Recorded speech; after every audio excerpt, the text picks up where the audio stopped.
Hello and welcome to Rowrah in Cumbria for round 2 of the Kart Championship, taking in the Bambino Kart Championship, Cadet Kart Championship and Junior Kart Championship as well. 21 races for you here today with heats 2, 3 and the finals, with qualifying and heat 1 having already taken place yesterday. We start the stream today though on a rather sombre note as Motorsport mourns the passing of rally driver Craig Breen. Craig tragically lost his life on Thursday afternoon while testing his Hyundai i20 in readiness for next week's Croatia rally. Breen began his career in karting before switching to rallying and went on to compete in 81 WRC events, taking 8 podiums. He raced for many years, including 2022 for M Sport, whose Dovenby Hall base is less than 10 miles from where we race today in Rowrah. And at the time of his passing, Craig was 33 years old. May he rest in peace. Rowrah, though, the setting then for round number 2 of the Kart Championship. Loads of people already getting in touch via the social media platforms on YouTube. Thank you very much for joining us on this Sunday morning here in the northwest of England. It's quite possibly the most picturesque track that we'll go to in the entirety of the UK. Just over 1,000 metres in length, 12 turns, huge elevation at almost 20 feet, and having been established in 1963, over 60 years of racing here in Cumbria. Setting the picturesque former quarry, the track takes in, I say, huge elevation. There's a lake on the left side as well as they run up towards the Stewardesses. We'll take you round a lap on the outlap when the first race of the day for Junior Rotax is out in a few moments' time. Yesterday it was Emily Cooper who took pole position in qualifying. She couldn't hold off the charging Ollie Naylor though in heat number 1. He went on to take victory in that one. Harry Hurst-Grover as well putting in a performance until his rear bumper became detached. He's going to have to start right from the back. Weather forecast today though says overcast clouds, but if you've ever watched a live stream from Rowrah before, you know that it can be sunny one moment and raining the next. And it really as well for drivers and mechanics, because we are set down effectively in a bowl here in a quarry, you just can't see the clouds coming in, and at the flip of a hat you're likely to get a real contrast in weather conditions. The pictures on screen, this was yesterday as the circuit was baked in sunshine. We've not quite been blessed with it just yet as grey clouds at the circuit. Junior Rotax are just rolling out of the dummy grid then, so it's time for heat number 1 as we've got some of my favourite animals up on the screen. Heat number 1 for Junior Rotax is out on the grid.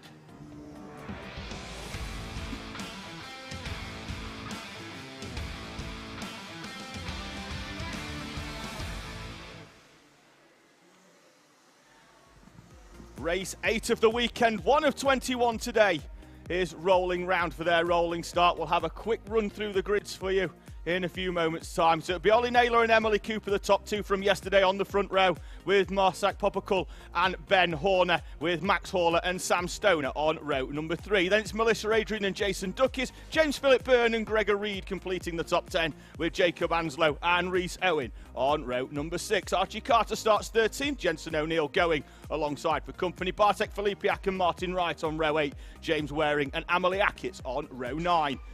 Christian Stefanovs and Callum Foster round out the top 20, with James Keller and Archie Doherty, Ollie Poole and Harrison Purnell in 24th.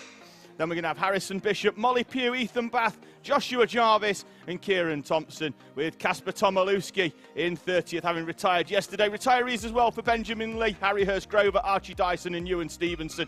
They're your 34 runners, being led round by Heat 1 winner Ollie Naylor. He dictates the pace on the inside. They're making their way round Paddock Bend for the rolling up lap into the tram lines.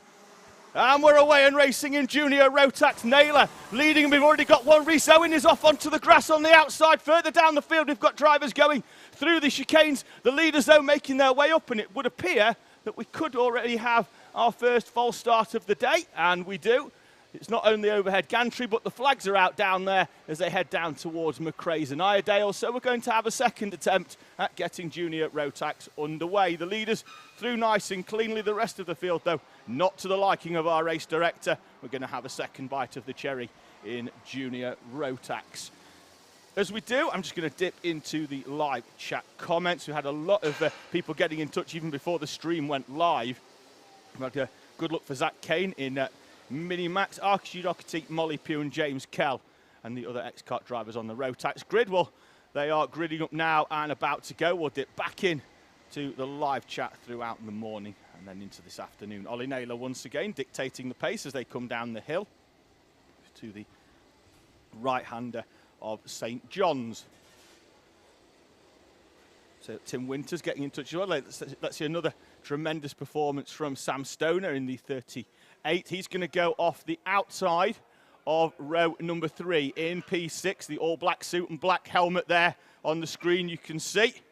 Third one back on the outside. We are away and racing at the second time of asking, and this time it's Emily Cooper off at the first corner.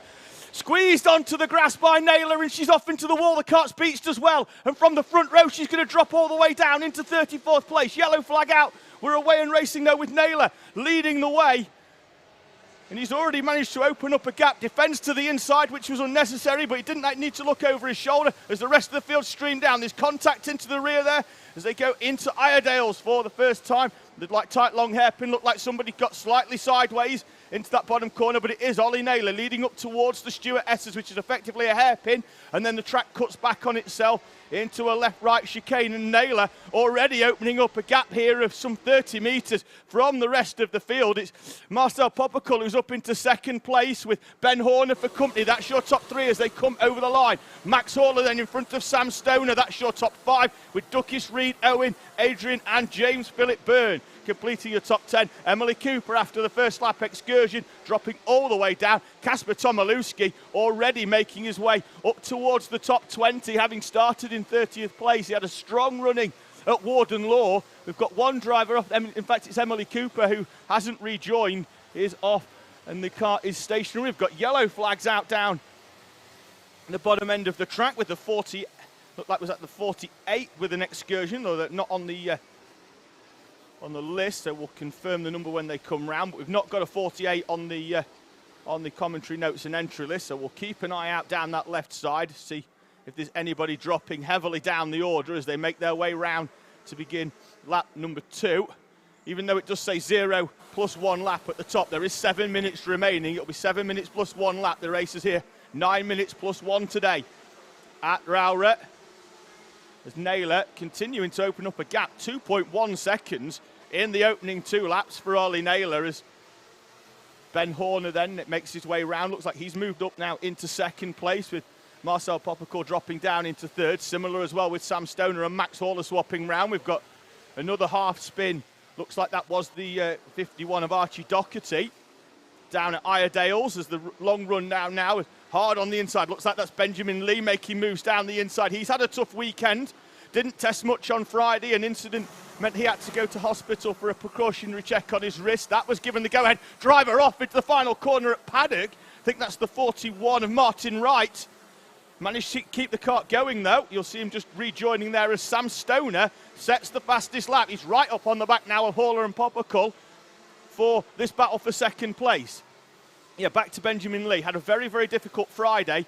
Only took part in 2 practice sessions, having to go off to hospital. The kart very bent up at the front end. That was all straightened out. Went out yesterday in the first heat and only completed 1 lap. Another incident forcing him off into the wall. So this race, in terms of he's managed to do 4 laps so far, is the most he's done in a race situation all weekend. As now we see once again Sam Stoner right on the back of Popical, second, third, fourth nose to tail. Then we've got Horler and Duckus in the same behind as well. If at any point you do notice that there's somebody missing on timing, we do have some technical issues regarding the transponders here at Rowrah not picking up for some of our drivers, so we'll try and slot them in as we can. And we know that Tony Jordan, the timekeeper's working hard to pop them in. As a move down the inside there, that looked like it was Ollie Naylor finding his way past some lap traffic. It was Ewan Stevenson there in the yellow helmet. So the leaders starting to make their way through the field with Naylor, Horner, Popical the top 3. Sam Stoner right on the back managed to close up and has set the fastest lap the last few times round, but hasn't been close enough yet to make a move. Maybe the lap traffic will provide him with an opportunity. As through goes the first two. Now he could get balked in the middle of this one, could Stoner. He certainly has. That's dropped him a few more kart lengths back. Maybe closer to Rowrah and Duckis in 5th and 6th. Then it's Melissa Adrian, driver of the day, from round 1 at Warden Law up into 7th place. Rhys Owen, Callum Foster and James Philip Byrne rounding out your top 10. As Harrison Bishop picks up a contact warning. He's currently just having a quick look where he's running. He's outside the top 20, I think, so we'll try and keep an eye out for any progress. Kasper Tomilewski up to 16th and sets the fastest lap of the race with a 47.460 for Kasper. And a really strong outing at Warden Law, the opening round of the Kart Championship a month ago.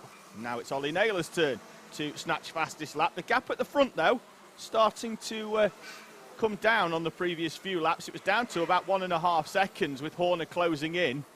Naylor, though, now feeling the need to turn the wick up a little bit and extends that gap out to 1.9. Martin Wright now with the fastest lap. The track's starting to get rubbered in here at Rowrah. It's not going to get much sunshine, so it's going to be all rubber down there rather than using the track temperature as well to find some grip. We've got moves in the middle of the pack there as Molly Pugh is coming under pressure from Jacob Anslow, and Anslow is through down the inside up on exit from the Iredale's hairpin. Next in front of him is James Kell, because Kasper Tomilewski's moved up into 15th place. Ben Horner now with the fastest lap in 2nd place, gap down to 1.8. Blue flag out for some lap traffic as they make their way through. Looking for the progress of Harry Hurst Grover. He's still not made it up into the top 20 yet, having started towards in 31st place at the start of the day. With now Tomilewski once again setting fastest lap. He's got a close 9 tenths of a second in on Martin Wright in front of him. As Tomilewski actually picks up a track limits warning. It's quite easy. You can see there on the outside of the McRae's hairpin where there's quite a lot of tarmac runoff. Drivers extending the circuit, opening the corners up. Race leader there, Ollie Naylor, already has 1 victory to his name this weekend as Marcel Poppercull sets the fastest lap in 3rd place. See whether the gaps goes down again this time as they come round. It was down by 1/10 on the previous lap with Horner and Poppercull setting fastest laps.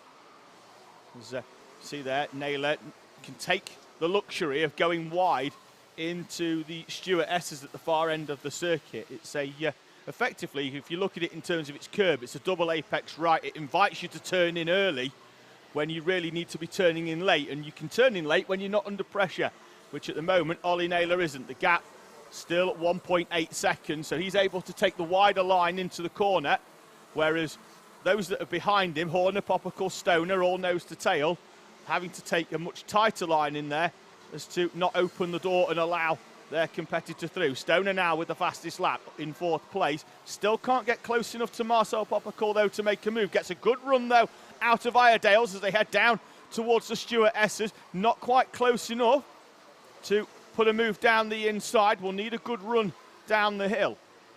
Yellow flag out, and Molly Pugh is off on the outside of the right-hander for at St John's, and then there's Sonny Ben, the little left-hander, but she's off on the outside. Not quite sure what the problem is, but Molly Pugh climbing out of the kart, and what has been a difficult weekend for Molly Pugh, not getting any better out of the kart. Yellow flags out down the hill complex, so there'll be no overtakes from anybody down into St John's. Then they'll be clear for Sonny Ben once they're past the incident. Kart is off the circuit now, so the yellow flags are back in, and we are green flag all round the circuit again here at Rowrah. Into the final minute of this race. I know that the timing at the top isn't quite there, but I'll keep you up to date with how long is left as we head through. So 30 seconds plus 1 lap. So Naylor will get round prior to the time elapsing, I feel, because he's already making his way round Sonny Ben. Some lap traffic in front of him. As he makes his way round, he's having to negotiate that, struggling to find a way past. But he's through. 12 seconds remaining. He just about caught it there on the overhead gantry. So we're going to have 2 more laps in junior rotax heat number 2 with Naylor and Horner. Marshall goes running down there, and we've got a few karts off down the bottom end. Looks like one there is actually, looks like it was on its side. Was it down the far end of the circuit? Just having a quick look, we've got 2 drivers out of their karts, and I'm going to see if I can find on the timing if anybody's dropping right the way down the order down there. Looks like one of them is the 48, is it 49? So if that's the 49, that's Gregor Reed. And it looks like as well that could be Ewan Stevenson in the 57 with the yellow helmet. So 2 drivers off down there. Yellow flags out. Naylor will come through to commence his final lap, with the rest of the field coming through. Behind them, though, now Hauler is still coming under pressure as well with Duckis. So Hornet and Poppercull and Sam Stone are the top 3. They seem to have a fairly even gap between them as they make their way past the yellow flag incident down there at McRae's. Ollie Naylor, though, out at the front. Gap 1.8 seconds to the rest of the field. He's managed to hold that fairly consistently throughout this race. It's fluctuated ever so slightly, but whenever they've closed in, he's managed to pull away. We've got another driver off. It's the 51 of Archie Doherty. Ollie Naylor, though, making his way around Sunny Bend towards Paddock for the final time.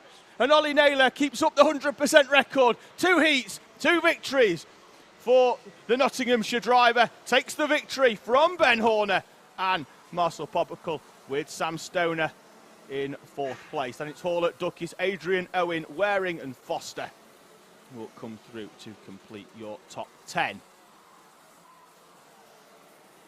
Kasper Tomilewski from 31st place on the grid manages to make his way up into 14th, which will be where he will start the 3rd heat from. That will give him an opportunity to start trying to challenge towards the front of the rest of the field. Streams through here at Rowrah. Just having a quick look at the all-important weather forecast. See whether we've got anything incoming here. See if we can pick anything up. Looks like we're fairly clear for the forthcoming hour or so, and then after that we'll have another look again. So the first race of the day consigned to the history books. There's Gregor Reed and Ewan Stevenson's machine being recovered. They'll be fetched down in a few moments' time. They'll have a number of trolleys out there because it looks like we've got Archie Doherty's cart as well, with Emily Cooper's needing to be recovered from the outside of the first corner.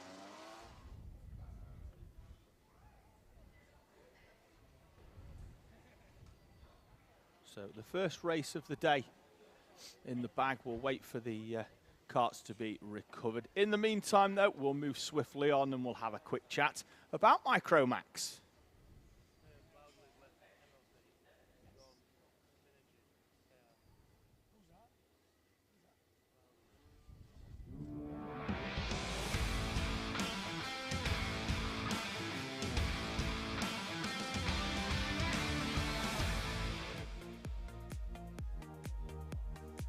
Micromax, yesterday it saw Leo Livings on pole position. The race 1 victory, though, went to Max Gilman in commanding fashion from James Fabricius in 2nd place, with Arthur Farrer and Leo Livings, the pole sitter, in 4th place. Then it's Sebastian Bierman and Grayson Wortley on row number 3, with Harvey Bacon and Buddy Hugo on row 4. George Schweier and Logan Rolfe complete the top 10, with Ethan McClelland and Caden Simpson on row 6, Sebastian Clark and Fraser Anderson on row 7.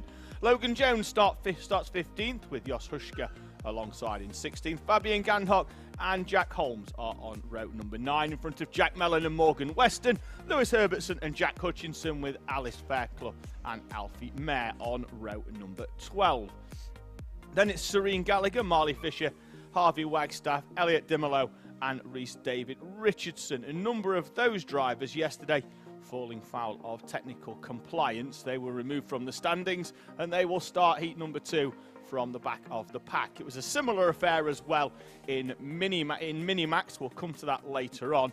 There, though, in the 69 car, in the strawberry racing colours, but racing for Cato Motorsport this weekend, is Max Gilman, the Heat 1 winner from yesterday. Just having a quick look out the window to see if the track is clear, although that we had carts off up quite the far end of the circuit, so we could be waiting a while to get those recovered in. So we're going to dip back into the live chat comments.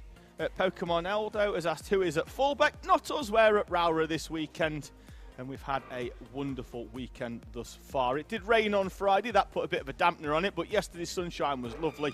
today. We've not quite got the sunshine, but at least it's nice and dry.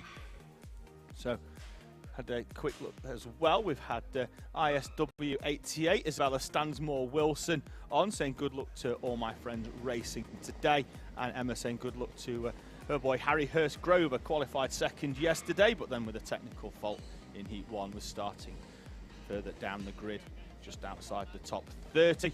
And Nahel Dan's been on, just saying go buddy from Alan in Japan.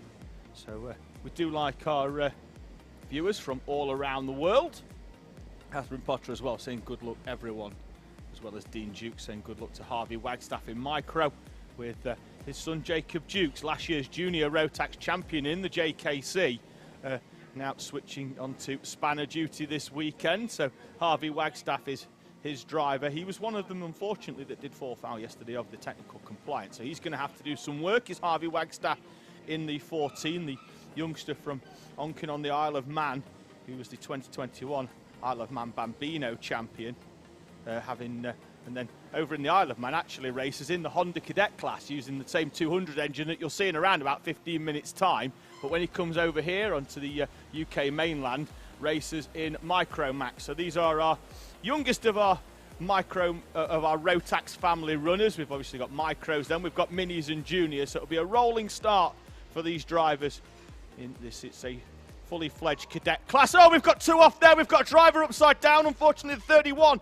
I think that's Jack Hutchinson, coming into contact with a cart. We'll update in a few moments. Hopefully he manages to get up. I think he's with a marshal, which is great to see. He's upstanding, he's sat down on the barrier. The cart, though, upside down.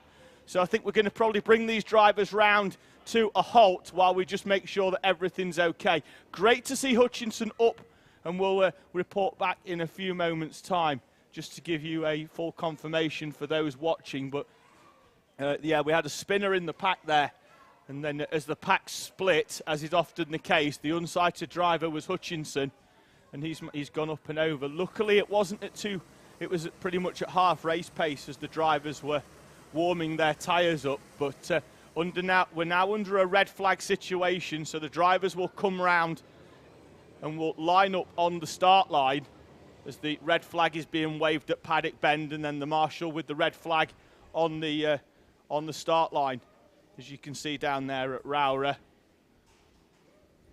So race leader Max Gilman will just bring them round to a halt. I think it's going to be left, right. So they are going to grid up as if it's a standing start here. I think it's going to be just get everybody into position on the start-finish straight as we make sure that everyone's okay. The medical team now over there with Hutchinson, local driver from Ulverston in Cumbria. We'll take every precaution, of course, to make sure that he is okay. Like I say, he was straight up and out of the cart and was up onto the barrier, so we'll just make sure that he is okay here this weekend.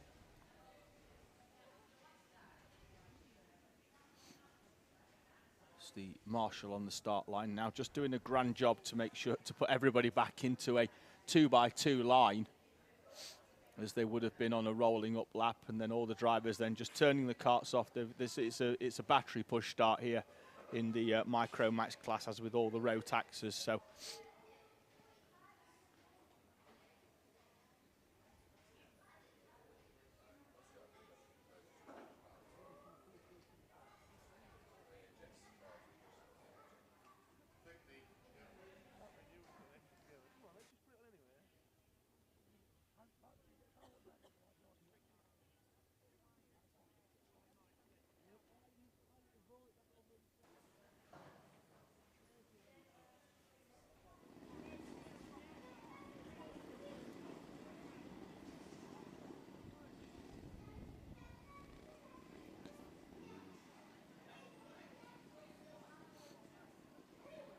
So thank you for spending your Sunday with us here then at Rowrah. We're just going to go to a short interlude, and then we'll be back with you when hopefully the commencement of heat number 2 in Micromax. Welcome to Alpha Live, the live streaming service where you can be part of the action from home. You can watch via your smart TV, phone, tablet, or even your gaming console. we've got you covered. Just head to the YouTube app on any of your devices and search Rowrah Live. Here you can watch all of the events as they unfold, or you could choose from our vast library for those lazy days in, all in beautiful HD. Be sure to hit that subscribe button and click on that notification bell so you don't miss out on any future videos.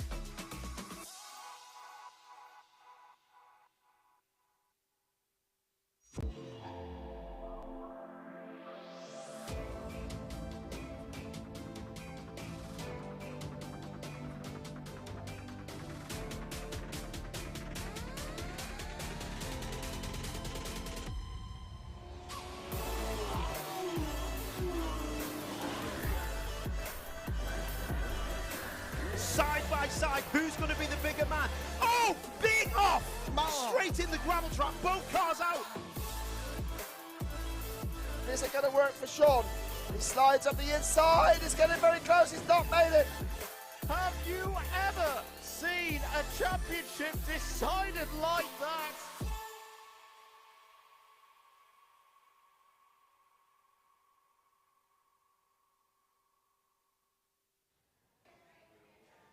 Welcome back to Rowrah in Cumbria. We are under a bit of a delay at the moment due to an incident on track. We never got going in Micromax on the rolling up lap. We had a spin and then an unfortunate incident with a kart going up and over the top of another one. So we're just dealing with that and sorting all the Micromax runners back out into the correct order here. To round 2 of the Kart Championship, sponsored by the Junior Saloon Car Championship as well, which is a natural progression out of karting for some of our young drivers here. This class on screen, Micromax drivers in the year of their 8th birthday up until the end of the year of their 12th, with a maximum minimum overall weight limit of 105 kilos, which often will mean that drivers are moving up before they get to the 12 mark anyway. Also sponsored as well by Circuit Watchers. A new sponsor and a new name to the karting scene in the motorsporting arena. Hopefully we're going to grab a few words later on with Will Fairclough, the main man, but not the only person behind Circuit Watchers, because his 2 daughters that are racing today, one of them in this class that's on screen at the moment, Alice, and then Bella Fairclough as well in Honda Cadet. The race following this one are also a big part of that company. You can check out their website at circuit.com, but circuit, the first I is replaced with a 1, so it's www.c1rcuit.com to have a look at theirs. And every round this season here we'll be giving away a Racer X1 watch. It was won by Melissa Adrian at round 1 for her superb performance, particularly in the final in Junior Rotax after a difficult race day. And Circuit Watchers will be supporting a number of drivers through their brand ambassador program throughout this season. So check out their website as well. I'm going to try and I'll find in a few moments' time. I'll pop the web address into the live chat comments here at Rowrah. Once I've managed to pull it up on my phone, I will drop it into the live chat comments for everybody to check it out. And then what you'll be able to do is have a quick look at there about what they do. Their brand ambassador programs are already supporting a number of drivers as well, and hopefully we'll catch up with Will a little bit later on as he comes in, the best man to tell us all about the newest brand in UK karting and motorsport. There is Alice Fairclough, in fact, on the left side there in the 30, just behind the 15 of Alfie Mare. So she'll roll off on the outside row in the blue helmet, almost an exact replica of that of her sister's. Her sister's is in orange. So there'll be 2 helmets that are exactly the same, just in slightly different colours.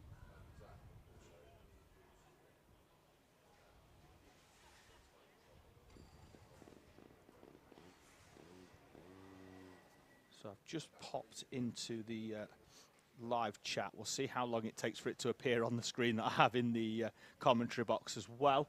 As we've got more comments coming in from Sam Hayes Racing, number 11, saying good luck to Jos Hushka and good luck to everyone out there on track as well. Sam was here last weekend in another championship and performed very, very well. Circuit has now been cleared by the medical team. We're just having a quick clean up of the spillage, that kart being upside down, these engines but water cooled, so there might be a little bit of fluid out there up on the at the top of the hill after the chicane. Kart being recovered as well off circuit, and we'll just wait for the go ahead. The most enjoyable part of my weekend, apart from the on-track action, of course, is the favoured dog watch. We're a big fan of dog watch at the. Well, I am. I'm going to say at Alpha Live in general. We always like to scour the paddock for our favourite four-legged companions. Those two certainly don't seem to have any interest in motorsport whatsoever. So we've got a few people now just down on track, just checking out the karts that are in place. We've got our roaming camera just at the back as the 79 there of Rhys David Richardson in a relaxed position with his arms on the side pods as they make their way down the grid.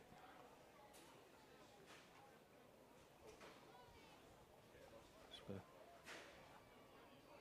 a few more young viewers there. 71, that's Elliot Dimolo. He's come through. He'll have to come through from the back of the pack, having had his result removed from the standings yesterday. Kobe's Lifestyle is saying, hope you're okay. That's his cousin Jack. So Jack Hutchinson was the driver that was involved in that incident. He was straight up though and onto the barrier. We've got the circuit clear of the medical team now. Hopefully we'll be able to get an update regarding Jack later on, but certainly from the outside looks like he's okay. Kart's now beginning to roll here once again at Rowrah as the final few runners make their way over the start line. So we've got everybody round with the exception of Jack Hutchinson. Hopefully he's okay, and we'll see whether we see him later on for heat number 3. So we've got another driver round. That looked like it was Harvey Wagstaff as they made their way up. It is in the 14 machine. Slippery surface flag is being waved at the first corner. That's because I think we've still got some, despite the clear up, that'll just give the drivers an extra warning and indication that there may well be something down there on track. Max Gilman, though, off the front row, will lead them round with James Fabricius sharing that front row. Pace on this rolling up lap has been very, very quick. Gilman's going to have to put the brakes on here because we've got quite a big field spread. Very, very unlikely we're going to get this race going at the first time of asking. You can still see the field streaming round Sunny Bend behind. And I get the feeling this one will be red lights stay on. And the green flag with the yellow V chevron is being shown at the marshal's post, so that is a false start, and Micromax will roll round again. The field spread much too far for the race director's liking. As you can still see the field going through the chicane section, and already the leaders making their way down that middle straight towards the hairpin at Iredale's. So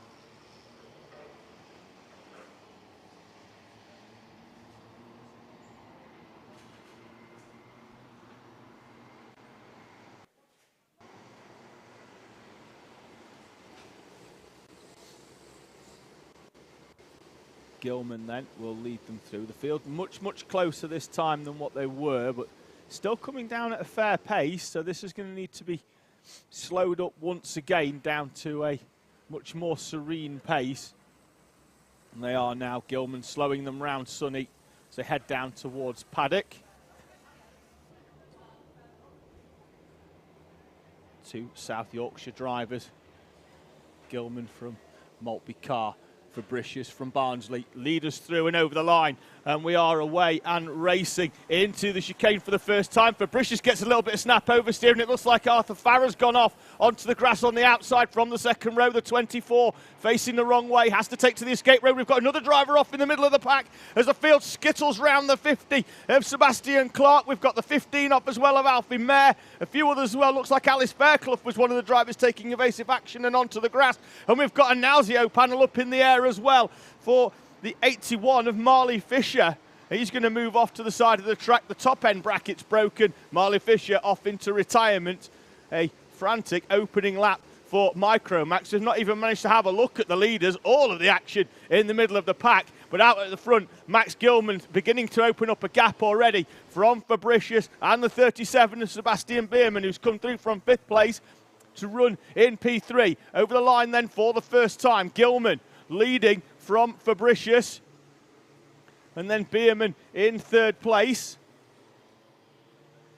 As they run up now towards the first corner, the rest of the field making their way through. You can see the field spread now already in the middle of the pack because of the incident where Clark was facing the wrong way and everybody was split side by side. It's Gilman then from Fabricius at the front. The live timing doesn't appear to have updated, so I'm going to have a quick refresh on the inside the commentary box. Not got anything coming through just yet, so apologies for that, and it means that I'm going to have to test myself out on remembering all these numbers as they come through, because that's not quite correct, because it's Gilman then leading from Fabricius, who's coming under pressure from the 37 of Sebastian Bierman. Up into 4th place is the 80 in front of the 70. So we've got Harvey Bacon up into 4th with Grayson Wortley, P5. Looks like then it's George Schweier, Logan Rolfe and Caden Simpson. So we'll keep an eye out on that. Jos Huschke, Logan Jones appear to be now complete the top 10 in front of Jack Holmes and Morgan Weston. Jack Mellon, Arthur Farrer recovers up into 14th place after that opening lap spin. Saw him drop all the way down to the tail end of the field. He's now back up through, helped in part by that incident with Clark and the rest of the field skittling and going wide onto the grass. So out at the front, it was and still is Max Gilman, although in the middle part of this lap, Fabricius has managed to break away from Bierman in 2nd place and is starting to close in on Max Gilman. The gap on the previous lap, 0.4 of a second. Looks fairly similar this time, but now it looks like Fabricius is certainly the one on the move as they make their way up towards the tight hairpin of McRae's. Fabricius looks strong up there. He's getting support from Tom Neal in the live chat comments as they run the top 3. Already starting to break away. Looks like Grayson Wortley's now managed to find a way past Harvey Bacon. He's up into 4th place, but looking very defensive as he looks over his shoulder and multiple times on the run up to the right-hander at McRae, the Stewart-esses, sorry. Down the hill, though, as they head towards St John's and Sunny Bend, Gilman once again has opened up a little bit more this time from Fabricius. Expect the gap to be around 6 or 7 tenths if you're having a quick look at the live timing at live.alphatiming.co.uk/BKC. We'll expect the gap to be out. It is indeed now out to 6 tenths of a second, although Fabricius, as I mentioned, does look strong in sector 1 and did actually set a purple time in that sector. The fastest lap of the race, though, was Sebastian Bierman with a 53.508. Got one driver's cart being moved over to the far side of the circuit for collection down the far side escape road. I think that could be Marley Fisher's 81 cart that was in the middle of the track earlier on, is now been moved to the side. That'll make it a little bit easier for that cart to be collected. They'll just go all the way down the backside. You can see there the marshals on the right-hand side of the circuit there behind the marshal's post. Fabian Gandhock picks up a contact warning as the rest of the field streams through. There's a big gap from Leo Livings down to George Schweier, and if you have a look at the timing, but that's Grayson Wortley coming through in 4th place. Then it looks like we could have a few drivers missing in terms of timing, because we've got a few drivers nose to tail there from Wortley, Livings, Logan Rolfe. I think we've got two missing in terms of timing in that initial battle from Grayson Wortley backwards, because Harvey Bacon's in there. He's not being picked up on timing either. We've had, like I say, we have a number of transponder issues yesterday that have not been able to be rectified overnight. The warning flag for Fabian Gandhock being shown on the overhead gantry. As Gilman continues to lead from Fabricius, but Fabricius has broken away from Bierman and is now looking to tag on to the back of Max Gilman. Only 2 tenths off the back now, and James Fabricius looks like he's played the long game in terms of setup. Comes over the line now. There'll only be a 10th between himself and Max Gilman as he sets the fastest lap at 52.9 for the driver in second place. He's tags right onto the back of Gilman, makes the run down towards the far end of the circuit. Gilman will defend to the inside, and the exit of the McRae's hairpin doesn't need to do so on the run up to Iredale's, and manages to actually pull out a little bit more of a gap from James Fabricius as they make their way up towards the Stuart S's. Fabricius strong in sector 1. Looks like Gilman's got the edge though in sector 2, and then as they head down towards the final corner for Fabricius, he looks stronger in sector 3. So if you can get a strong sector 3, set himself up for a move into sector 1, that'll give him an opportunity. 2 minutes and 50 seconds remaining here. This is the battle for the lead then. Look how close Fabricius has got onto the back of Max Gilman. Set the fastest lap. Gilman with a look over the shoulder can almost see into the whites of the eyes of Fabricius in second place as he looks over the shoulder. A prolonged look as well. Fabricius makes the run down towards the McRae's hairpin. No move this time from Fabricius in second place, but you get the feeling it's only a matter of time.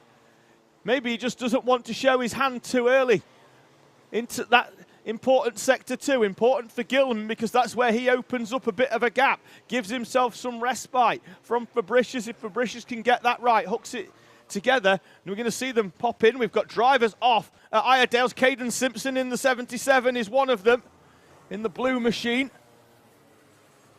2 minutes remaining for your race leaders, making their way round Paddock Bend. Behind them, there's a move down the inside. Grayson Wortley finds his way past Sebastian Bierman. Bierman gets the cut back there, side by side. Buddy Hugo and Harvey Bacon are the same behind. The 2x2, Noah's Ark style, heading towards the first chicane. Leo Livings just behind as well, tucking in. Yesterday's pole sitter, currently running in 7th place. As they make their way up the far end of the circuit, Buddy Hugo coming under pressure from Leo Livings, who tries to put a move in round the outside. The two leaders, though, still as they were. Gilman's managed to open up a bit more of a gap into sector 2. Once again, heading up towards the Stuart S's at the far end of the circuit, using all of the curve on the way through there. That's the train running through for the battle for 3rd place, which now see Grayson Wortley, having found a way past Harvey Bacon, is starting to move away. In fact, I don't think he did. I think Bierman's managed to find a way back through into 3rd place. He has. And then it's Bacon in front of Grayson Wortley. And it's given an opportunity now for Bierman to pull away. They come over the line. It is Bierman from Wortley. Then it's Bacon and Buddy Hugo, neither of which are picking up on live timing. And then it's Leo Livings, who's showing us 5th, but he's actually in 7th place. Arthur Farrer has managed to make his way back inside the top 10. The two leaders, though, have extended the gap out slightly for Gilman. He's up to 0.3 of a second. Puts in the fastest lap as well, just when he needed it. 30 seconds remaining for your race leaders. Their lap time's 52 seconds. Are likely to get round just in enough time to give us 2 more laps of action here at Rowrah. Gilman, the gap out to 0.3, goes slightly wide. Round the right-hander of St. John's. Behind them now, Harvey Bacon once again is right on the back of Sebastian Bierman. Bierman with a radiator flap adjustment, trying to give him some more power. Another look over the shoulder from Gilman as they cross the line with 3 seconds to go. 2 more laps as they'll see the last lap board next time round. Looks like Wortley's been shuffled all the way back behind Leo Livings. He's into 7th place now, with Buddy Hugo now running up in 5th place as the leaders. That's the battle then now.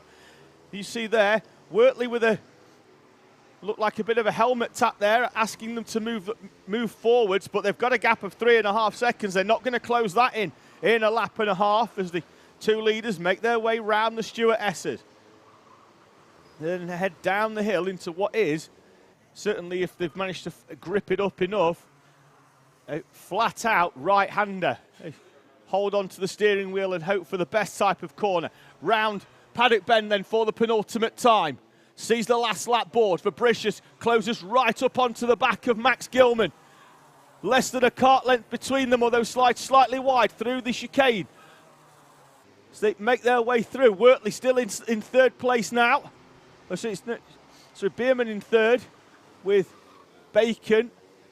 Then it's Buddy Hugo with Leo Livings and Grayson Wortley rounding out the top 7. Gilman, quick round the right-hander at Iredale's. He's opened up enough of a gap, I think, here to stop James Fabricius from making a move down the hill, and no last lap lunges into Paddock Bend for Fabricius in 2nd place, who already looks to have backed off ever so slightly This one will look comfortable in terms of timing from Max Gilman, but he's come under pressure throughout the entire race from James Fabricius. Max Gilman, though, will take victory once again in heat number 2 here at Rowrah from James Fabricius. Then it's going to be Bierman from Bacon, Buddy Hugo, Leo Livings and Grayson Wortley. Your top 7. George Schweier's going to come through for 8th place in the 82 machine in front of the 32 of Logan Rolfe, and Arthur Farrer recovers to 10th place in front of Logan Jones, Morgan Weston and Jos Huschke, with Caden Simpson in 14th overall, showing 12th on timing, although issues for him mid-race saw him up the bank. 3 drivers that were off up that far end of the circuit. And we saw him having to recover back on track. So as micros make their way round, we've not got much in the way of recovery because George Schweier's machine is already on a trolley on the outside of the circuit. I think we might have just one more waiting. We've got driver off the outside of the chicane. That was Alfie Mayer. He was off on the opening lap as well. He'd completed only half a lap. His kart will be recovered fairly quickly. Next up then after this one, it's time for Honda Cadet.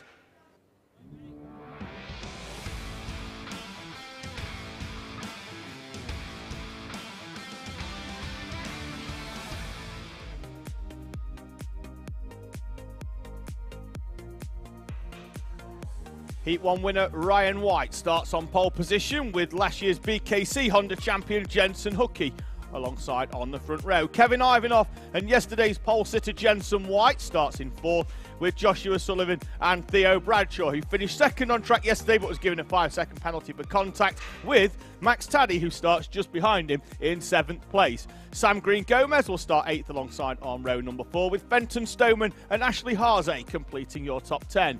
Bella Fairclough and Ralphie Branscombe will be on row number 6. Then it's Archie Cannon and Ed Spain, Larry Price and Freddie Housego, with Cameron Tipping and Ella Dixon on row number 9. 19th will be Alfie Forrest, who actually finished 12th yesterday, but a penalty of him dropped him to 19th, with Samuel Yeadon alongside. Charlie Stapleton and William Howard are on row 11, Ronnie Legg and Matthew Plant on row 12. Then it's George Ralston and Lewis Gilbert, Jacob Leathenby and Carter Chamberlain, with Otto Amy and Max Housego on row number 15. Luke Jardine starts 31st, Morgan Cooney in 32nd and Thomas Battershill in 33rd. A big grid then of Honda Cadets just waiting to be given the go-ahead to make their way round. It's a standing start for Hondas.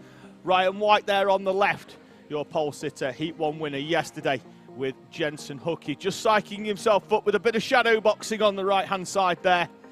Wouldn't want to be his steering wheel if he connected with one of those. Kevin Ivanov and then the orange helmeted Jensen White just getting a final pep talk there from his dad James. Behind them you can see Joshua Sullivan on the left and Theo Bradshaw in the Zip Kart helmet on the right-hand side. A little bit more about that helmet later on. We focus a little bit more on Theo Bradshaw.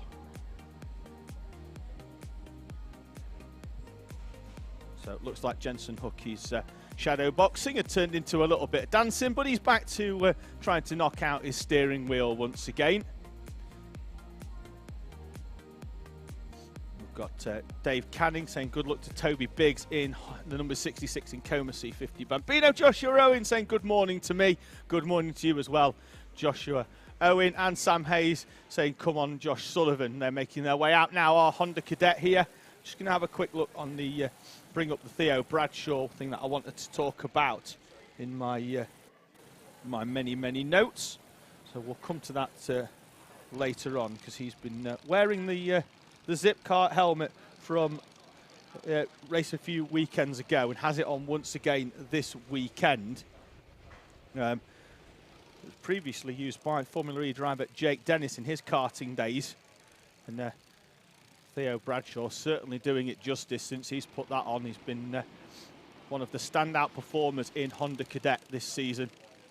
Has also dipped into and tried his hand at Micromax as well. So certainly a driver that's been busy and building up that upper body strength some weekends by racing 2 different karts. The one for me to watch though in this one is Jensen White. Pole City yesterday, set the fastest lap in the race as well. Got edged out on the opening lap, dropped all the way down to 7th or 8th place and fought his way back through up into 4th place. So going off the second row this time, Jensen White has a real opportunity to mix it with the front runners here. Certainly, in my opinion, the fastest driver on track out there this weekend in Honda Cadet. Got to get round that first lap, though, as he found out yesterday, got shuffled back into 6th or 7th place, did Jensen White, and had to do all the hard work again to bring himself back through. Another driver that impressed as well yesterday, Max Taddy, led most of the race before contact forced him down. He's going to start in 7th place. Look for him to come through, though. Yesterday, he moved through from a similar starting position to lead the race inside 2 laps and led all the way up to the penultimate lap as well, did Max Taddy.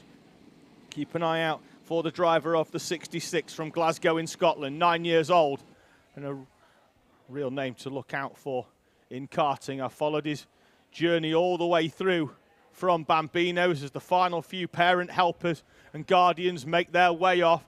Have a look for the 5-second board in the right-hand corner of the screen. There it is with the start your engines on the back. The red lights will go and we are away and racing in Honda Cadet as they make their way down towards the first corner. The top 5 are as you were. Taddy's through on Bradshaw up into 6th place. The field though through nice and cleanly as they make the run up towards McRae's for the first time. Hard on the brakes as we see who appears out the other side.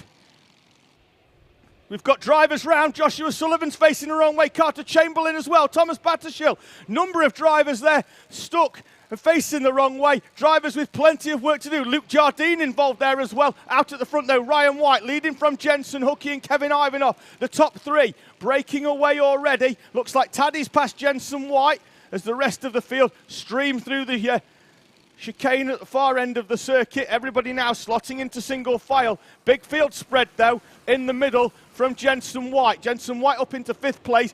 Big field spread then because there's a gap where that incident occurred. Fenton Stoneman is up into 6th place, having started in 8th on the outside of row number 4.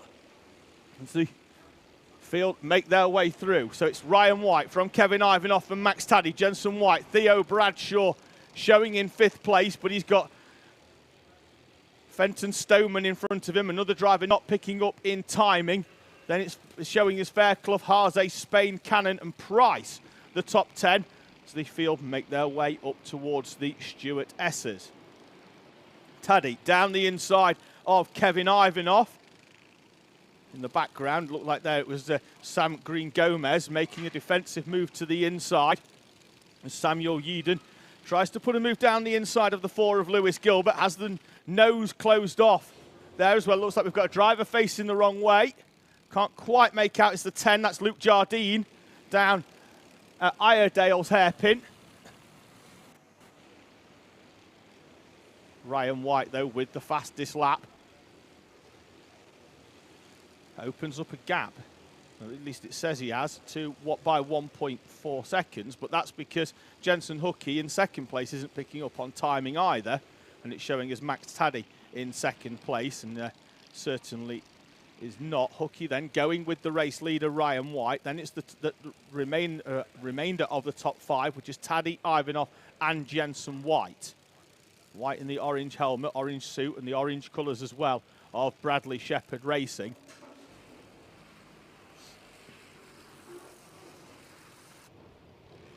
The field make their way down the hill here. As we said at the start of the day, we've got 19 feet of elevation. On the way up the track, it's pretty much all at the first chicane, which they're coming up to here as they make their way through. Jensen White on the back of Kevin Ivanov. Max Taddy's managed to break away in front of them.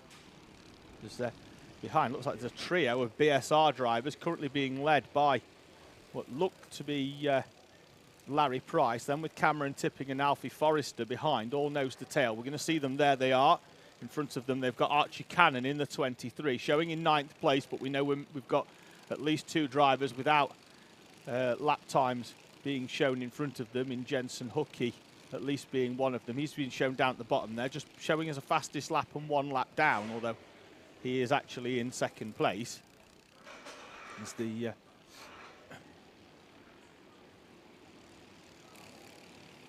field come through. This is that BSR battle with Archie Cannon, who's also running out of their awning as well, and that's Alfie Forrester trying to put a move down the inside of Larry Price, now in front of Cameron Tipping, and Price is running on the back of Archie Cannon, tries to put a move down the inside as they run up towards the tight hairpin of McRae's. This one's Iredale's. It's a very similar hairpin, just in the other direction as Cameron Tipping gets into the back of Alfie Forrester. With a little bit of contact, but not enough to really slow either of them down. As they run down the hill at the front. Ryan White still leading from Jensen Hookie. Some lap traffic in front of them, though, that they'll have to contend with. Hookie then, a bit of contact into the back of White. Not enough, in my opinion, that's going to do anything on in terms of that drop nose.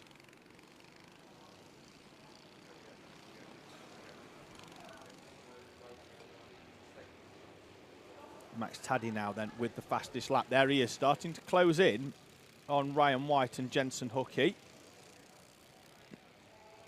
Look over the shoulder from Carter Chamberlain. He's the lap traffic that we spoke about earlier. Now with Kevin Ivanoff and Theo Bradshaw just behind to come through.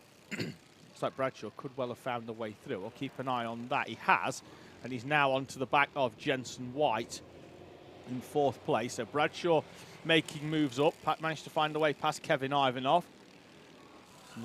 Running with Jensen White now. So they make their way through the chicanes and up towards McRae's. Taddy with another fastest lap. In 3rd place, closing in on Ryan White and Jensen Hookie. This is Jensen White and Theo Bradshaw up to Iredale's. Bradshaw's going to go tighter and try and get a run to the inside of White. White closes the door. Run up towards the right-hander at Stewart. And Bradshaw tries a late move down the inside, has the door closed on him by Jensen White. Run then down the hill through the left-hander towards St. John's. It's flat out round there, not close enough, but Bradshaw's going to try a cutback move to try and line him up for a move down the inside into Paddock Bend. Not close enough. Jensen White takes a tighter line. Bradshaw trying to cut to the inside. Has the door closed once again. Another look over the shoulder from Jensen White. White tighter into the chicane. Bradshaw looking to get a good run, and he has done. And Theo Bradshaw to the inside of Jensen White as they head up towards the right-hander. And Theo Bradshaw has managed to find a way through. Jensen White slots in behind the 43 machine. Kevin Ivanoff as well, nose to tail. Battle for 4th, 5th and 6th. Max Taddy now being slotted back into the timing in 2nd place. It's Jensen Hookie that we are missing in terms of that. So it's actually the battle for 5th. Or it's actually 4th, sorry, because Bradshaw now in front of Jensen White. There's Jensen Hookie in the green machine, the number 31. Making his way through. Taddy with another fastest lap, closing the gap up to Ryan White. He's in 3rd place, but closing in.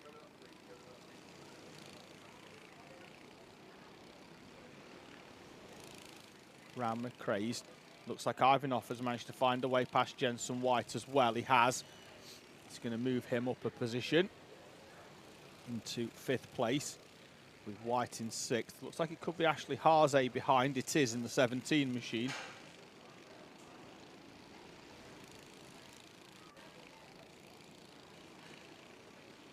He makes his way through.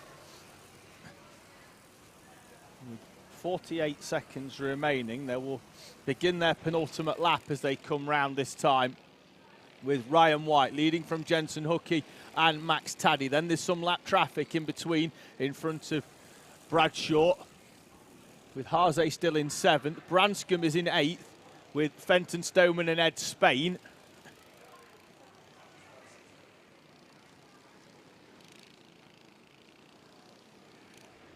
Just about round out the top 10 with the couple of drivers that need to be slotted back in. Ivanov then right on the back of Theo Bradshaw as they make the run off, and then Bradshaw, and then Ivanov drops a wheel off the track. Not going to get much grip out there. That's going to give Jensen White an opportunity up towards the Stuart Essers. Not late enough on the brakes though there, and the door closed on Jensen White.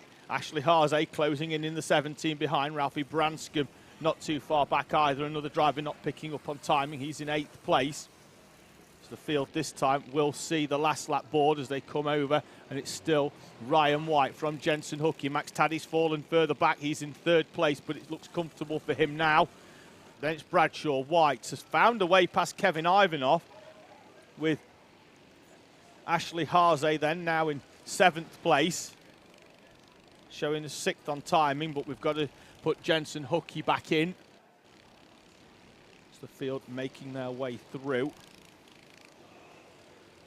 As they move down the inside there, Ivanov tries to stick the nose down Jensen White. Jensen White looks behind. That's going to give Ashley Haase an opportunity to run down the inside. Is it? No, not close enough. Yes, he is close enough. Dips out of the slipstream at the end of the straight.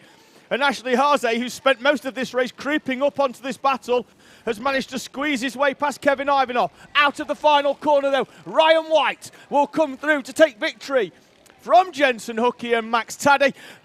There's a spin, Ivanov and Haase, contact with each other. That's going to allow Ralphie Branscombe to sweep through and take advantage. Sam Green-Gomez tries to stick a nose down the inside as well into the final corner. Ronnie Legg is facing the wrong way. Further down the track, we've got drivers all trying to slot round each other and figure a way through. Ralphie Branscombe taking full advantage there of Ashley Haase and Ed Spain making contact. And we've got one of the Housey-Goes, the 96, which 69 car. Freddie Housey-Go is sat in the cart, but he's over at the moment. He's just sat in the seat. Looks like he's in a little bit of pain.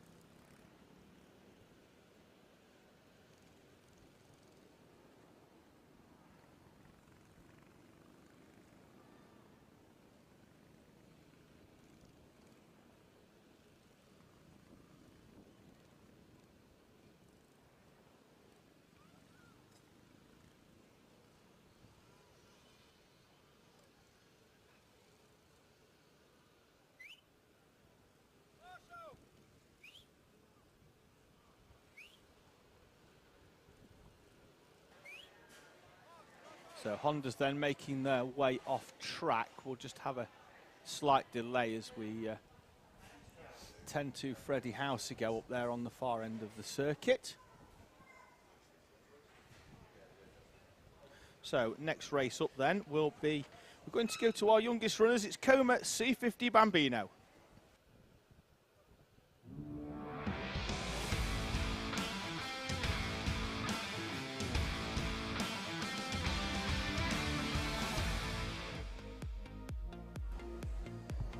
As we're going to have a slight delay, and because we've got Coma C50 Bambino off, I was going to have a quick chat with you, young man. Do you not want to pop your headset back on?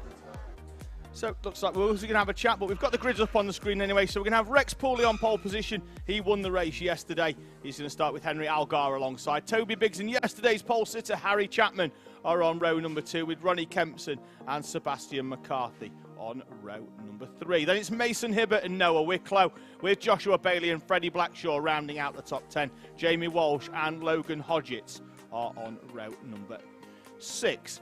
Eli Scher starts 13th with Henry Hales alongside. Riley Aston Wilkins and Brady Atkin are on row 8 with Ethan Pearson and Jack Daniels on row 9. Then it's Oliver Daniels and Travis Giddings, Darcy Durnford and Wolf Riley with Manuel Gomez starting in 23rd place.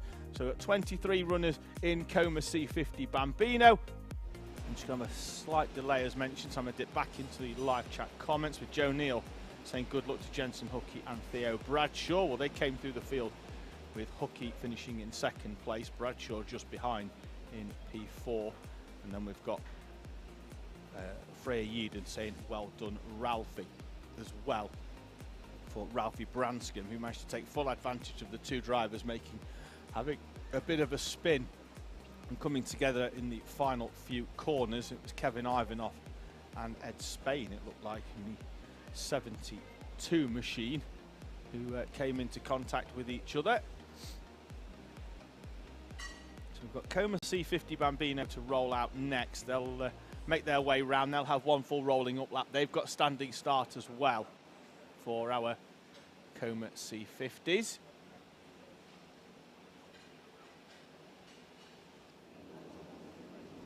So the next class up after Comas will be our Mighty Bambinos, and you can see some of them karts there queuing up, ready to go in, as are some of our younger drivers. So the Mighty Bambinos, it's a electric powered kart.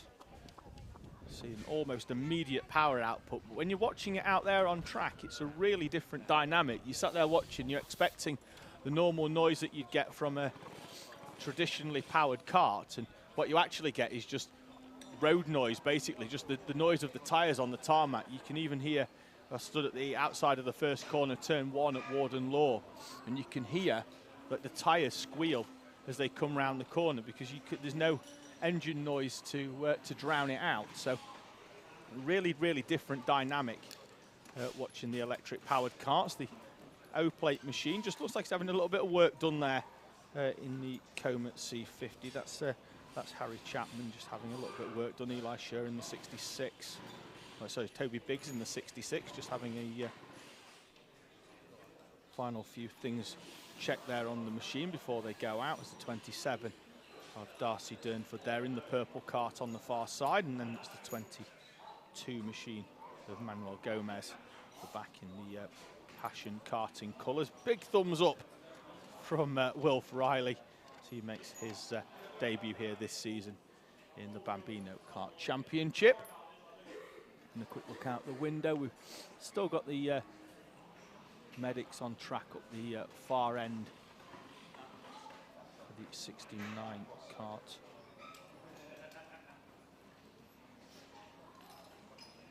Of Freddie Housego.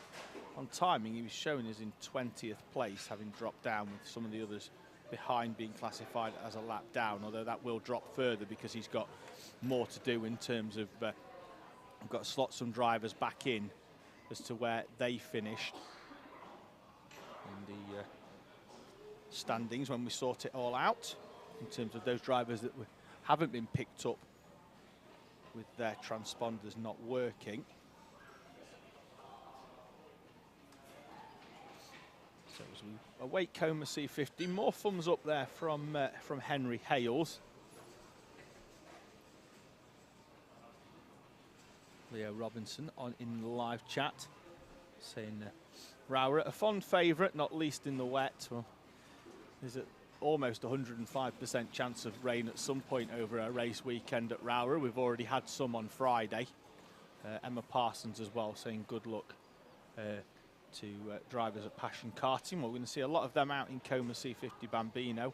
Keep an eye out for the red, white and blue livery. Certainly they're the driver in the 28 kart. That's Freddie Blackshaw. He's going to have Passion Karting livery on as well, as is the 22 of Manuel Gomez. So at least 4 or 5 karts out there in the same colour scheme for Passion Karting. So we still await the circuit to be cleared here. And Real and Sim Racer also getting in touch saying good luck to Max Michalski.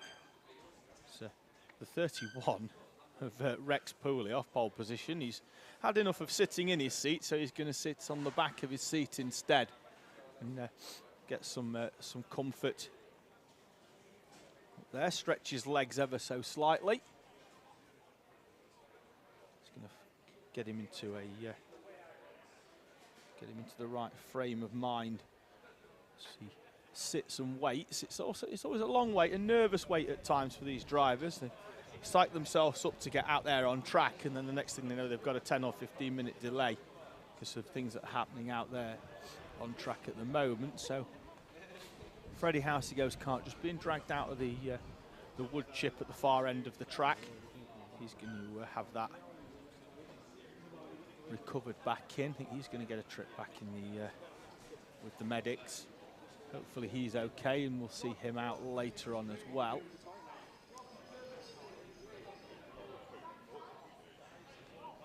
His brother racing out there as well, so Max Houseygo, he's classified and shown in 19th place, although I say we'll drop down the order slightly when they slot in the likes of Hookie, Branscombe, Sullivan as well, who weren't showing up and picking up on timing. So it's going to give, he's going to drop down just outside the top 20. Finished just in front of his brother, who was classified and shown in 20th, but will likely be a little bit further down than that as well, with those other drivers being popped back into the standings. Rex Michael Pooley now has decided that he needs to sit back in his seat, so he must have been given the bit of an update that we are about to go out, but the medical team still up there at the stewardesses. I think the door just being closed though on the ambulance up there, and the cart's being moved. He's being pushed down the track, as you can see there. That's being collected and is being returned back to the paddock. There's a gate just on the left as they make their way down to go round the back of the marshal's post, so they're able to push that cart down without needing to take it all the way down the track. But nonetheless, it's not going to make a huge difference because the ambulance is making its way around the circuit in the reverse direction. We'll head the wrong way down towards Iredales.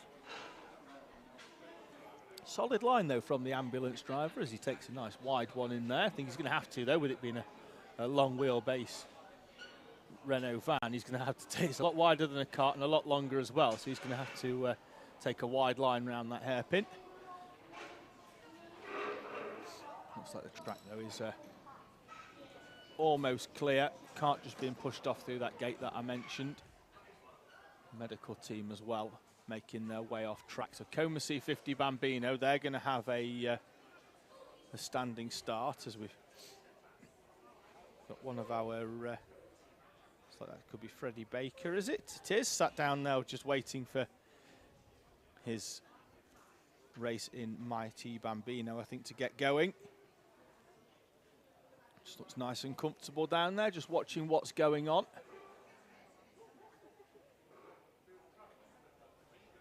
Probably just wondering what the hold-up is, because from where he is there, he's not able to see all the way up to the far end of the circuit.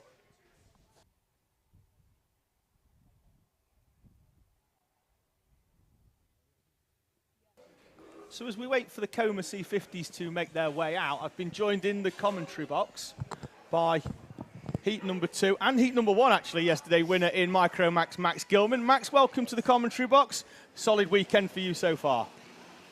Yeah, it's been a really good weekend. We've been fast all weekend and I've enjoyed it a lot.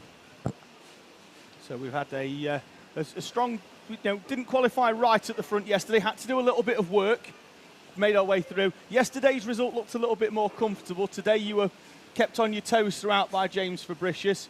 Was there a bit of a game plan to it? Were you getting some instructions from the side, or was it just head down and try and maintain the gap? We had some like fast head down, and then we got to the front, and then we started pulling away. But then the second hairpin, he closed in on me, so then I felt like a bit worried he would overtake me. But then through the first hairpin, I pulled away a bit of a gap. Yeah, he looked strong in sector 1 and 3, and you looked strong in sector 2. You were opening up a gap onto the back straight, which was giving you a little bit of respite. Coma C50 Bambino making their way out. This is where you took your debut in karting, your grounding. Do you ever wish you were back in the Coma C50 Bambinos? No. I think we could probably just about squeeze you back in one, do you think? Although I'm not sure it's going to have enough power to move you now at 9 years old, so... I know you're in Micromax. Are we looking to complete the full season here, or are we just coming to Rowrah to test and to see how you go against the rest of the field? Just see how we go. Max, wonderful. Thank you very much for your time. All the very best in heat number 3 and the final later to come today. Thank you. Max Gilman there then, heat 1 winner and heat 2 as well, so 100% record so far in our Micromax class. Coma C50 Bambino making their way round then. It's a standing start, so you're seeing all the parent helpers making their way down onto the grid. There they are, waiting for their young chargers to get themselves into position. Strong race yesterday. Did see our pole sitter drop back a few places. That was Harry Chapman, shown certainly on timing and on the commentary it was 32, but having won the O plate in this championship at the Winter Cup, the 11th and 12th of December, at a very, very cold and snowy at times at Wilton Mill. He is going to roll himself into the standing start positions here. Looks like they're using positions 3 and 4 rather than 1 and 2 on the grid, so everybody's starting a little bit further back than what they did for the Honda class earlier on. They've still got a final few runners. Darcy Durnford just making her way into position there. It's the 22 of Manuel Gomez already into position. Durnford now just having the cart moved into position. The weight limit only 71 kilos, including the driver, so her parent helper making it fairly simple there, just to pick the cart up and put it back into position. As our Coma C50 Bambino runners, the youngest on show here today in the Bambino Kart Championship. Year of your 6th birthday, so we've got some 5-year-olds out there racing. It's the board about to go up to give them the 5-second warning as the final parent helpers. We're away and racing already. The green flag at the back signalling that everybody's good to go. It's a great start from Henry Algar outside of the front row, and he bounces his way through around yesterday's Race 1 winner Rex Pooley to lead the way through the chicanes as they make their way down towards McRae's for the first time.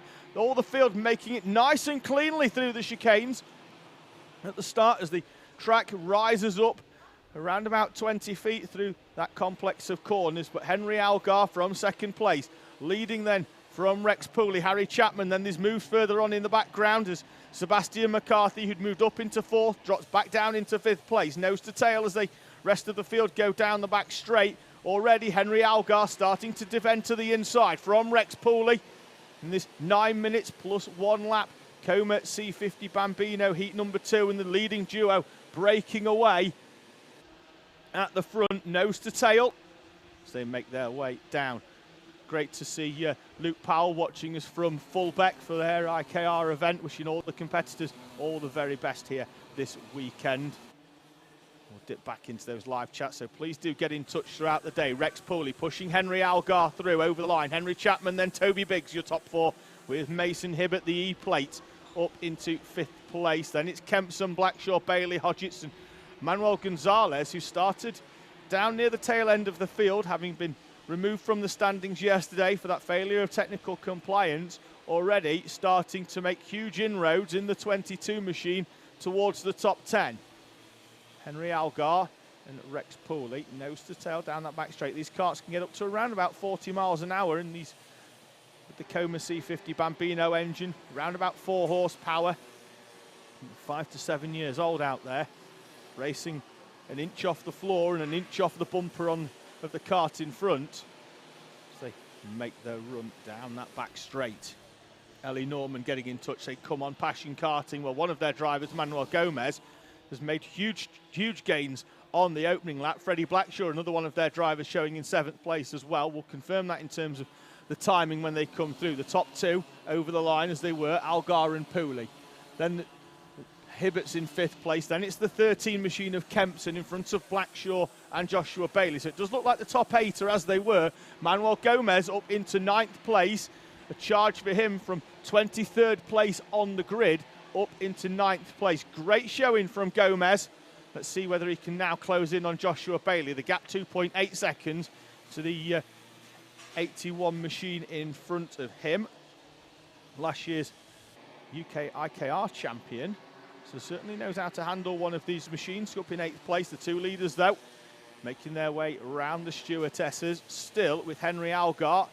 And there we have the 23 machine of Brady Atkin trying to attack Henry Hales in the 57. They were all side by side down the back straight, but they've all managed to slot back into single file before splitting again to take different lines. Looks like it's Noah Wicklow in the 53 just off the back of that. He's currently being shown in 16th place, having started inside the top 10.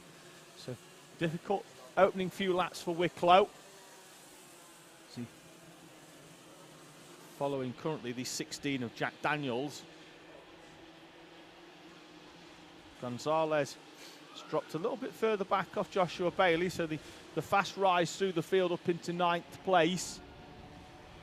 Looks like he's just about found now where he needs to be as Pooley and Algar go toe-to-toe up towards Iredale's. As Algar goes slightly wide, Pooley with the fastest lap of the race so far on lap number 2. A shade over 1 minute and 5 seconds.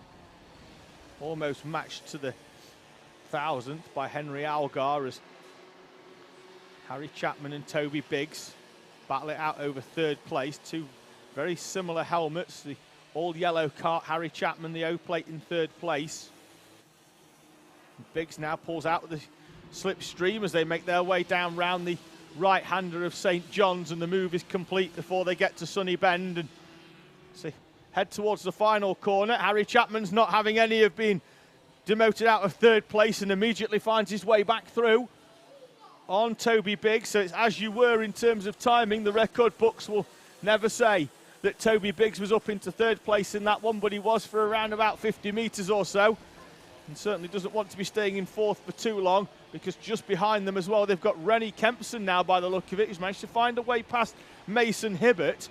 And if these two continue battling over 3rd place, it's going to become a 3-kart battle very, very quickly, because there in the background is the 13 of Kempson.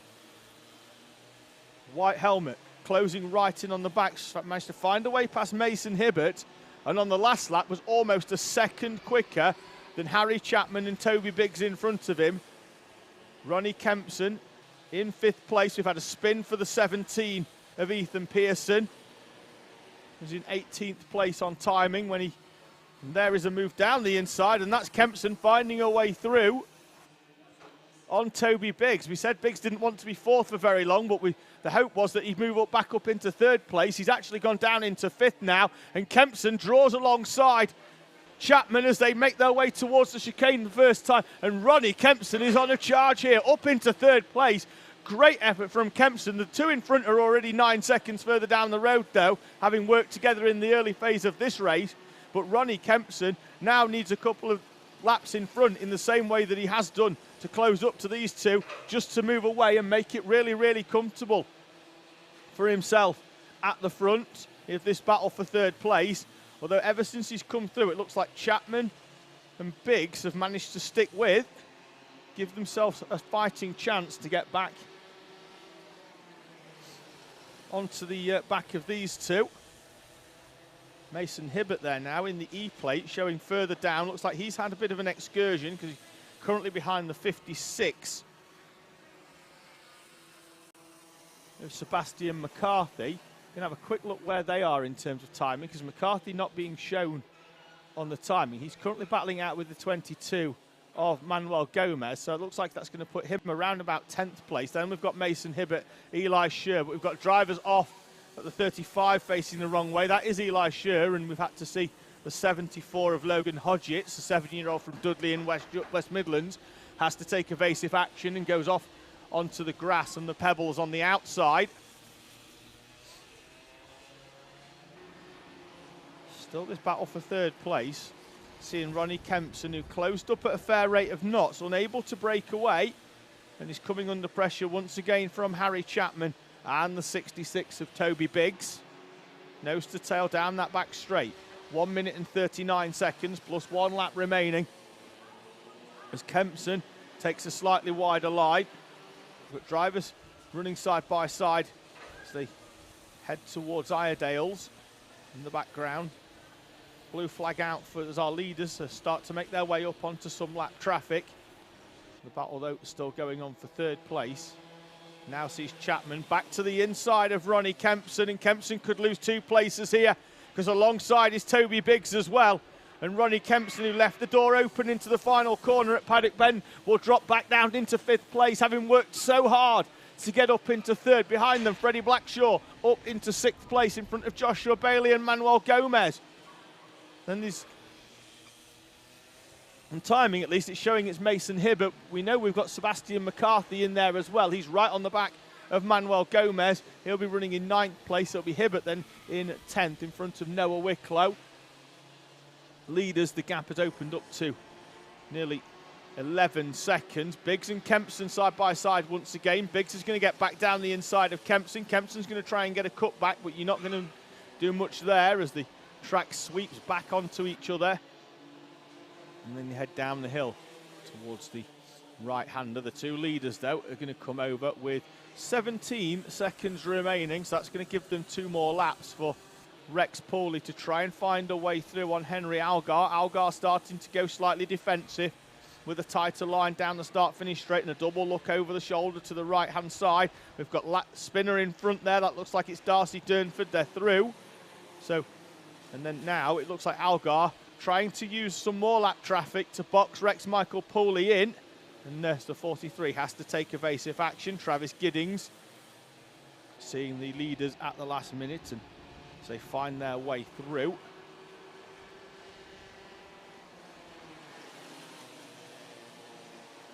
Through the chicane, down the hill they go for what will be the penultimate time.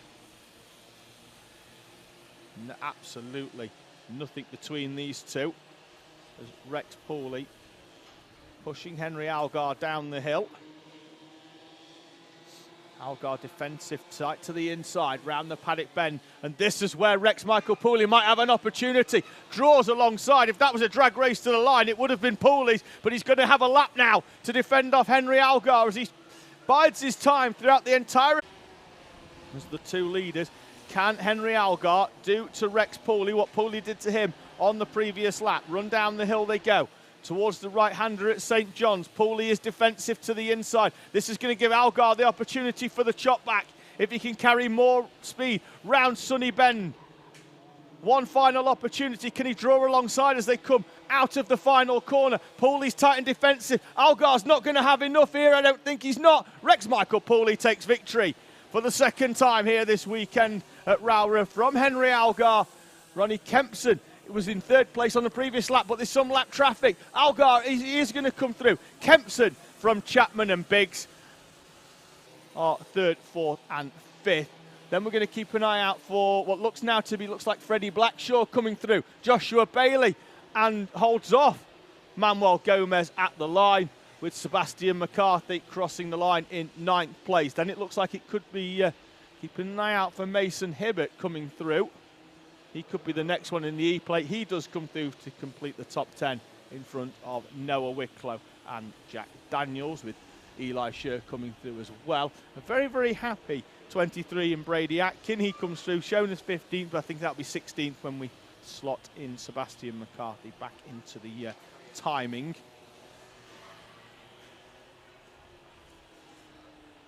So, got 1 or 2 runners still to come through. So that race comes to a close. So 4 racers down. Still have 17 more for you to go. We've got Mighty Bambino up there already down there in the holding area, ready to make their way out as your Coma C50 Bambino runners make their way into the holding area and park up against the far wall. There's the 27 there of Darcy Durnford rolls in, with Freddie Blackshaw having an off-track excursion on the in-lap. Sees him parked against the barrier as the rest of our runners make their way into that holding area. You see the gate closed, and a few of our leaders, the reason you didn't see the leaders come through is that they're in that building there in the left corner of the screen, the grey one, with the red cladding round the outside. That's your scrutineering bay. So that's likely where your top 3 runners are going to be. They're down there. They'll have a number of checks done.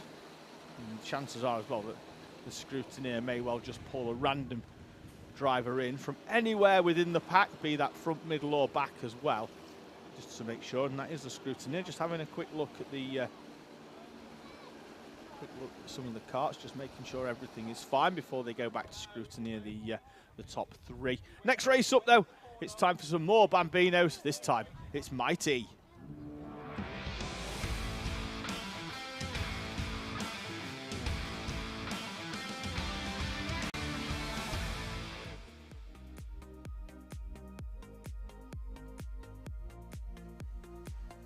Ansel Murray, your Heat 1 winner, starts on pole position, and last year's Mighty Bambino champion as well from BKC, with Alfie Garrett alongside. Ralph Martin, the pole sitter from yesterday, starts third with Oakley Riggs alongside Elijah Sang and Harley Bradbury Stretton are on row 3. Then it's Jensen James Williams with Ethan Lloyd, Junior Wright and Heath Smith complete your top 10 with Jude Taylor and Arthur Bath on row number 6.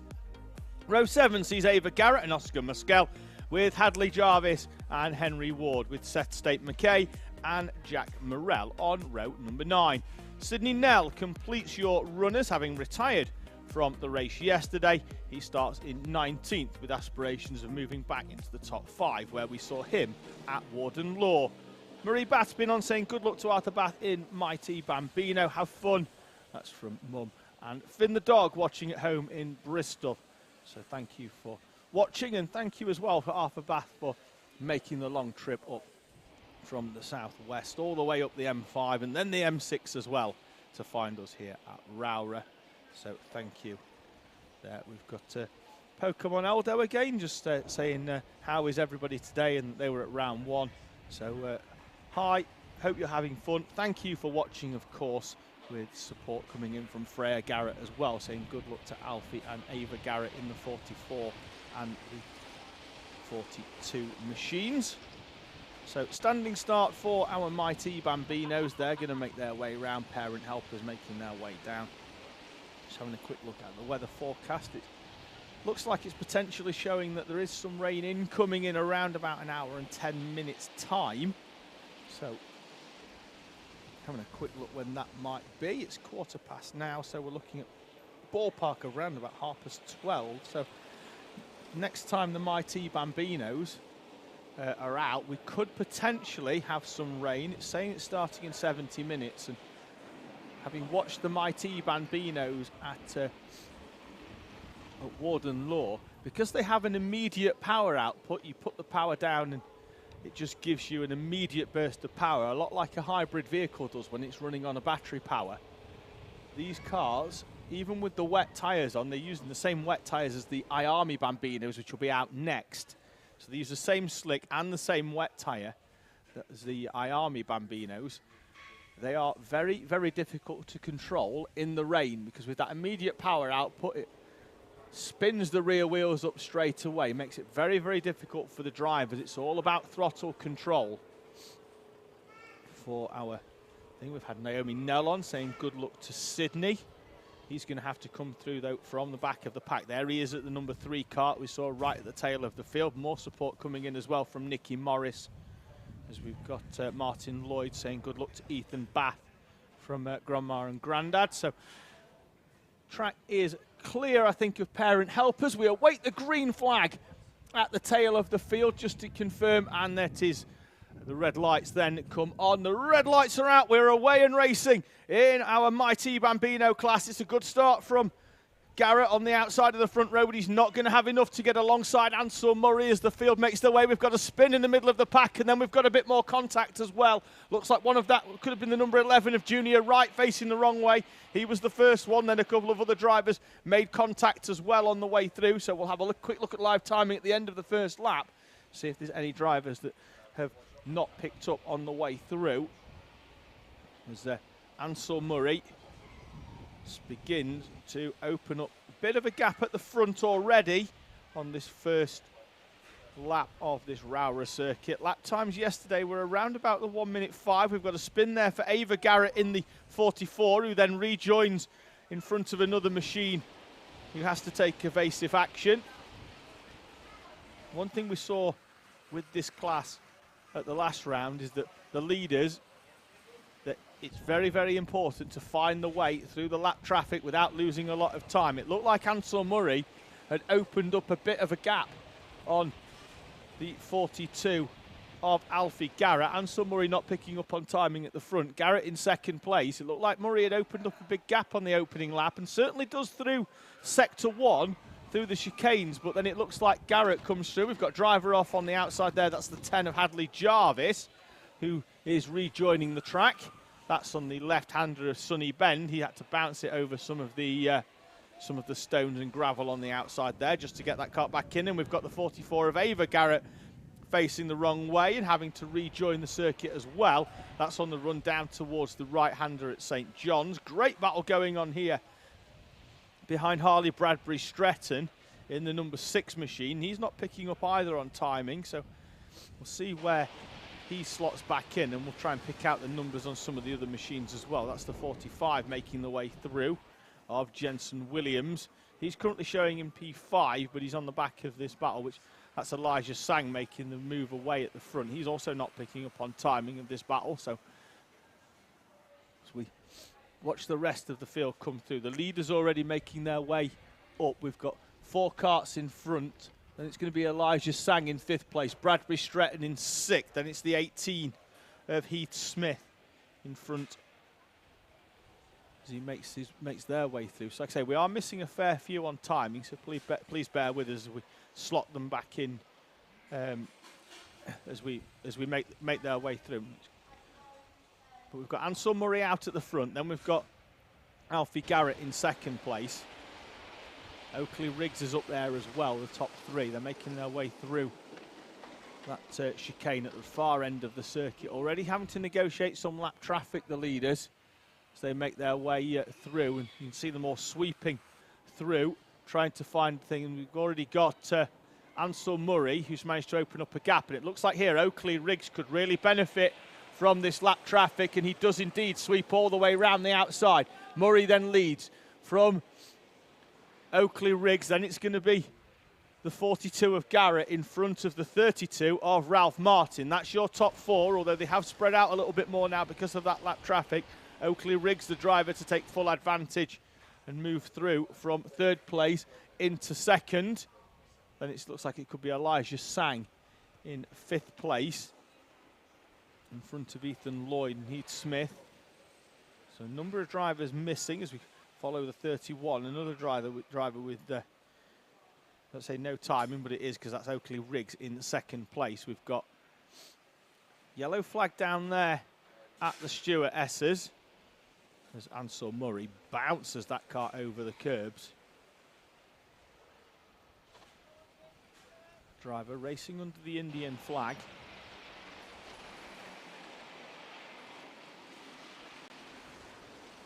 Coming up to some more lap traffic. Just having a quick look out the window as Harley Bradbury Stretton bounces this car up and over the curbs. Trying to keep an eye out for Sydney Nell, showing in 8th place on timing, but we know that we've got Ansel Murray and a few others in front, so looks like he's on the periphery of the top 10 as we've got drivers facing the wrong way there and up onto the grass. We've got the 16 who's facing, no, it's not, it's the 10 of Hadley Jarvis, who had to take evasive action as another car got a bit of a tank slapper on there, to use a motorcycling reference. Battle for 3rd place is close right up there now. Oakley Riggs and the 42 of Alfie Garrett in front of the 32 of Ralph Martin. The driver who's had a long trek up from High Wycombe in Buckinghamshire to compete here at Rowrah this weekend in round 2 of the Bambino Kart Championship. Just trying to tag onto the back of Oakley Riggs and the 42 of Alfie Garrett, who joins us from Holcombe in Somerset. Garrett tries to get the cut to the inside. Still 3.5 minutes remaining in this one. Ansel Murray, though, out at the front is looking comfortable as they make their way through the chicane. Ansel Murray just taking the left-hand hairpin. You'll just about catch him there on the way out. So he's got around about 4 or 5 seconds of a gap now by the look of it, which he's managed to pull out in the last few laps as the rest of the field behind have battled it out. Negotiates the lap traffic in front, which this pack for 2nd place are likely to catch as they make the run up towards the stewardesses, and they're all going to sweep round the outside nice and cleanly. Managed to find their way through here. And that run up to the far end of the circuit.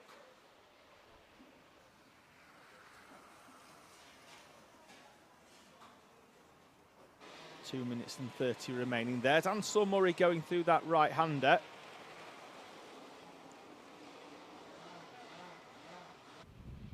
The rest of the field behind. There's Murray also finding his way past Arthur Bath. traffic. The Alpha Live van there parked in the background for some prime advertisement. Well parked this morning by our executive producer, Mr. James. Field making their way through. More lap traffic than Arthur Bath once again, who Ansel Murray got past on the previous lap. And now they've got plenty more in front as well. The 15 of Oscar Mescal and Jude Taylor in the 17 just in front of them.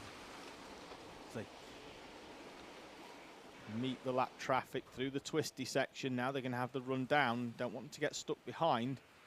And is often the case. You see the first two get through and then the third one gets left occasionally. This time all three of them are through. And then there's contact in the back there by the 32 of Ralph Martin into the back of Oakley Riggs. Puts Riggs into a half spin and Riggs drops down from second place that he's held pretty much since the start of this race into fourth place. Oakley Riggs now with work to do in the remaining 1 minute and 15 seconds.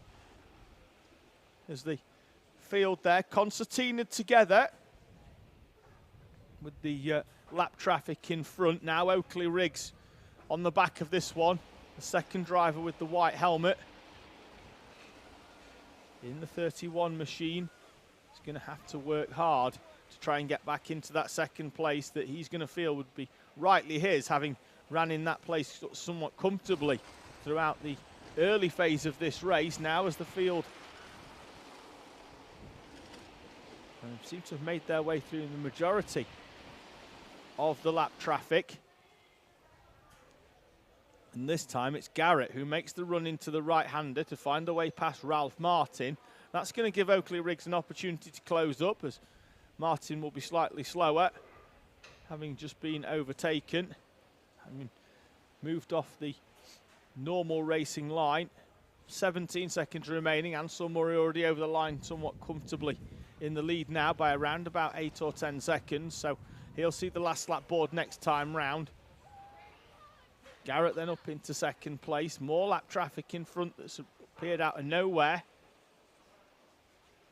That'll be the 38 of Henry Ward that they're finding their way through.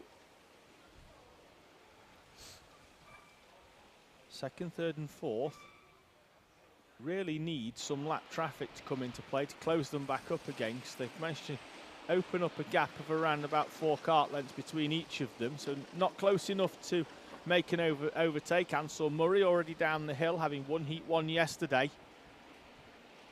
And so far today, we're on a bit of a run here. As if you've won Heat 1, then it looks like you're pretty much a shoe-in for Heat number 2 so far, as we've had everybody that's won Heat 1 take their success in Heat number 2.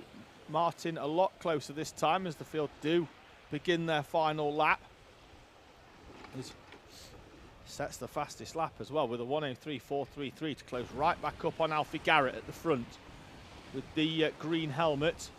Ansel Murray already further down, running the number 1 as last year's champion. The move down the inside now by Ralph Martin, gets the nose in, down the inside. Can he get it stopped to stop Alfie Garrett getting the cutback? Garrett does get the cutback. Ralph Martin runs him to the white line on the inside. Lap traffic in front of Hadley Jarvis in the 10. Who's going to manage to try and take advantage? Ralph Martin down the inside, contact into the back of Garrett. Garrett manages to ride it out as they bounce over the curves. Long run then down the hill towards the right-hander of St. John's. Ansel Murray already through that corner. Behind, though, Martin still trying to find a way past Garrett. And Oakley Riggs is going to try and take advantage. Riggs is down the inside. Martin squeezes him onto the grass. And Ralph Martin is through, up into second place. Then Martin is spun round by Garrett. And then it's going to be Riggs in third place, with Ralph Martin crossing the line backwards for a superb fourth place. So it doesn't matter whether you're forwards, backwards or sideways, the transponder's still going to pick up Ralph Martin there, rolling backwards over start finish to be classified in what will have been fourth place. So Alfie Garrett will be second behind Ansel Murray, and then Oakley Riggs with Ralph Martin in fourth place, although fairly sure that the final few corners of that battle for second, third and fourth will be looked at by our race director, with Oakley Riggs being forced onto the grass on the inside by Ralph Martin. Then Martin has more contact in the background as some of our Rest of our field make their way through as Elijah Sang crosses the line for what we think will be 5th place as well for the youngster, one of the stars of our Driven Dreams docu-series. So he's made his way through for P5, but yeah, I'm fairly sure that the content of that final lap will be looked at by our race director, as I say, with Oakley Riggs squeezed onto the grass by Ralph Martin, then Martin being tipped into a spin by Alfie Garrett. Plenty to look at there then for our race director in the final few phases of that race. 2 more races of the first cycle of heats here today. For heats number 2, we've got I-AME Bambino, then we've got Minimax. Next up, it's I-AME Bambino.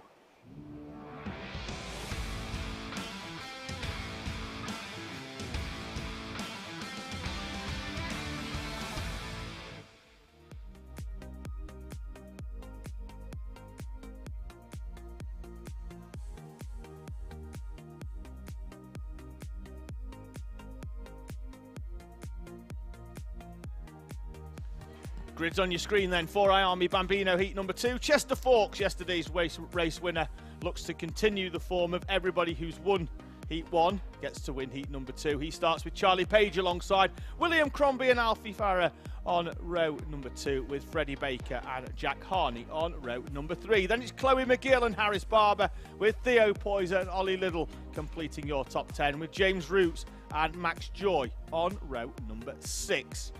Max Mikalansky and Sophia Page share row 7, with Leo Harang and Austin Anderson on row 8, Freddie Purnell and Charlie Holmes on row number 9. The final runner will be Darren Dimitrov, who started the day yesterday in 2nd place, but a failure of technical compliance post race number 1 sees him start from 19th and final position in our I-AME Bambino class. So keep an eye out there for the number 65 machine, just waiting, and he has made his way out of the dummy grid.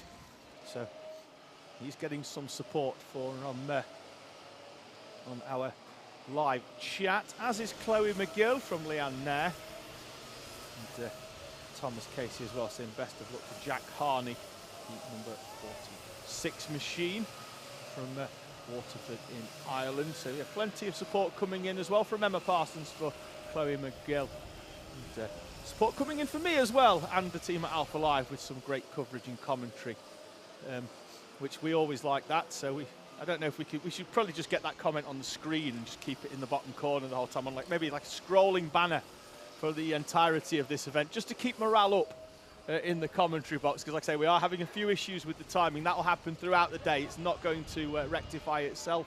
The issue started yesterday with the practice sessions when they were testing out some of the transponders. They weren't picking up. So we are making the best of the situation here at Rowrah in Cumbria. So if there is a few drivers that are missing, we are trying to just watch them out of the commentary box window, although it's not quite as easy, because we are raised up almost right over the start line. In fact, you can see me there in the corner. I'm going to turn around and have a little wave at our camera. That's me in the commentary box here. As you can see, we're right over the start line, but it does mean that I've got to lean right over the top of my screens, just like that, to be able to see all of the karts making their way through. And we've got to be heavily reliant then on the numbers on top of the Nauseo panel just to pick out what karts are going through. Final runner just rolling into position is the number 7 of Freddie Purnell, as we waited for him to come through.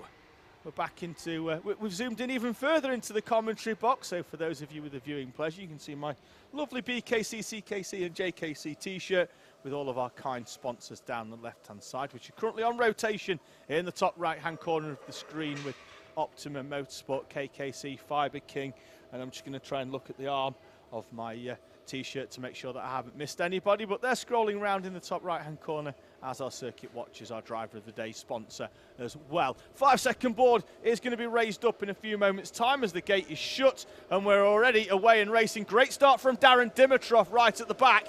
He goes as soon as the lights go out, and he's going to start trying to make his way through this field. He's got plenty of work to do as Darren Dimitrov to try and get somewhere near the front before Chester Fawkes has managed to break away at the front of this race. 9 minutes plus 1 lap as the field makes their way down towards McRae's for the first time.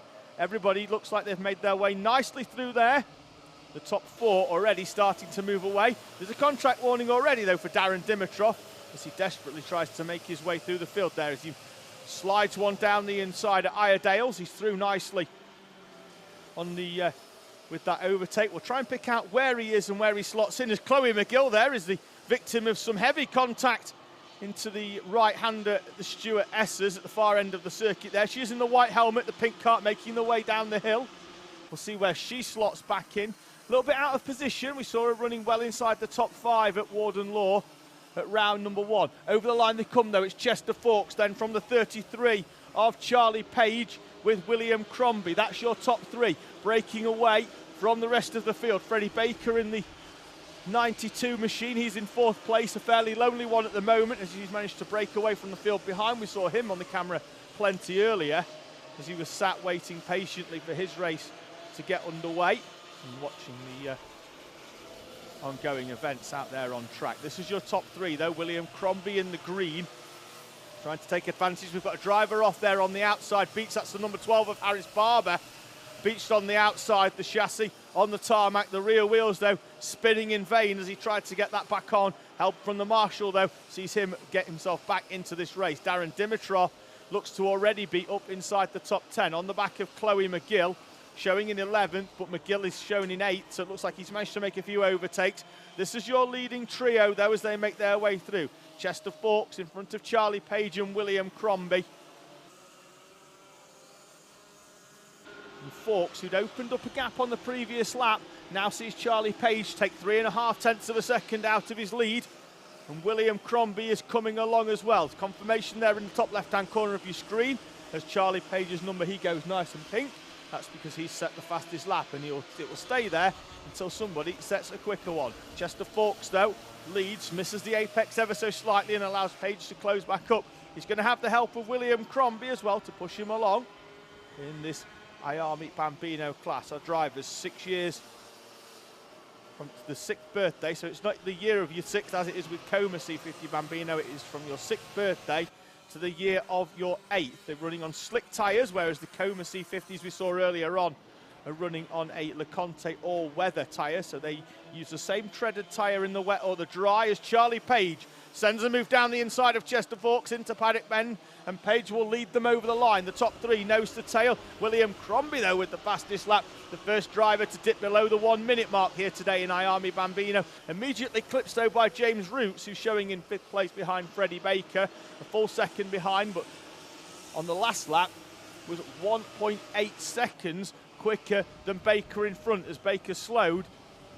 Roots puts in the fastest lap, so expect them to be a good battle going on now for 4th place, with James Roots trying to close in on Freddie Baker. The gap only 1 second behind. He was 1.8 quicker on that previous lap. The 2 leaders starting to break away ever so slightly from William Crombie as they make the run down the hill. Darren Dimitrov there now seems to have found a way past Chloe McGill, showing in 8th place. And I think the timing is correct on that one as the top 3. Then we've got a battle of 2. Then it's Dimitrov on the back of Jack Harney and Ollie Liddell.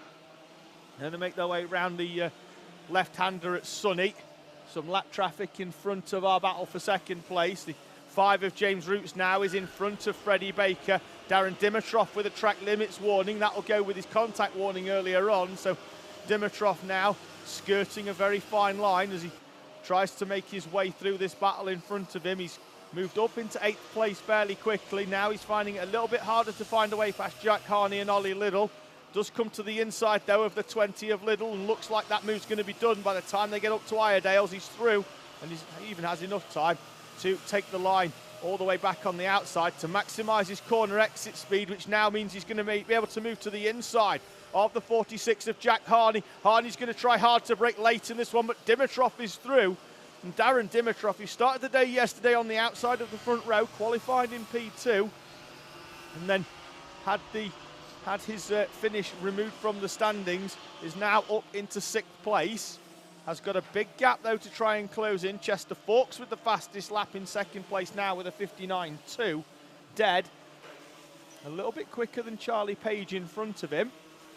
But gap remains at just over a tenth of a second between Page and Fawkes. They're starting to move away from William Crombie at the front of this one. Chester Fawkes almost into the back of Charlie Page there, gets a little bit snap oversteer halfway round the corner as well.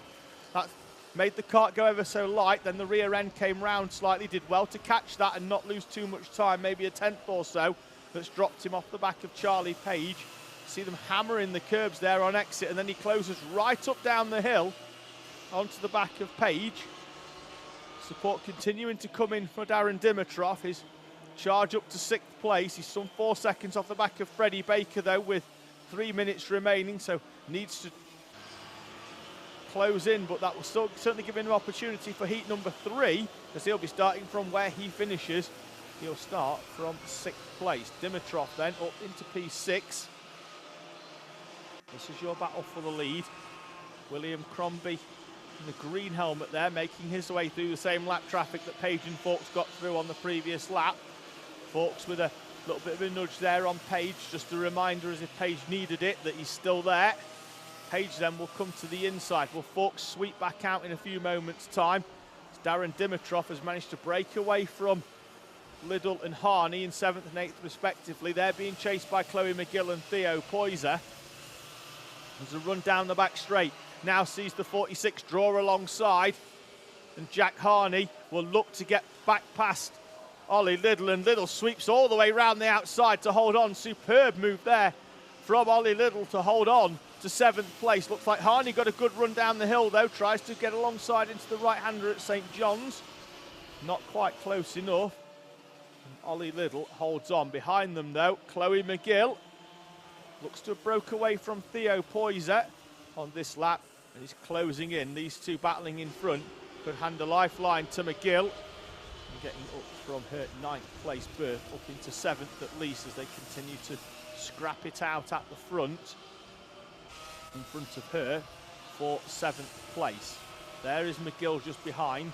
Looks like that kart's coming good for her towards the end of this race. 1 minute 20 plus 1 lap remaining for Chloe McGill as Ollie Liddell slides slightly wide. That's going to give Harney an opportunity once again to get to the inside, and does. He's going to get squeezed though right onto the white line. Liddell gives him a kart width and an inch, which is just about as much as he needs to, but then goes slightly wide. These two chopping and changing, and right in the background lurking is Chloe McGill, who now will join straight onto the back of these two. Move down the inside from Harney. Liddell once again sweeping round the outside to hold on. Lap traffic in front of them as well. James Roots once again with the fastest lap in 4th place. That will give him some confidence going in. He's not too far back off William Crombie either. He's going to have 2 more laps to go. This battle for 7th place, sweeping through the chicanes. Some lap traffic in front. They're all going to go round the outside. McGill might not get the opportunity to do the same, and that's going to balk Chloe McGill. It's going to ruin her opportunity, I think, of battling it out for 7th place, because Liddell and Harney are through. Harney, once again, with a tighter line, managing to get a better run out of there. Can't get alongside in the early phase of this straight. Liddell's going to squeeze him to the inside once again. Liddell, though, knows he can go round the outside to hold on, and does it once again. Does Ollie Liddell. Great driving from both of these two, chopping and changing. The Harney's going to try the same move down the inside again. Liddell's going to go round the outside, and Harney has to back out of that corner, drops a few kart lengths back. Chloe McGill still within a reasonable distance for James Root. Sets the fastest lap, goes sub 59. We thought sub 1 minute earlier was going to be impressive, but he goes sub 59 with a 58.979. Fastest lap, and within 2 tenths now of James Roots in front on this final lap. 2 tenths between the two leaders, Fawkes and Page.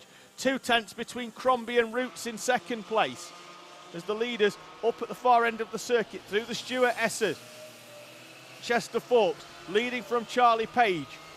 The record so far of 5 races with 5 same final victors as heat number 1 looks like it's going to continue. Lap traffic in front for them to contend with as they head up towards Paddock Bend. Fawkes has made his way through. Chester Fawkes, 6 from 6 in heat 1 winners that go through to win heat number 2. And Chester Fawkes wins from Charlie Page, with William Crombie and James Roots coming through almost side by side over the start line. Out the window, Roots is in front, but on timing, William Crombie takes it by 0.03 of a second. I looked out of the window for the first corner. Roots was already through, but Crombie in front as they went over the start line. Darren Dimitrov comes through from 23rd place to be classified in P number 5 in front of Freddie Baker and Ollie Liddle, who had that great battle towards the end, trying to keep out look out for Jack Harney. He's behind Chloe McGill, who managed to find a way through on that final lap for P8 with Harney, and then Theo Poyser rounding out your top 10 in our I-AME Bambino class. So that is 6 races down for the first cycle. The final race that you haven't seen already this morning before we go back to junior rotax. It is time here at Rowrah for heat number 2 in Minimax.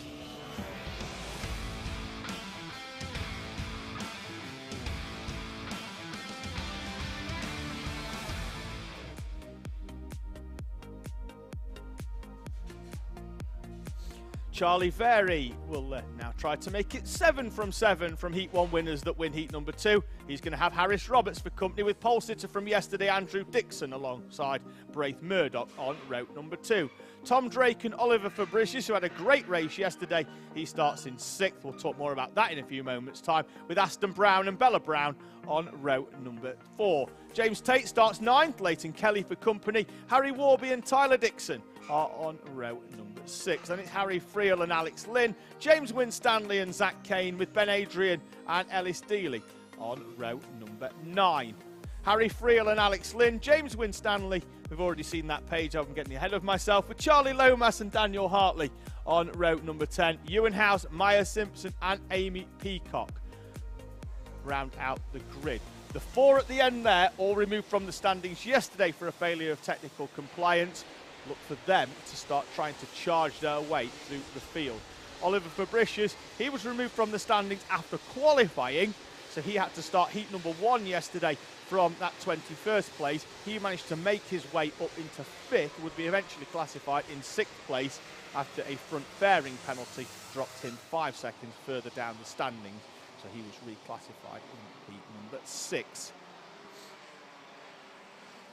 There he is with the orange kart with the blue race suit and the yellow helmet. That's his more traditional race colours from last season, blue, yellow and white. This year in the orange of BSR for his kart. See the runners at the back there, starting with the Daniel Hartley in the KMS colours. In front of Ewan House on the Cosmic Machine. Then you've got Maya Simpson in the Strawberry Racing Tony Kart green. And then Amy Peacock in her traditional black and red.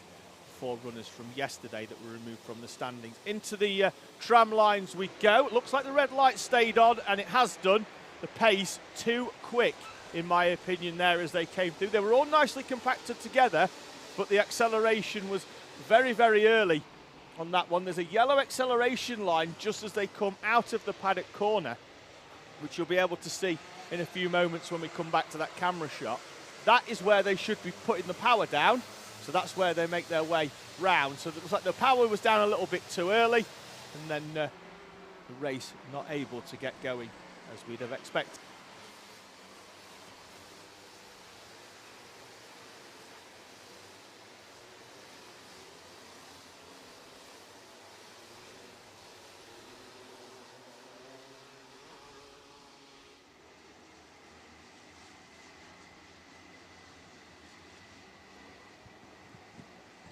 Field then now making their way down the hill, a lot more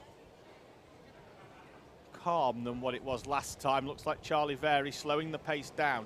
You'll see as they come round this corner from this rear camera shot, hopefully we'll see it before the karts get in the way, there is a yellow line just around about now on the camera, as you can see it just there, and that is where the field gets to go. We're away in racing as Harris Roberts sweeps round the outside of Charlie Very to lead.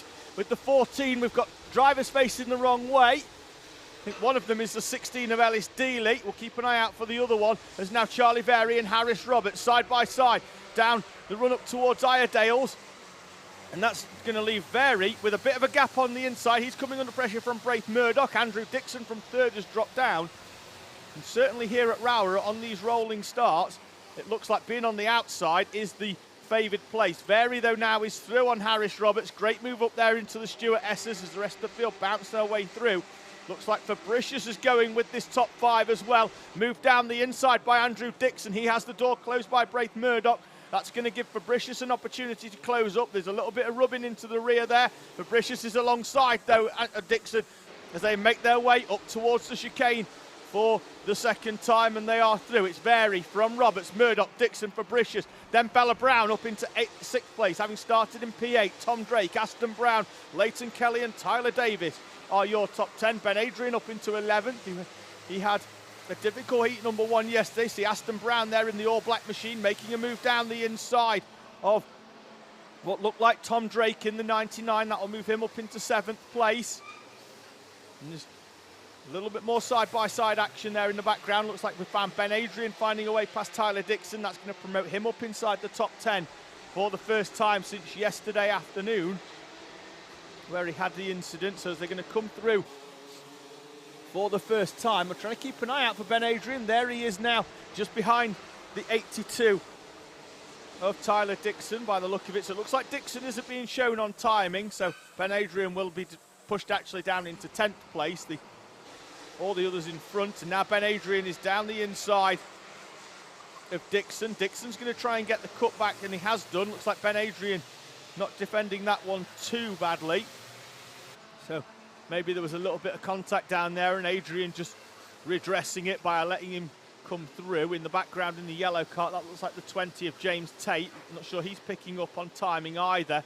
Behind them, though, the first of the 4 drivers removed from the standings yesterday, Daniel Hartley, in the number 63 KMS machine, starting to join on to the back. There's some heavy contact into the final corner that's going to allow this field now to pretty much come through side by side on each other. They've also managed to slot in. Harris Roberts sets the fastest lap in 2nd place.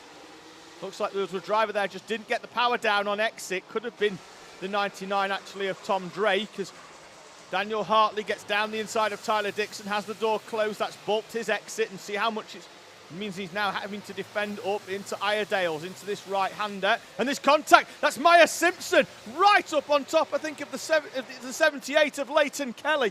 2 carts beached up on top of each other. Marshals go running, both of them out. Leighton Kelly in a fair bit of discomfort as well. He was holding his arm there.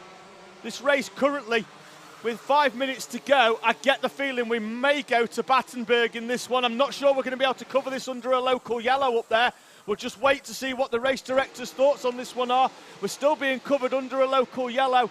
The leaders, though, making their way. They'll be about approaching that corner in a few moments' time, as Oliver Fabricius sets the fastest lap. He's up into 3rd place now. Charlie Vary, incident, this is the corner, so no overtaking from any of our runners up there. Both carts have been dragged to the inside. Great effort from the marshal up there. I think at one point he was dragging both carts across the field by himself at the same time. Cracking effort. On the outside, though, Leighton Kelly still just being tended to by the marshal. Tom Drake goes wide. We've got Tyler Dixon down the inside. Looks like Daniel Hartley as well, trying to make his way through on the back of that one. The top 5, though, still breaking away. Braith Murdoch now just behind Andrew Dixon in P5. Charlie Vary still leading with a gap of 0.6 of a second. Marshals worked well there to get both drivers and carts to the inside, so that the race was not required to be neutralised. See both the carts there. Still Leighton Kelly just being tended to by the marshal. Like he got up and his arm was hurting him as the cart naturally going up. The weight, including the driver, have got a minimum weight of 135 kilos. So that's pretty much, not that any of you know my body shape or anything, but that's about 1.5 of me. So a decently grown adult, we'll say, who's had a fairly decent Christmas and is still carrying a little bit of timber. Vary, though, leading now. The gap out on the previous lap was out to look like to around about half a second. Looks like Harris Roberts has closed it in, with the help as well of Oliver Fabricius, who sets the fastest lap. On the last one, Harris was 0.3 quicker than Vary, and in turn, Fabricius was 2.5 quicker than Harris Roberts. Behind them, Andrew Dixon hanging on for dear life to the back of this one. Just about there. try and take advantage of anything happening just in front as they make their way run down towards St John's. The left-hander then of Sunny Bend, as Harris Roberts goes for a late overtake down the inside, and Charlie Vary's going to get shuffled back to third place. Fabricius, there's a gap down the inside. Fabricius puts the 90 machine in the gap, and he may even be close enough here to Harris Roberts to have a bit of a nibble down the inside. See the kart jack as they got the kart stopped there on the inside, the left rear wheel up in the air as the kart flexes, and Andrew Dixon's going to try and get down the inside of Charlie Vary as well. Vary, though, has to run it out round the outside, holds on in third place as Charlie Vary. Harris Roberts, though, the cadet kart champion in Honda Cadet last season, transitions to 22 spec Minimax for this year, and it's been a very successful one thus far. Leads this race with 2.5 minutes to go, plus that one lap from Oliver Fabricius, and now it's Fabricius' turn to send the move down the inside. Harris Roberts turned in, had to turn back out again because he saw Fabricius was there, and Oliver Fabricius, from the back of the grid yesterday, having had his time removed in qualifying, to P6 in heat number 1, now leads heat number 2 with 2 minutes and 1 lap remaining. Great drive from Fabricius. Can he pull away, though, from the train behind? Harris Roberts, Charlie Vary, Andrew Dixon, your top 4. Braith Murdoch a 2.25 seconds behind in third place. Should a comment come in? I'm going to come to that in a few moments' time because it just needs a bit more of a detailed explanation as to why the drivers can be seen to an extent leaning away from a corner rather than what you would expect as sort of a more lean-in approach. So I'll explain that one at the end of this race, as we're expecting this one to stay quite hot at the front as Harris Roberts closes right in on the back of Oliver Fabricius into the left-hander at McRae's. Oh, Andrew Dixon arrives from yesterday down the inside of Charlie Vary. Vary, though, managing to get the cutback. Dixon from a mile back, and then Dixon once again down the inside into the Stuart Esses. Andrew Dixon's had enough of looking at rear bumper. He's up into third place. The move initially started down there at Iredale's. He pretty much came from out of camera shot, hard on the brakes to make the move stick down the inside. Vary got the run back to the inside, and then they chopped once again with Dixon drawing alongside. 43 seconds remaining. Lap times in these karts 49, so we're going to have 2 laps remaining in this race for Fabricius to try and hold on from Harris Roberts. Can Dixon or Vary close back in if they work together, or if the two in front begin to argue it out, as Harris Roberts once again hard on the brake, closing right up on the back of Oliver Fabricius. Fabricius, though, able to get on the power earlier. There's Braith Murdoch, that's your top 5. We've stuck with this one throughout most of this race, just keeping a quick eye on the other drivers that were coming through from the back of the grid. We know Maya Simpson already out. We've got, having a quick look, we've got Daniel Hartley running up in P8. He came through from the back. Amy Peacock up into P12. Ewan House in 11th, just in front of her. There's Ben Adrian on the screen in 6th place. So he's going to have worked his way inside the top 10 rather comfortably. He's managed to find his way through the tail end of the top 10 in front of James Tate. There's Daniel Hartley then on the back of James Tate, with Aston Brown just behind. On to the last lap. Fabricius leading from Harris Roberts as Daniel Hartley and James Tate battle it out over what on screen is 7th place. I think it could be 8th though, because I think we've got a driver missing in the timing in front of them. We'll see if it is Ben Adrian. It's not, it's Aston Brown in front.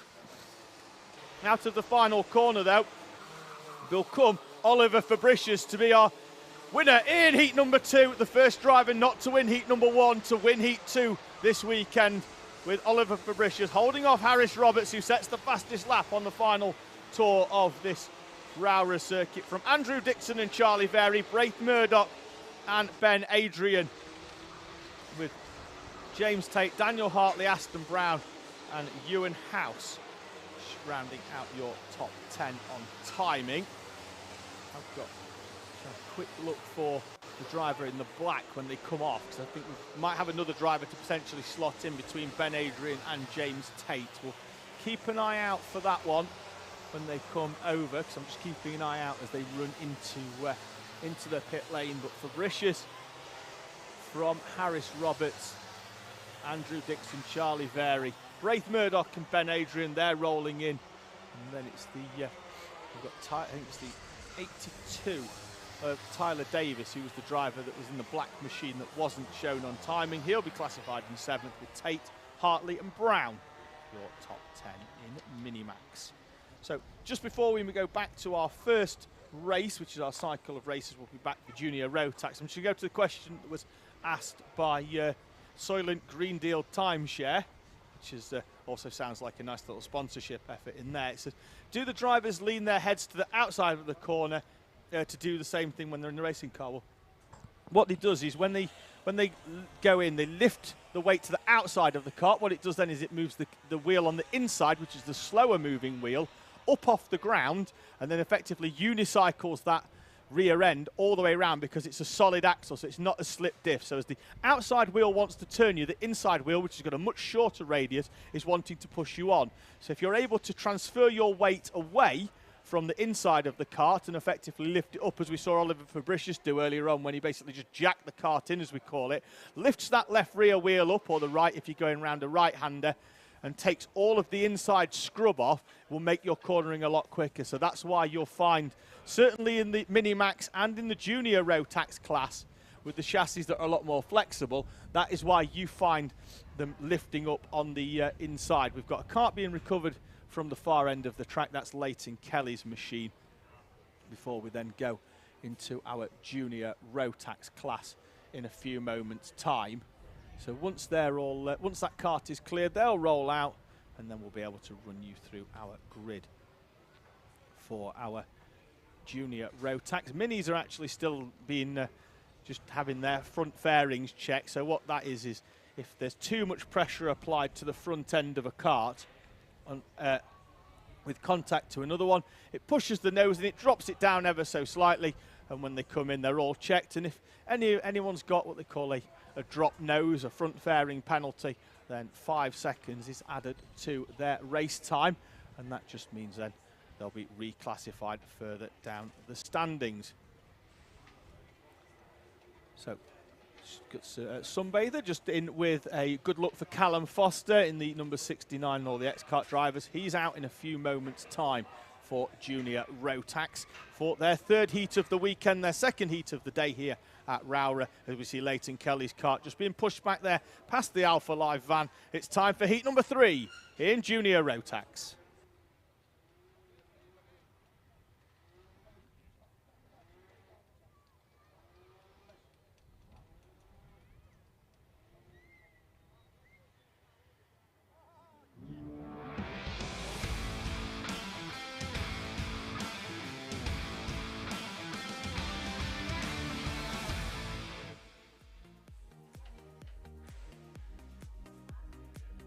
Heat 1 and Heat 2 winner Ollie Naylor will start this one on pole position.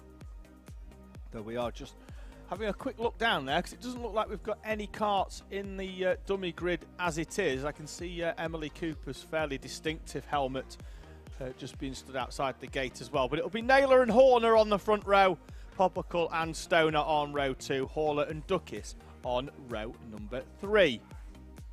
Then it's going to be Melissa Adrian and Bartek Filipiak, James Waring and Callum Foster, who we spoke about a few moments ago, with James Kell and James Philip Byrne on row number 6. Kasper Tomilewski, who came through from the tail of the field to finish 13th, starts row 7 with Martin Wright alongside Harry Hurst-Grover and Ethan Bath on row number 8, with Jensen O'Neill going and Jacob Anslow on row 9. Then it's Joshua Jarvis and Ollie Poole, Archie Carter and Archie Dyson, and all Archie row 11, with Amalie Ackitts and Christian Stefanoff on row number 12.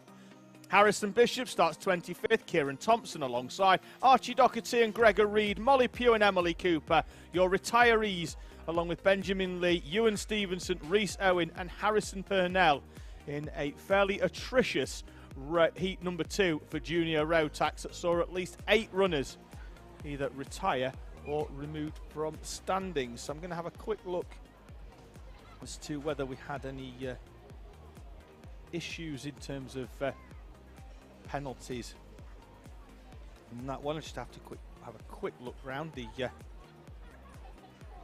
using some of my 5G up here, and it's somewhat strange because there's a phone mast at the top of the hill, but the signal is not brilliant here at Rowrah. For anyone that's ever been before will know just that. So it didn't look like there was any removals from standings. There was a fair few retirements in Heat 2, I think. Let's just have a confirmation in Junior Rotax. Was pulled Heat 1 up where there was a huge amount of front fairing penalties in that one. Still looks like the dummy grid is fairly clear down there for us. It is, we are expecting to run through Heat number 3. We're around about half an hour behind schedule as it stands. We've had obviously the 2 incidents this morning. We have had a few. Reese Owen was removed from the standings for being underweight, unfortunately, in the last one, and we've had a 5-second penalty for Jensen O'Neill going. There's a lot of front fairing penalties in Heat number 2 as well, and Harrison Purnell in 26, he'll take no further part in the race weekend either. So we've got a few moments to wait whilst we wait for the Junior Rotax karts to be placed onto the grid. The holding area down there is clear at the moment, so, and all the Junior Rotax karts seem to be queued up down the far end of the circuit. So we are just waiting for confirmation as to why. You can see that the dummy grid, which is the first building there that you can see with the open door on the front, doesn't have any karts in it at the moment, so we're just waiting why that is. I think it's because we have a just a delay because of something that happened in Heat number 2. We just need to make sure that the grids are going to be correct, so we have a slight delay at the moment. So we're going to have a quick. I was having a quick look around the cafe at the moment just to see what's going on in here. It's absolute murder in the commentary box at Rowrah because we set up in the corner of the cafe here, so everyone is tucking into something nice to eat, including our director and our roaming cameraman, who appear to be tucking into some food. Clearly not liked as a commentator on the Alpha Live roster because I wasn't offered anything to eat by anybody else. I'm not having something that you've already taken 7 bites out of.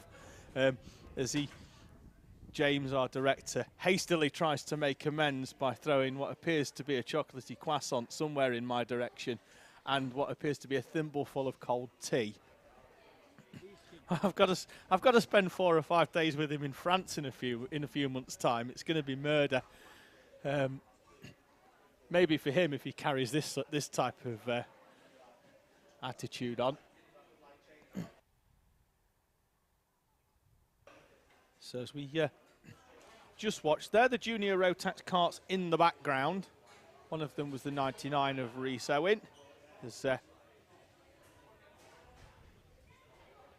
going to see how long this young man can make his way down that barrier.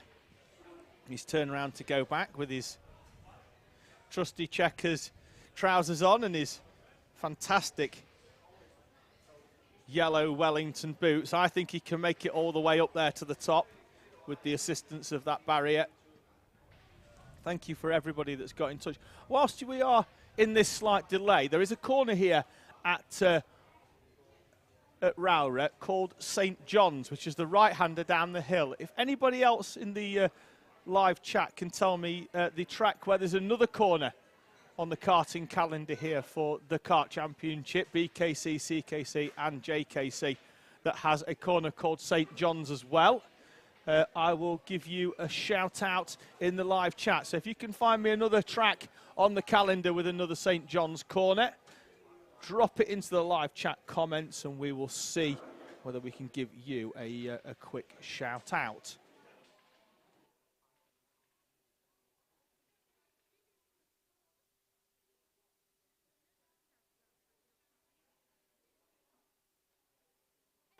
So whilst we're waiting for people and the roaming cameraman is in the vicinity, I'm in the corner and I've managed to grab young Harris Barber, and I've managed to throw a headset on him. He's just had a quick sip of Lucasade. That'll sort him out for heat number 3. Harris, we saw you in heat number 2 have a bit of an excursion. What were your thoughts when you went off and then you put the power down and the chassis, the cart was beached in the corner and the wheels were just spinning? What were your thoughts?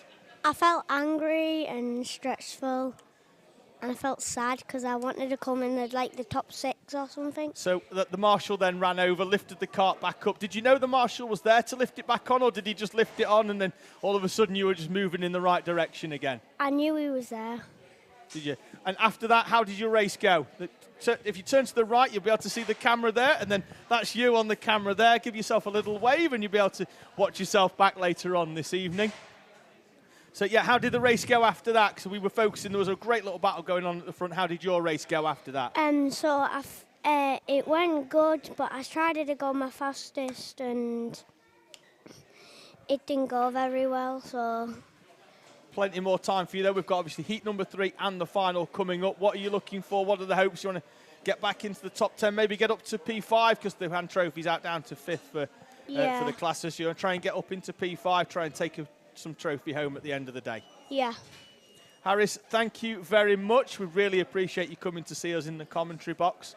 We're up here in the corner. So at the moment, whilst we're still waiting for the juniors, if anybody else fancies a little chat with us here on the Alpha Live channel, feel free to come in. We'll take the headset back off Harris's head and we'll see if we can find somebody else that wants to have a chat with us whilst we just wait for the Heat 2 grids to be confirmed. That'll give us the Heat 2 order. That'll give us the grids for Heat number 3. We're in the cafe. That's Harris there in the blue, as you saw in the live chat.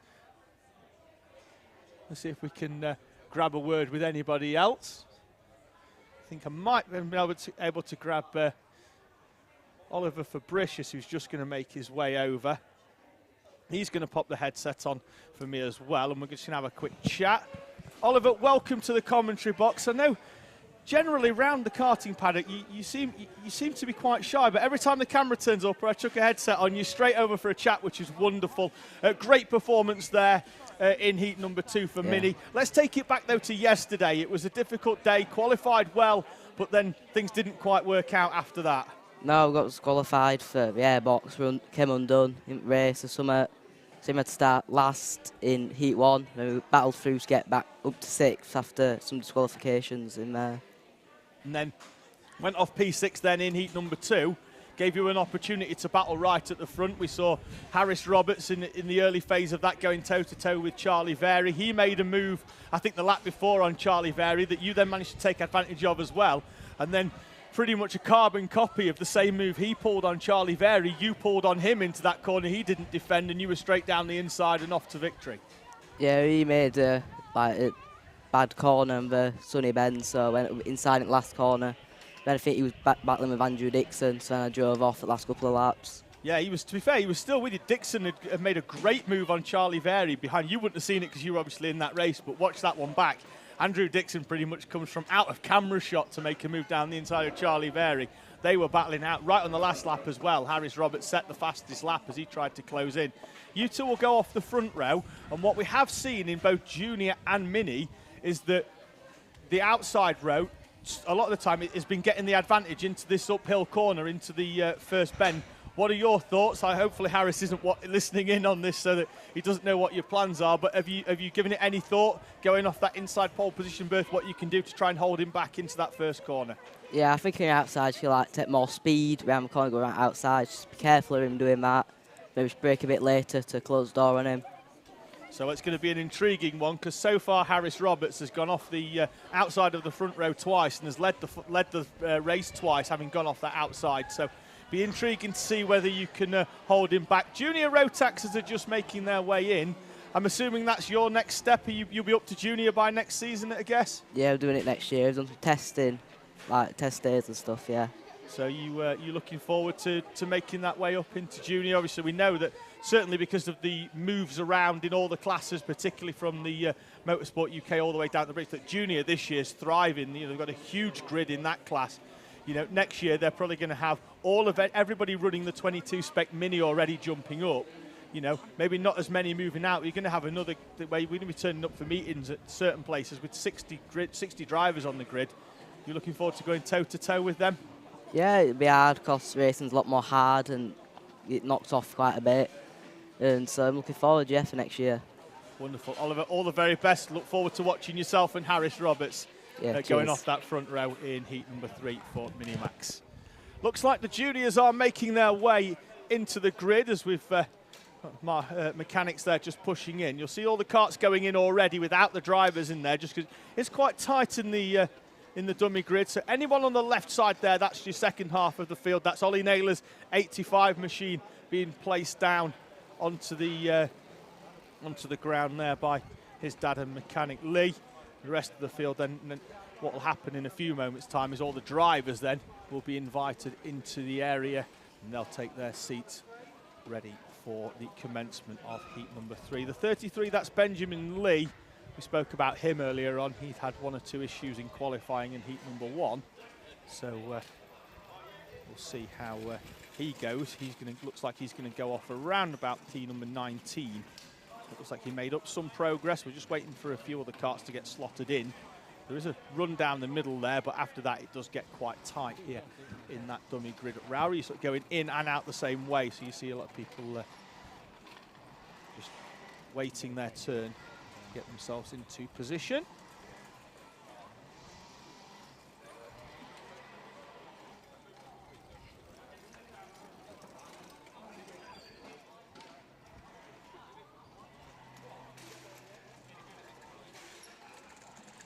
Welcome to Alpha Live, the live streaming service where you can be part of the action from home. You can watch via your smart TV, phone, tablet, or even your gaming console. We've got you covered. Just head to the YouTube app on any of your devices and search for Alpha Live. Here you can watch all of the events as they unfold, or you could choose from our vast library for those lazy days in, all in beautiful HD. Be sure to hit that subscribe button and click on that notification bell so you don't miss out on any future videos.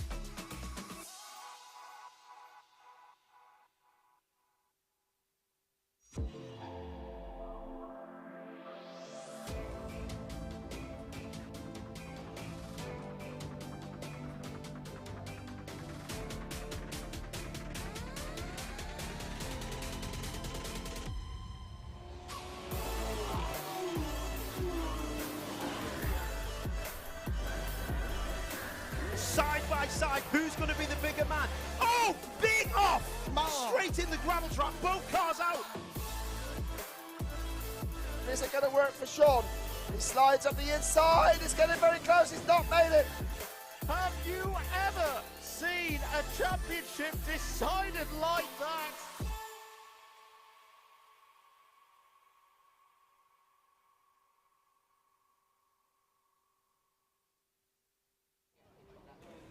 Welcome back to the commentary box here at Rowrah. I'm joined by our pole sitter's biggest fan and also mum, Hannah Naylor. Hannah, your lad's done incredibly well. Qualified on the front row in P2, went on to win heat number 1 and heat number 2. I know yesterday when we were watching I effectively did some impromptu commentary because you turned away and didn't want to watch, and I was shouting from the other side of the commentary box cafe here. He's alongside, he's through, and then you turned around and took a huge breath. What's it like watching your driver out there on track? Very scary. Very, very scary. I'm one of that, I'd sooner be a bike. I'm so glad he's doing what he's doing. He's come a long way, a really long way. Bless him. Yeah, he does scare me. Yeah, he had a real breakout weekend, round 1 last year at Fullbeck, didn't he? Yeah. Jumped towards the front. Huge confidence boost for him. Then going into this season in junior rotax, has won 2 races. Had a good outing as well at Warden Law. Yes. Didn't quite have the rub of the green in terms of front fairing penalties that weekend, but there he is, going off pole position. We've had a new bumper. It will not come off. A new bumper this weekend. No marks on it yet either, which is always a good sign on the sticker kit as well. But it looks like they're just being moved out of that holding area, so they'll make their way round for their rolling up lap. But yeah, what sort of goes through your mind? Do you watch when he comes around at the rolling start? Obviously, I know it's sometimes a little bit different when he's at the front as in the middle, but do you watch that first corner, or do you generally tend to shy away? I look at my phone.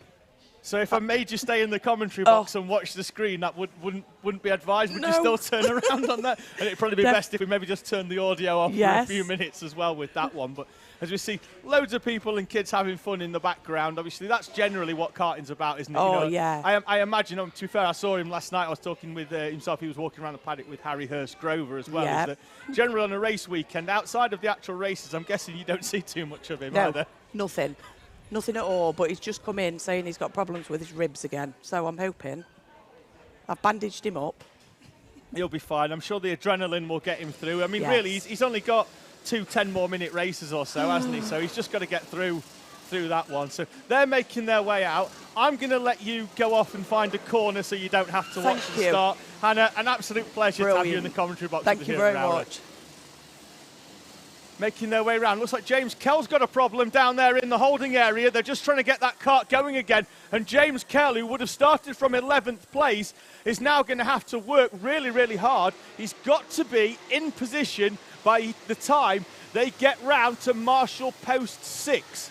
So he's got to get round. He's not going to have an opportunity either to warm his tyres up because he's just going to have to really race this one at a race pace. He's got to get round and get through the field. He's got to get as close as he can. Looks like he's already consigned himself, though, to starting at the back as James Kell here. Because he's going round. He is just warming the tyres up. He's starting to make his way through, but he's got to be in position by a certain point, I think, on the rolling up lap. Ollie Naylor's slowing them right down. Kell's not going to get round. They're already past Marshall Post 6. And James Kell is not going to be able to take the position that he wanted to in this race. He's still making his way through the field by the look of it in the 52 machine. Still trying to find his position, but he's going to be very, very late into that one. Don't know whether it's going to be looked at by the race director because they're already coming round Marshall Post 7 now. And apparently, from what I've heard outside, we could have a little bit of precipitation in the air, making their way up towards that first corner. Let's see if everybody manages to get through this side. We've got Callum Foster going through the escape road, and we've got the 41 as well of Martin Wright onto the grass. Everybody else, though, through nice and cleanly. Nobody facing the wrong direction. We'll keep an eye out. We've got drivers off down there. Looks like Molly Pugh is off in the pink helmet down there at McRae's. So it looked like everyone had got through nice and cleanly. And then the rest of them, we've got 2 facing the wrong way down there at Iredale's. We'll try and pick out who are. Bartek Filipiak and Melissa Adrian come together. Filipiak gets out of his kart. We'll have to jump back in and press the thing. And Melissa Adrian looks like she's got problems with the Nauseo panel. Not sure she's going to be able to get going again. They are both moving, but we'll see whether Melissa Adrian's race continues. Ollie Naylor then will lead them over the line for the first time from the number 34 of Marcel Popocal in second place. Sam Stone has dropped down into P5.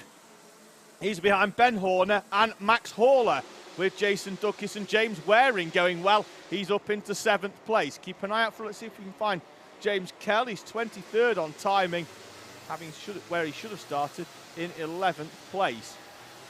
So drivers making their way round. Just have a quick look at what the lap times were in heat number 1 to see whether we've got a big change. So times are around about the 46, 47 mark.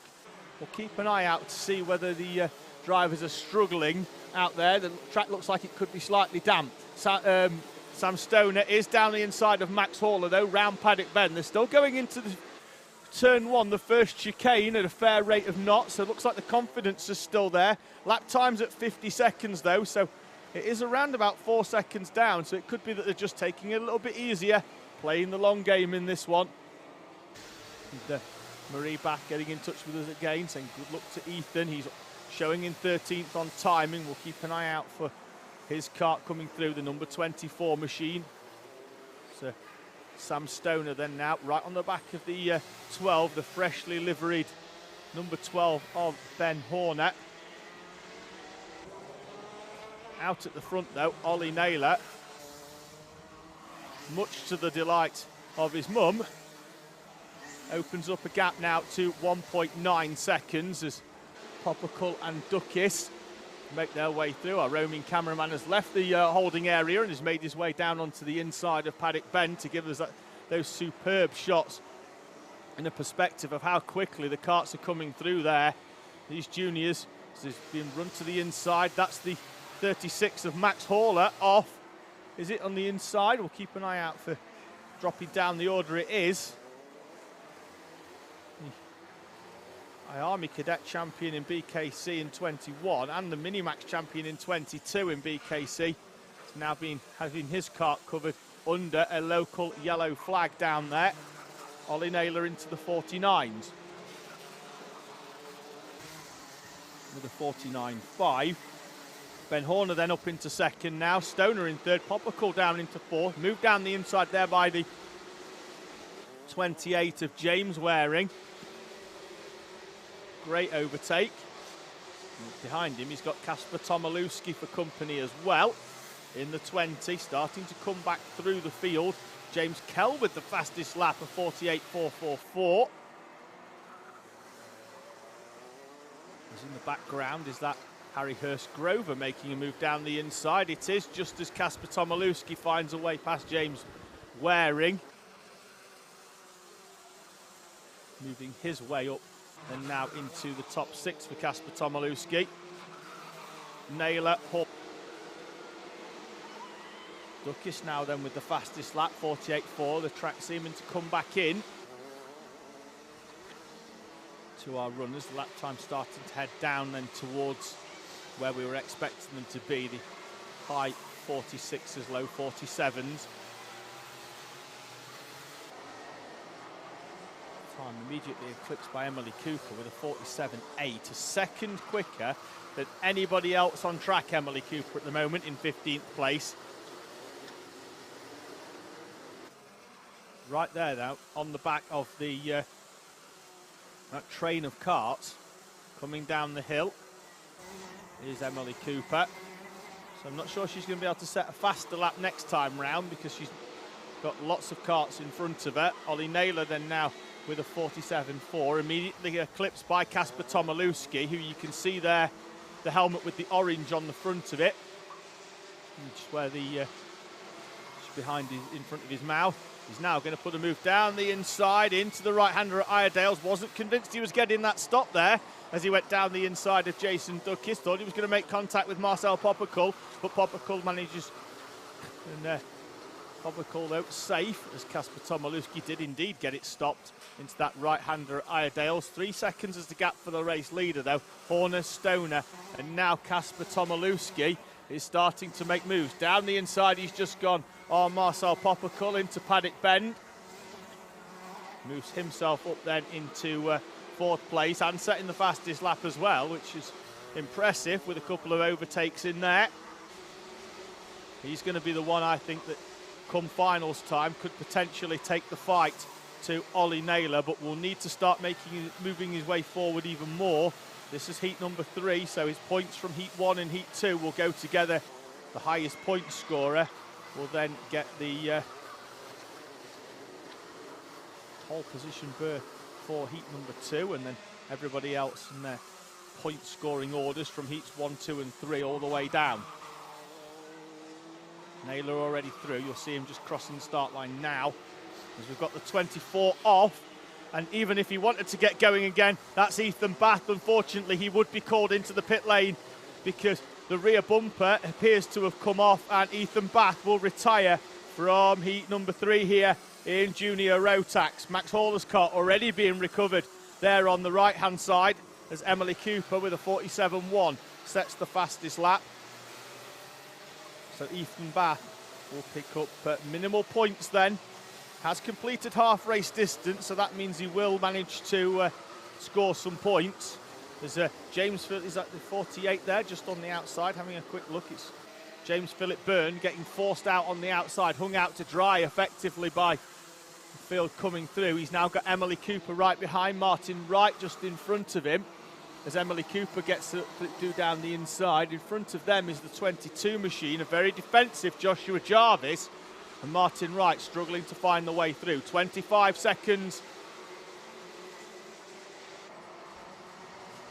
to go in this one, +1 lap. So Naylor will see the last lap board when they come round this time. That's great move down the inside by Benjamin Lee on Emily Cooper.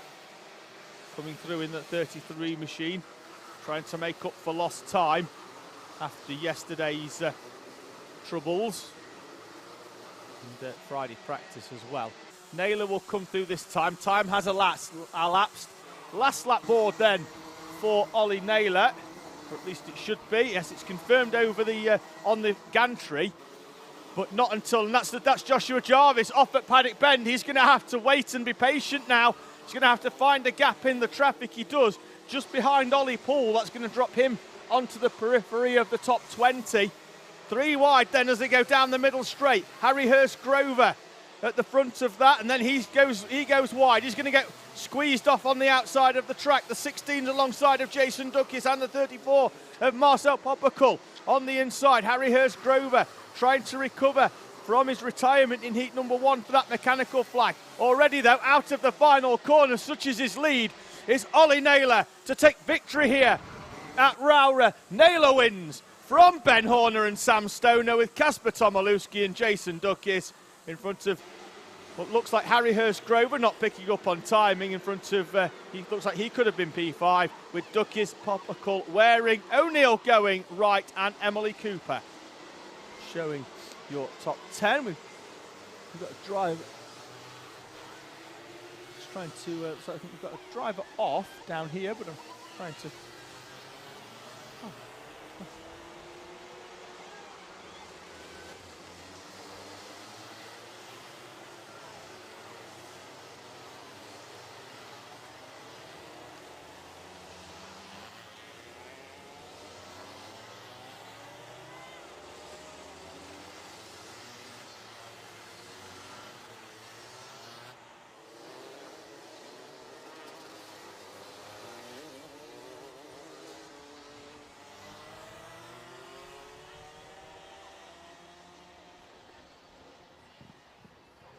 support coming in for Emily Cooper, who managed to move towards the top 10. I think that will drop her actually down to 11th, because we've got to slot Harry Hurst Grover in. And Sam Hayes as well, saying well done to Ollie Naylor. We have got many Spaniels up there on the bank watching, as that's Ethan Bath, who waits patiently for his kart to be recovered on the outside of the circuit. So they now push that one round. I think that his parent helper will be heading towards that kart with the trolley in a few moments' time. That's going to get pushed through and then onto the circuit on the other side of the chicanes here, and then they'll turn right with it, come down the hill, I think, and then through the exit gate, and then there'll be the walk through the paddock. And confirmation that it is raining now. I'm just having a quick look to see whether AccuWeather agrees with our camera ops that are outside. Not that I'm going to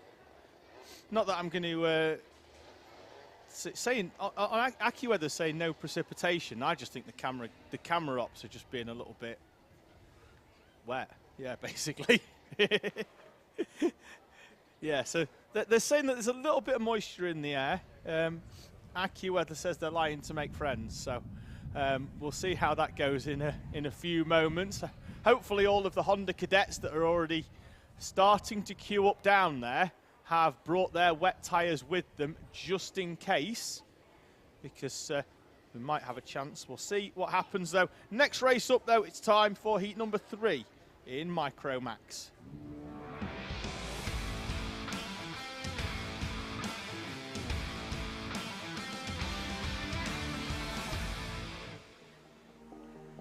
Straight into the grids then, because Micros are making their way out. Gilman and Fabricius on the front row, Bierman and Bacon on row 2, Hugo and Livings on row 3. Then it's Wortley and Swire, Rolfe and Farrer, and McClellan and Jones on row number 6. Then it's Hushker and Anderson, Gandhock and Fairclough, Weston and Holmes are on row 9. The top 20 completed by Clark and Simpson, with Mellon and Wagstaff just behind. Gallagher and Rhys David Richardson in 24th. Then it's Dimolo, Herbertson, Mayer, Fisher and Jack Hutchinson, if he's back out after his issues in heat number 2 right at the beginning.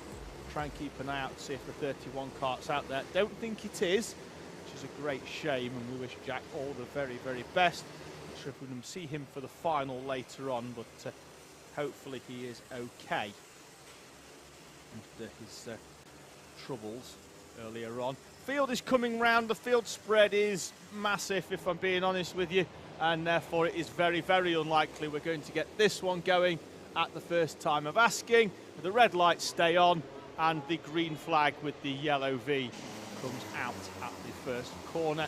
The tail end of the field not close enough. The pace at the front, in fact, as well, fairly quick by the pole sitter Max Gilman. So I think next time round he's going to be, he'll slow that one right down. It was almost a carbon copy of what happened in heat number 2, in fact, because he was quick that first time round to have a second roll round, and then was slowed down much, much more the second time they came round. The marshal just waiting for them at St John's.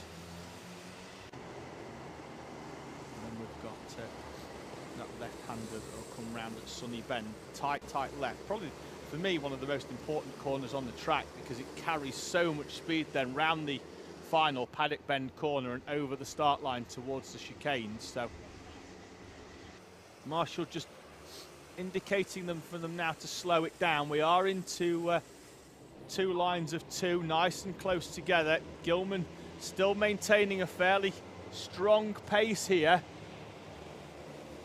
as they come through and over the start line. Red lights extinguished, we're away and racing. It's a good start from Gilman off pole position. Bierman, though, comes down the inside. There's a little bit of bumping and boring in the middle of the pack. Bierman's down the inside. They're still 2 and 3 wide, bouncing their way over the curves, but everybody cleanly through that first chicane. Gilman starting to break away from Fabricius, who goes wide. We've got drivers going slowly up and over the curves. Looks like then is it Bierman up into third? It's not, it's Leo Livings with a great start that's moved him up into third place as they make their way down. And we've got the 36 kart, looks like Jack Holmes, bouncing over the grass down there. And then we've got some more side-by-side action. The side pods taking a pounding down there. Leo Livings has dropped down to what now appears to be 5th place. So it looks like it's Bierman, then Bacon. Then it could be Leo Livings, who's just in front of Buddy Hugo and Grayson Wortley. George Swire is in the gaggle as well. Over the line then they come for the first time. It's Gilman from Fabricius, Bierman, Bacon. Then it's Livings and Schweier in front of Buddy Hugo, Grayson Wortley and the 24 of Arthur Farrer making his way through in the green helmet. You'll just about catch him now. There he goes through. And Alfie Mayer in the 15 machine as well, making their way through. The camera angle is just showing that massive elevation into that first corner as there's contact in the back there from George Swire into Leo Livings. Livings looks over at Swire, just probably asking a few questions inside his helmet, but George Swire is through on Leo Livings, with Buddy Hugo just slotting in behind. We've got Grayson Wortley there as well, making the way down the hill. Farrer's closed right up because of the battling in front. Looked like Logan Jones was getting involved there. Just trying to keep an eye out for Jos Hushka as well. Currently showing in 9th place, just behind Logan Rolfe. I think we've got 1 or 2 drivers potentially missing because Hushka's in the strawberry colours. There's a move down the inside there by Buddy Hugo. Hugo has to take a huge chunk of curb in evasive action. That could well slow him down as he makes that run up. And I think it's going to be Grayson Wortley to try and take advantage down the inside in the number 70 Garage 29 liveried machine. But, Buddy Hugo is back through by the time they get down there towards Iredale. Still nose to tail. Leaders have got a gap of around about 2 seconds back to Bierman. And then Bierman's pretty much running on his own with Swire. We've got driver off there on the outside in the... trying to figure out who he is. Green helmet. We'll see if somebody's missing on the way through. I think it could be Farrer missing from just behind Grayson Wortley. Arthur Farrer, who was in 7th place, looks like he's missing from the standings. It was a green helmet that was off. There it is, the confirmation. It is Arthur Farrer in the 24, just being dragged back on the track by the marshal. But his hopes of a top 10 finish, all but gone. He's right down at the tail end of the field now. Will be some half a lap behind everybody else as they make their way through. You can see him just appear there in 21st place. And Rhys David Richardson's come through as well That's going to drop him well outside the top 20 here. Leaders in the distance, you can see there. Looks like Leo Livings and Sebastian Bierman. Bierman is through in third place. The battle going on. There's 3 wide into a corner that's not going to allow that. The 50 is Sebastian Clark right on the back trying to take advantage of this one. Down the hill, Honda Cadet coming up next after this 4 minutes remaining plus the 1 lap as Grayson Wortley tries to find a way past Buddy Hugo. Moves to the inside, will have that door closed though, doesn't carry enough speed through the complex of corners. Behind them they've got the 23 of Ethan McClellan, not showing on timing but closing up right on the back there of Grayson Wortley now. Wortley in the green and blue helmet. Then you've got the 32 of Logan Rolfe, shown in 7th but actually in 8th.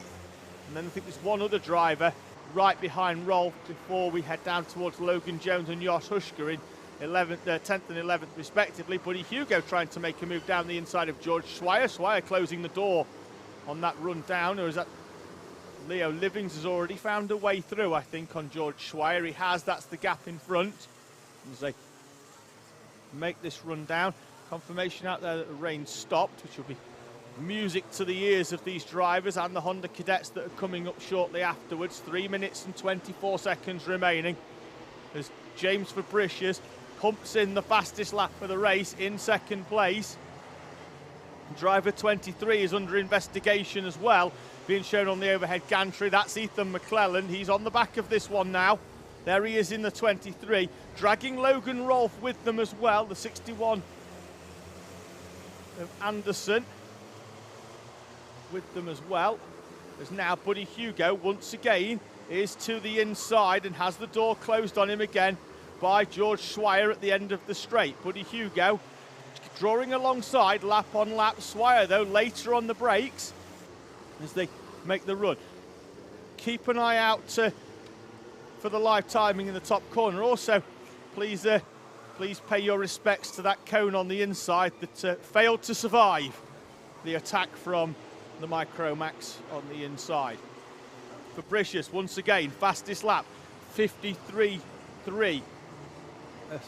10th and a half quicker than Gilman at the front. This one's going to get tasty in a few laps time. For the moment though, we're going to stick with this battle where George Swire continues to come under pressure from Buddy Hugo, and Buddy Hugo nearly gets run into by the 32 of Logan Rolfe, who comes into Iredale's very, very hot, managing to get stopped just in enough time. Hugo though on the back. Down the inside comes Grayson Wortley on Logan Rolfe. Through he comes, and that's going to slot him back up into 6th place. I think we've got Buddy Hugo missing from the timing in there as well. We need to slot him in just behind George Swire in 6th place. Wortley in 7th. Then we've got Rolfe Jones. Alice Fairclough appears inside the top 10 for the first time, having worked her way through. And I think that will actually be down into 10th or 11th when the rest of the field gets slotted back in at the end of this race. Sebastian Bierman now with the fastest lap.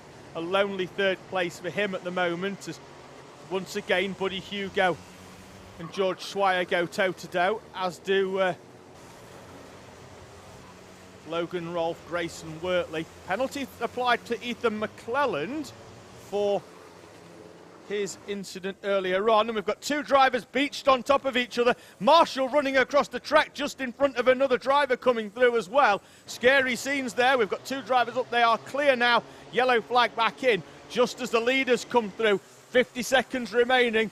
These drivers doing laps in the 53 region. Penalties applied as well for the 37 of Sebastian Bierman in 3rd place. He's not had any karts around him in terms of race, and that 71 is off. Elliot Dimelo looking down towards the right-hand side where the engine and the chain are, looking for some power and not finding any, unfortunately. Dimelo off into retirement. As I was saying, penalties applied. It's now showing us under investigation for the 23 of Ethan McClellan. Not sure if the penalty will be applied to Bierman. He's not had anybody in terms of his racing round him, but if he's coming through lap traffic and he's turned somebody round, then it doesn't matter whether you're racing them for position or not. Contact is contact. Time will elapse in a few moments' time, just as the leaders come through, and Fabricius is as close as he has been throughout the entirety of this race to Gilman. 0.2 of a second, I think, as they come over. Last lap for Gilman and Fabricius.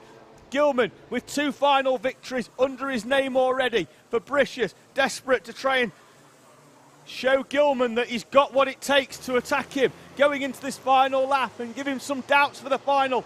Looking out the window, Gilman defending to the inside of Fabricius as they make their way round Iredale's. The battle though going on. You'll see them come into shot now. There they are, Gilman holding off. There's some lap traffic in front. Not sure they're going to catch them. Will it come into play? Gilman very defensive into the Stewart-Essers. Fabricius is going to get a much better run out. Down the hill they come towards St John's. Lap traffic won't play any part of this one. Fabricius is going to have one final opportunity into Paddock Bend. He goes slightly wide, trying to get the cutback to draw alongside Max Gilman. Can't get alongside, and Gilman makes it 3 races and 3 victories in Micromax from James Fabricius and Sebastian Bierman, provisionally in 3rd place, although shown with a penalty at one point over the start-finish on the gantry. We'll see whether he has a penalty applied. If it's 5 seconds, that will drop him down into 4th behind Leo Livings. Then we had George Swire, Buddy Hugo was in there as well, with Logan Rolfe, Grayson Wortley and Alice Fairclough starting to make her way inside the top 10. Being classified in 8th place. I think that'll eventually be down into 9th when we put Buddy Hugo back in. Logan Jones and Alfie Mayer coming through from the back of the field to make himself up into P11 with 10th on timing.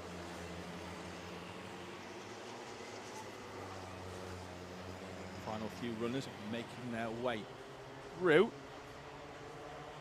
So just had an update in the live chat as well from Jack Hutchinson. So Jack's watching heat number 3, albeit not from the track. He's at the local A&E, just having himself checked over. So hopefully he will be back at the track before the end of the day to watch the finals live.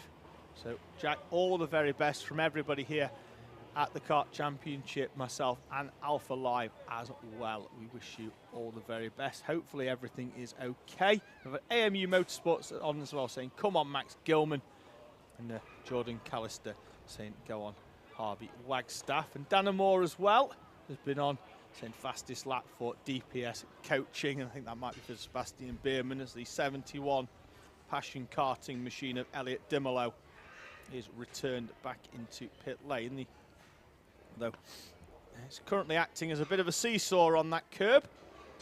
Now it manages to make its way over and will be run round back into the paddock here. So Micromax are done for their 3rd heat. Their final grid now will be set from the finishing positions of heats 1, 2 and 3, the points scored. So let's set the final grid once again as we go racing in a few moments' time in Honda Cadet.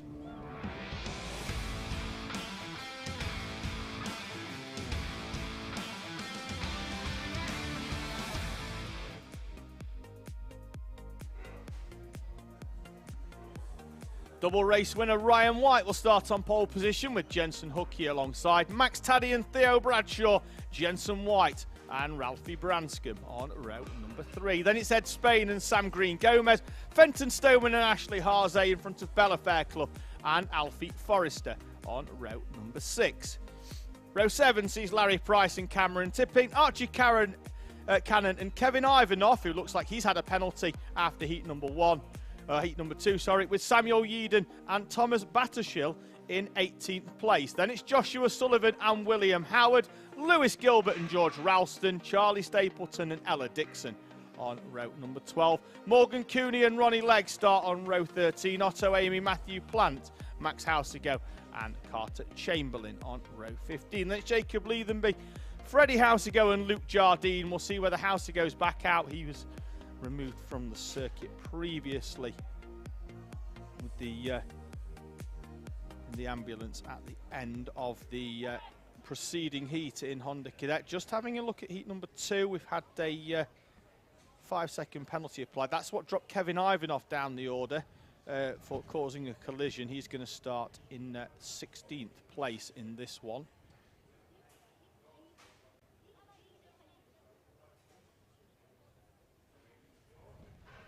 Just trying to have a look, see whether have a look at Minimax heat number 2 to see whether how that one went for some of our drivers. Looks like that hasn't been declared yet, so we'll have a quick look at that one, because I was trying to see whether we're going to have the same delay in terms of grid positions that we had in the previous junior rotax race, but looks like we're still waiting on heat number 2 for Micromax to be declared.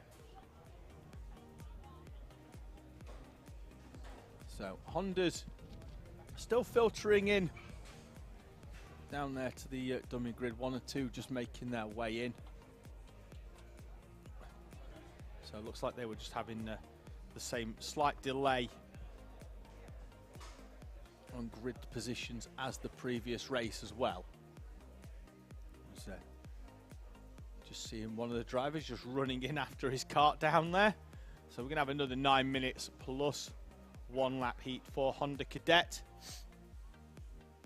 So then we'll have Coma C50 Bambino, Mighty Bambino, I-AME Bambino, and Micromax as well before the heats come to a close. We'll have a short break for lunch and then head into our finals here at Rowrah. They should have commenced at 10 to 2. And at the moment, we're currently running roughly around about 50 minutes behind schedule because of the 2 incidents earlier on requiring some medical assistance, and then the delays as well at the start of the junior rotax heat, where we were just waiting to get everybody in the correct grid positions.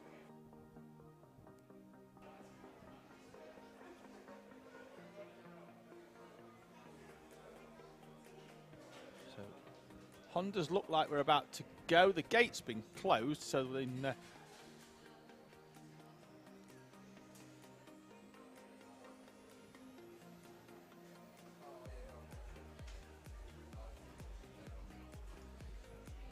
we've got some fans of ours down there in the trying to figure out exactly where they are. I think they're right up on the in the Marshall's Point on the outside of Iredale's. Gentleman on the right side, that's Darren Beavers, the coordinator for the Kart Championship. So in the so let's have a quick zoom out. Got Charlie Very in the blue hat there as well. That was, and also we've got Oliver Fabricius on the left-hand side. He's the driver we spoke to, having taken a strong victory in heat number 2 for Micromax. The young man with the hood up is Harris Roberts, last year's cadet kart champion in Honda Cadet. They're down there watching the action unfold at Iredale's. A tight hairpin down the far end of the circuit, as for anybody a fan of horror movies there, Charlie Very doing his best Scream impression for us for the camera. Still waiting on the Honda Cadets to make their way out. The gate is closed for karts coming in. There's no more to be required, so we are just waiting for them to get the go-ahead to go out. They'll get 1 full rolling up lap to warm up their tyres, and then they'll roll into position.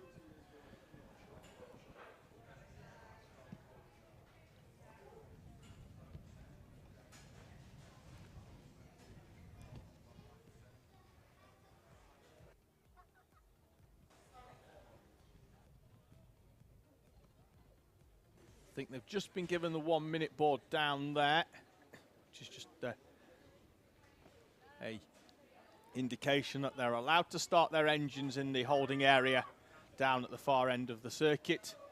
Parent helpers beginning to make their way to the side, and they'll drivers make their way out. Green flag is being waved for the first line of karts to come out. Ryan White and Jensen Hookey leading the Honda Cadet grid round the circuit. So they just try to get some heat into their tyres.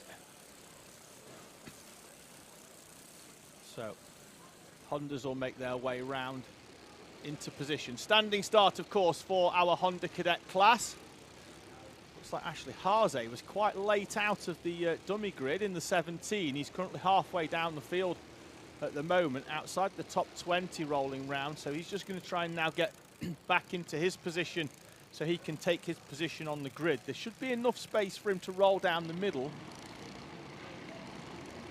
to retake his required position if possible, if he's not there by the time he makes his way through. got to try and get through cleanly though, because the karts in front of him aren't going to know that he's in a position where he is. We've got driver off, we've got down there, that's Ronnie Legg in the 55, beached at the far end of the circuit down at the Stuart Essers. Kart front wheel's not on the floor, the rear wheel's not giving it enough purchase to get back on, spins the wheels going again, so we are going to have a bit of a delay as Ronnie Legg makes his way round into position.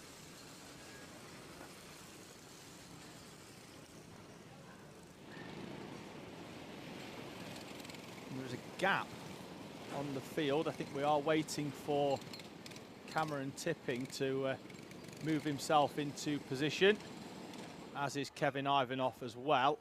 So they are all into grid positions now. So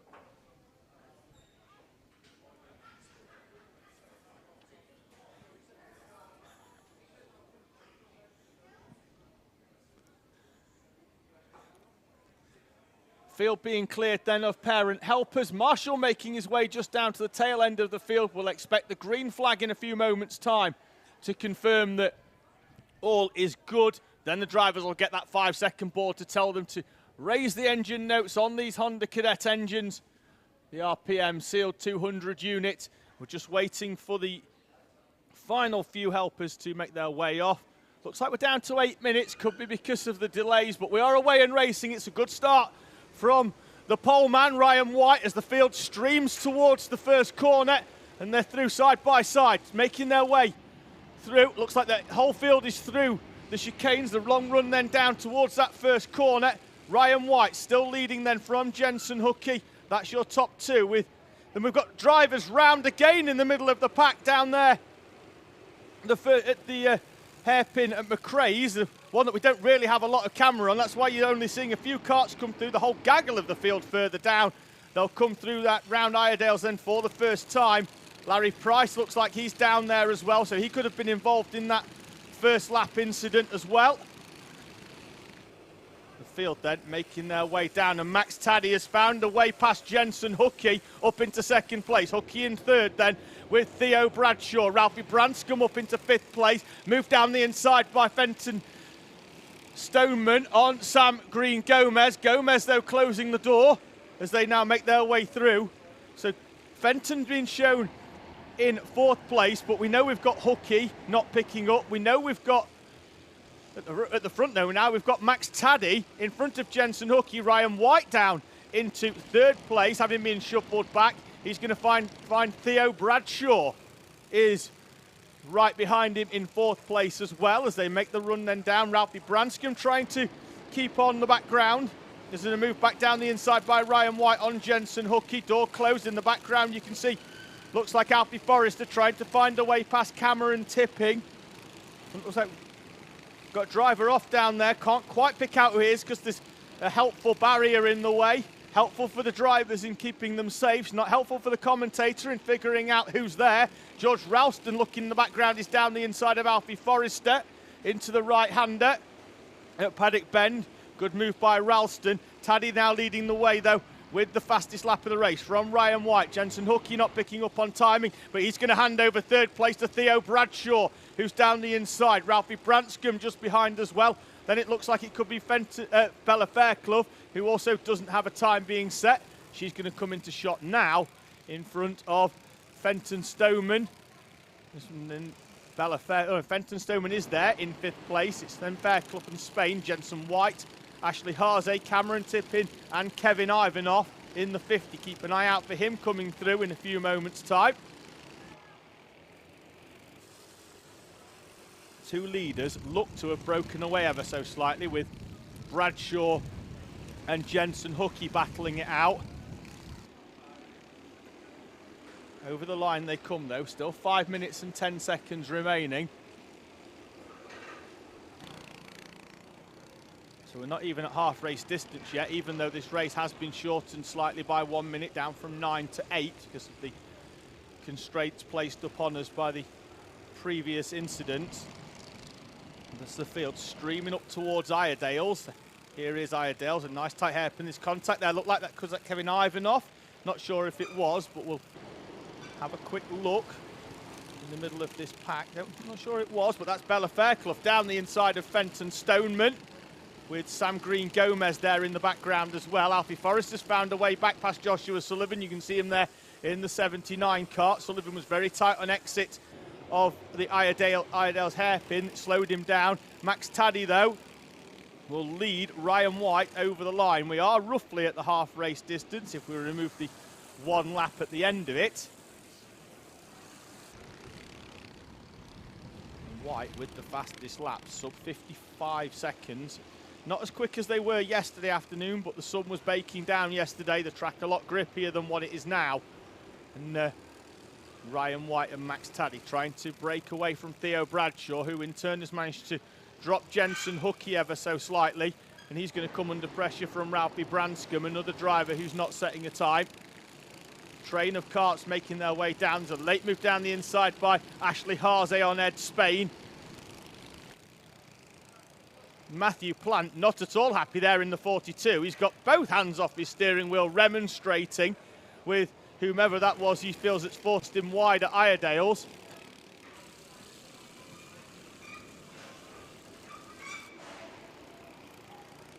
Still the leading duo with a gap of around about 0.8 of a second. Taddy then with the fastest lap, dragging Ryan White with him with an almost identical lap time.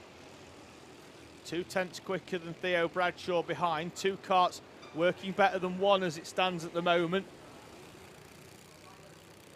Driver off down at McRae's, I think. We've got to have a quick look out there. I think it was the 13 of Sullivan off at McRae's. He was in a battle with 5 or so other karts down that far end of the circuit. Your two leaders, though, still making their way through this middle complex of corners, moving away from Theo Bradshaw. Here's Max Taddy with Ryan White for company. 2 minutes and 25 seconds remaining.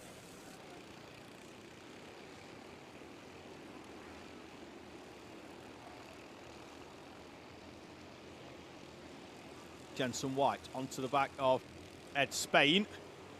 They make their way through. Bella Fairclough leading this train with Fenton Stoneman there with the grey body warmer on.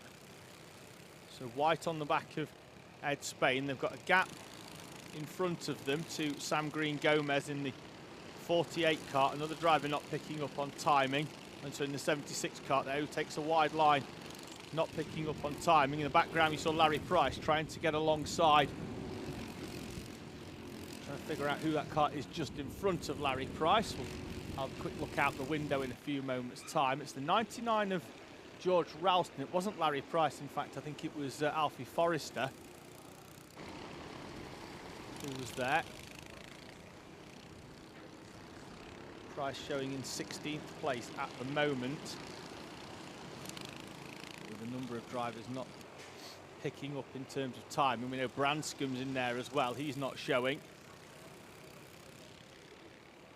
As Fairclough goes wide, it's going to allow Stoneman, is it, to close right up. Behind them they've got Ashley Haase, who's just drawing closer lap on lap. Though takes a tighter line into that corner and then forces himself wide. Behind them it's Cameron Tipping, George Ralston, Alfie Forrester as well.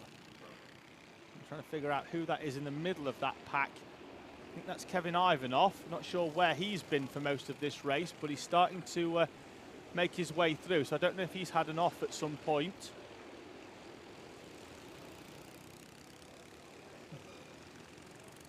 So I'm not sure where he is on track, where he has been on track, but we'll see. I haven't seen much of him, and he certainly wasn't in that battle earlier on. So we'll try and figure out what's happened to Kevin Ivanoff.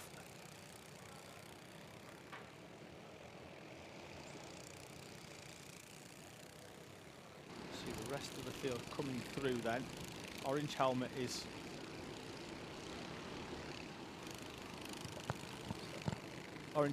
Jensen White. Cameron Tipping just behind now. He started to break away from the battle behind as the left-hander of sunny bend. That's tipping in front. Forrester at the back of the train of these karts.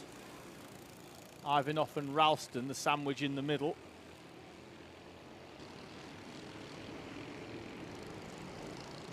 Theo Bradshaw then, with the fastest lap of the race, has found a way into the middle of this one, which now see Ryan White back at the head of the field. Max Taddy down into third place. We're on to the final lap here as they make their way down towards the S's at Stewart for the final time. Taddy has half a thought as Bradshaw goes slightly wide. Then they make the run then down towards. There's some lap traffic in front. Don't think they're going to catch it in time as Taddy and Bradshaw close, but not quite close enough, I don't think, towards Ryan White. Max Taddy right on the back of Theo Bradshaw. Taddy's going to send a move down the inside into Paddock Bend on the inside of Theo Bradshaw. They're going to run to the line, and Max Taddy with a superb move down the inside of Theo Bradshaw. Ran the inside, side pod to side pod, and Max Taddy moves through for second place behind Ryan White and Theo Bradshaw. That is your top three here at Rowrah as the rest of the field comes through over start finish. Race ends. It's been a great battle there behind Ella Dixon in 16th place, so in the 16. She battled through, keeping 4 or 5 karts behind there was Dixon. The 66 on the overhead gantry showing us under investigation there for Max Taddy. For that, I can only assume for that overtake on the final corner, but looked like it had been timed to perfection. Just as Bradshaw looked over his shoulder to defend, as soon as he turned back, Taddy put the move down the inside. Don't know if we can maybe get a replay of that move into that final corner, but Max Taddy with the move, which certainly on track provisionally at the moment is for second place, but here we go then. Keep an eye out on the 66 kart down the inside. Slides slightly wide. There is a bit of contact with Theo Bradshaw there on the outside. Ryan White takes the victory on track. Taddy happy with the second place. It's one of them incidents that if that happens on lap 1 or 2, 3, 4, 5 or 6, goes completely under the radar, but because it's on the final corner, on the final lap for a position at the front, is likely to come under natural scrutiny, but is also one of them. If you're the driver putting in the overtake there and you do get a penalty, you do feel very, very aggrieved for what is you feel is a very strong overtake. Already making their way out onto the track though, the youngest of our chargers here today, Comet C50 Bambino.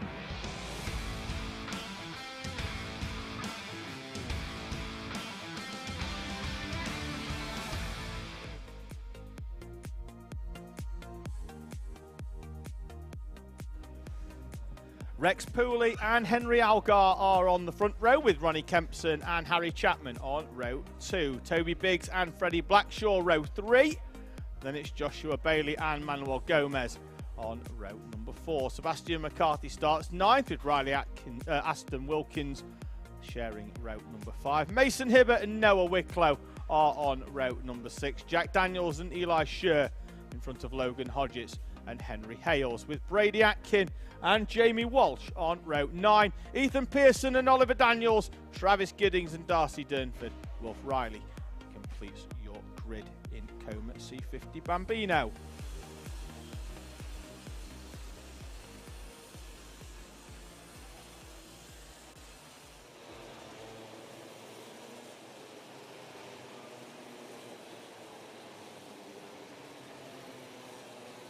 So Coma's rolling into position.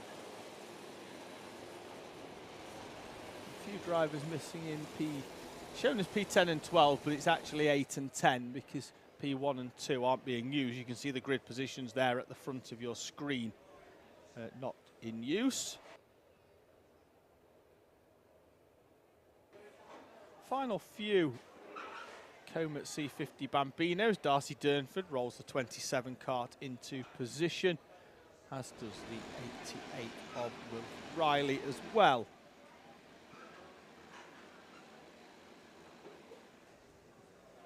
So parent helpers making their way off. Rex Pooley's still with him, just rolling forwards, the wheels just behind the white line on the inside. We know Henry Algar can make a good start, as he did in heat number 2, when he managed to get away and get all the way around the outside of Rex Pooley to lead through the chicanes on the opening lap. We are away and racing already. This time it's Pooley with the better start. He makes the run down towards the first corner, and Algar's going to have to slot in behind from the outside of the second row, though. Harry Chapman has moved through from fourth place up into third as they make their way down to McRae's for the first time. 8 minutes plus 1 lap of action here then in Comet C50 Bambino. Already, we've got race leader Rex Pooley signalling to Henry Algar behind to just try and push and work away. This is a bit of contact in the background. Looked like that could have been Freddie Blackshaw and Sebastian McCarthy side by side. They are 3 wide down the back straight as they head down towards the Stuart S's. Move down the inside. I think it's Manuel Gomez who's managed to make the move there down the inside of Sebastian McCarthy, who was the driver that was rubbing side by side with him on the way through. So as they make the run down the hill. The top 4 this time are nose to tail. Leading duo from last time, not being able to break away in Rex Pooley and Henry Algar. Harry Chapman and Toby Biggs going with them. Chapman in the yellow, Biggs in the white and purple with the yellow helmet.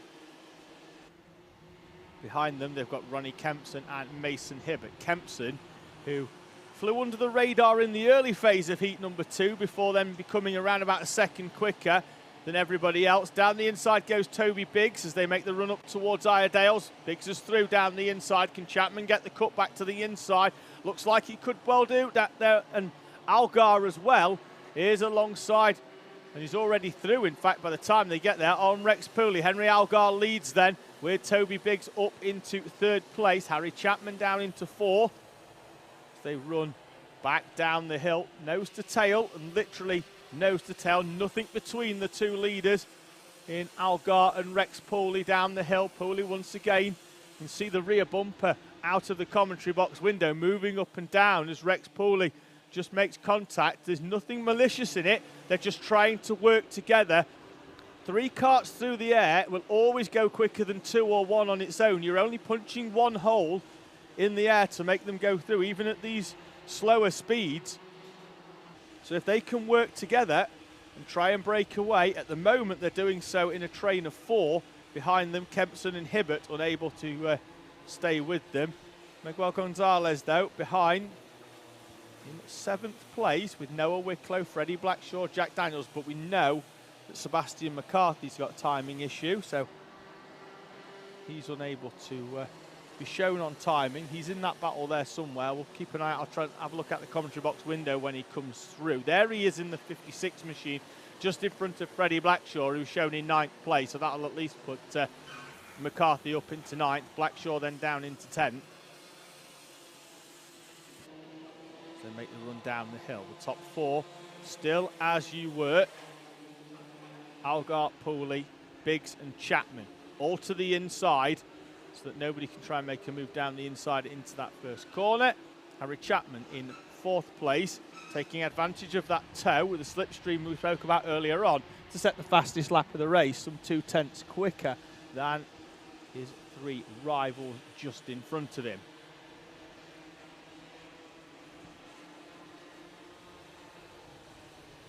Through the Iredale's hairpin.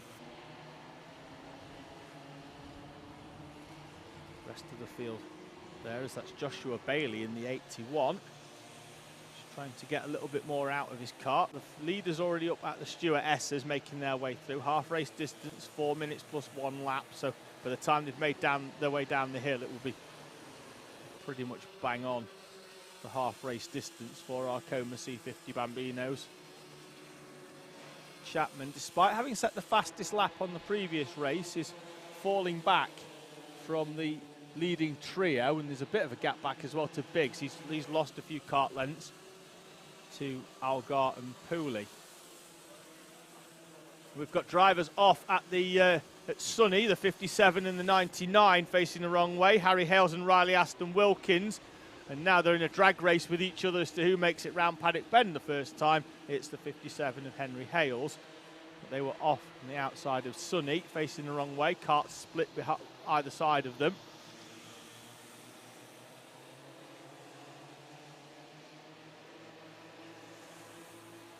This battle behind Gonzalez in 7th place, all the way down to 10th. Mason Hibbert and Ronnie Kempson, 5th and 6th respectively. And then this is that battle. Looked like there was a move down the inside of Gonzalez there by Noah Wicklow, and that's forced Gonzalez very, very wide and allowed Sebastian McCarthy to come through as well in the navy blue and black machine. So Gonzalez in the 22 will drop down into 9th place, with Wicklow shown on timing, McCarthy, who isn't, just behind there as well. Then it's Blackshaw rounding out your top 10 in front of the 16 of Daniels and the 81 of Joshua Bailey. The 6-cart train making its way through.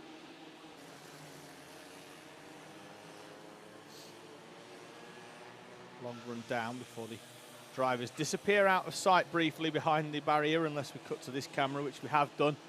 So sees them then making their run up towards Iredales, and Sebastian McCarthy is down the inside of Noah Wicklow, and Manuel Gonzalez is down there as well to move through and retake at least one position, could even be two as they run down this back straight on the inside of Sebastian McCarthy. McCarthy managing to close the door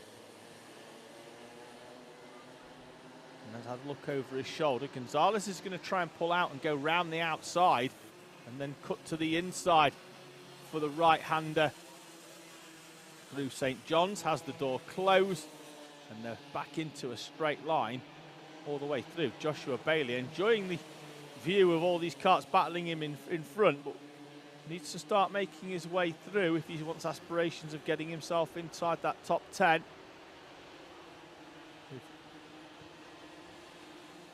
Gonzalez now down in 8th place. He's shown a 7th on timing, but the driver at the front here, Sebastian McCarthy, is missing. Then we've got Noah Wicklow, Freddie Blackshaw in the white suit with the black part on the top of his helmet. Behind them, that's Jack Daniels in the white helmet, and then Joshua Bailey just behind us. Gonzalez gets down the inside of Sebastian McCarthy. McCarthy slots straight back in. Will look to come out, but then we'll find Noah Wicklow to the inside of him, I think, as they head up towards the stewardesses. 34 seconds remaining at the front. Biggs has just about put a move on Rex Michael Pooley down the inside into the final corner, and he has done. Henry Algar then will lead them over the line. 23 seconds remaining, 2 laps in Coma C50 Bambino.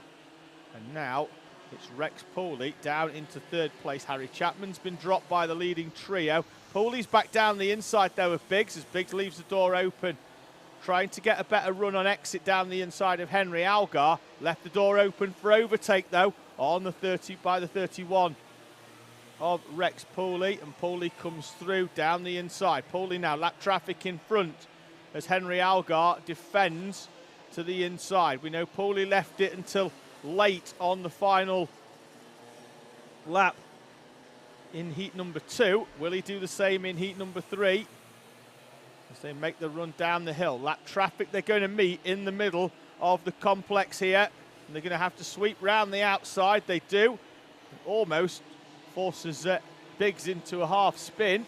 He's dropped right off the back. Henry Algar will come over the line in this battle for first place with a gap of around about now 3/10 of a second from Rex Pooley, with Toby Biggs having dropped about 8/10 off the back.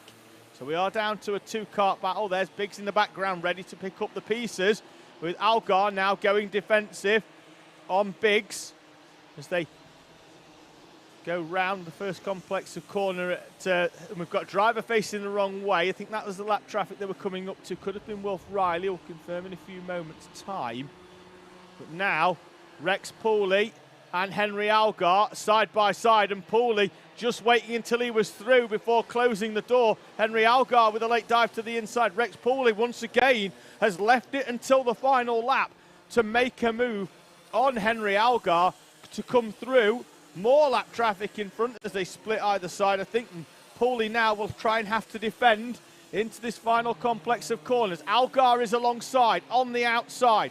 Will he get a better run out of the corner to cut to the inside? Don't think he will. And Rex Pooley's going to make it 3 heats and 3 victories. Toby Biggs is going to get third, missing out by a fraction of a second as he goes side by side over the line with Algar. Then it's Chapman, then it's going to be Kempson and Hibbert racing to the line. Kempson's going to be in front as they come through for 5th.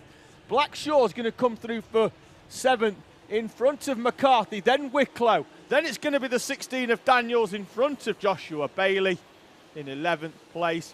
Freddie Blackshaw being shown as in 11th. That's because it was Manuel Gomez in the same Passion Racing karting colours that came through in 7th place, the 22 rather than the 28.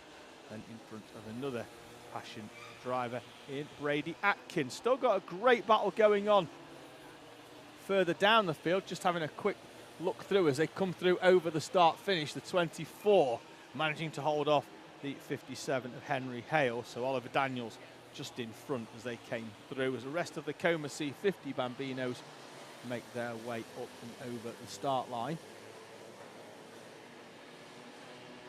3 more races then for you here today before we head towards our finals, which will be after the lunch break. We've got the Mighty Bambinos, I-AME Bambinos and Minimax. There's Manuel Gonzalez there. Nice little thumbs up to the rest of his challengers as the field make their way off track here at Rowrah.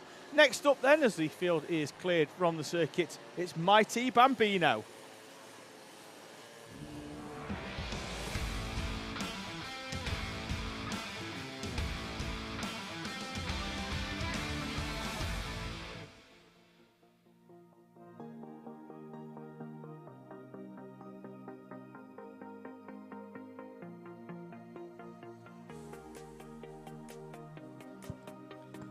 Grid on screen then sees Ansel Murray, double race winner, alongside Oakley Riggs on the front row. Ralph Martin and Alfie Garrett, Ethan Lloyd and Heath Smith on row number 3. Then it's going to be Sydney Nell, who made his way through from the back of the field up into 7th, with Harley Bradbury, Stretton, Arthur Bath and Junior Wright. Jensen, James Williams and Elijah Sang will start in 12th place. Jude Taylor and Oscar Maskell, with Ava Garrett and Hadley Jarvis. Henry Ward and Jack Morrell on row number 9, with Seth State McKay, your final runner, in 19th place. Freya Garrett's been into the live chat, which has been fairly quiet for the last half an hour or so, saying good luck to Alfie and Ava Garrett. You've got this, so we look forward to seeing their progress. Alfie Garrett's been running right at the front in Mighty Bambino this weekend. He had, in fact, took an emphatic 4th place in the last one by going over the start-finish line in reverse, having been tipped into a spin over start-finish. So we'll keep an eye out on his progress, but we know he can compete at the front. It's very much a case in this one, is if 2nd, 3rd and 4th battle it out, is whether they hand it to Ansel Murray once again. So we're just waiting for our Mighties to make their way out onto circuit. You can see them down there in the holding area, ready to go.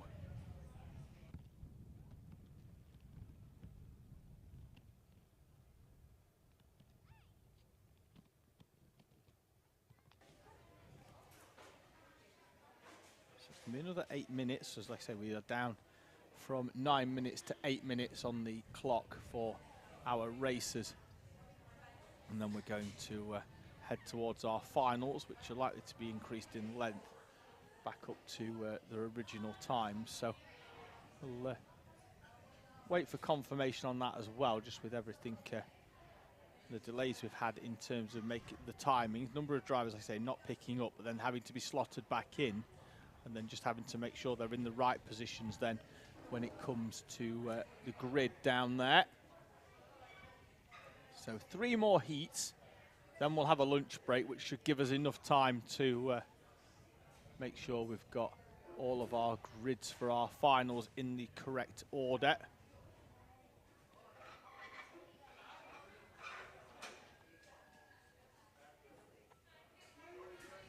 So still waiting for the Mighties to come out. So it looks like we still have one or two issues in just making sure that they are in the right positions down there.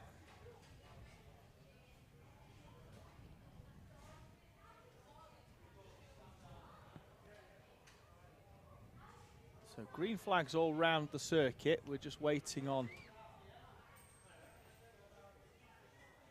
confirmation that the grid is fine down there. We're just waiting for there's a marshal's post off the track here at Rowrah. You can just about make it out the green square box. That's where the green flag is waved to allow everybody to leave the dummy grid out onto the circuit. So we're just waiting for them to get the flag down there. Looks like there's still one or two officials just making sure everybody's in the right position, but more delays here, unfortunately, due to our issues with the timing, which means that the race date currently being extended out.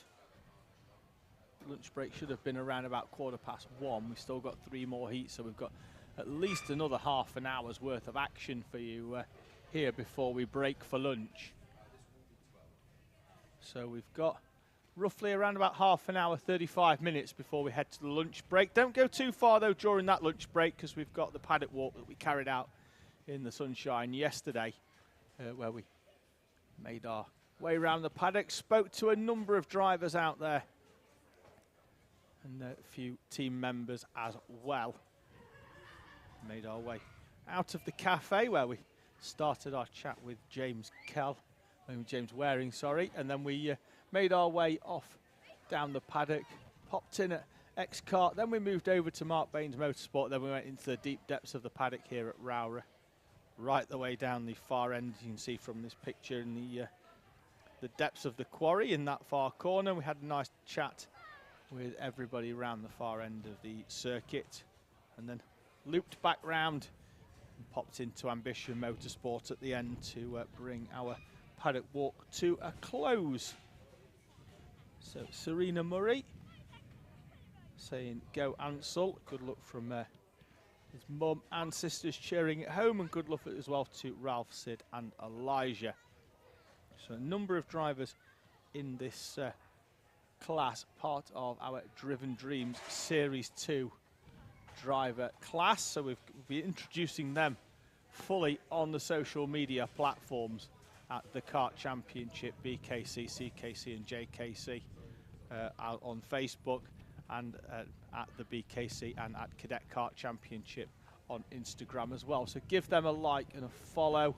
We'll be introducing all of our Driven Dreams drivers.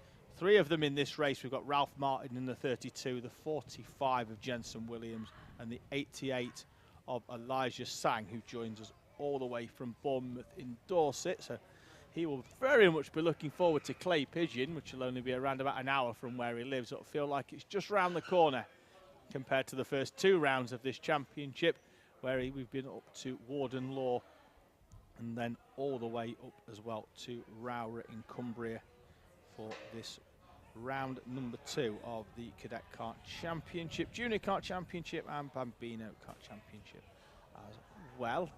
See in the background there, the driver with the yellow helmet walking off. That is Harry Chapman. He's just taken his machine to 4th place in Coma C50 Bambino. As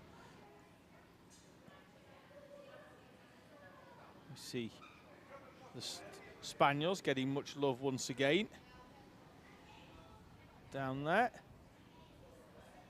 Still waiting for some Mighty Bambino. So at this race, we might actually have to line all the dogs up and race them down the start-finish straight. But Mighty Bambino, just as I make that comment, are out onto track. I think the director was just about to go and round up all the dogs he could find and line them up on the start line. But the Mighty Bambinos, we've got 1 Mighty Bambino facing the wrong way. We've got two Mighty Bambinos facing the wrong way. I think that's because 1 or 2 of them slowed right down at the start, thinking they were going to grid straight up, and they weren't. They're going to have a rolling up lap and then roll into position. Lee Riggs has been on saying good luck to Oakley from Grandad, as has Sasha Hood-McGill, who's saying good luck to Max Joy in Bambinos. We've got Richard Beckinsale on. We've got 2 more drivers off in the 11 of Junior Wright and the 35 of Jack Morrell, just facing the wrong way. They're going to get sent off in the right direction. Looks like the 35, though, of Morrell might not be taking any further part. Can he get that machine going? Looks like it's stopped out there. We'll try to keep an eye. No, he is moving. Confirmation just out the combox window. He is moving, and we're back to a full complement of Mighty Bambino. Sarah Muskell's on saying good luck to Oscar. Love from Mummy watching at home. So great to see all of the Mighty Bambino families getting involved in the live chat comment, as does Melissa Lloyd saying good luck Ethan from mum and brother Leo.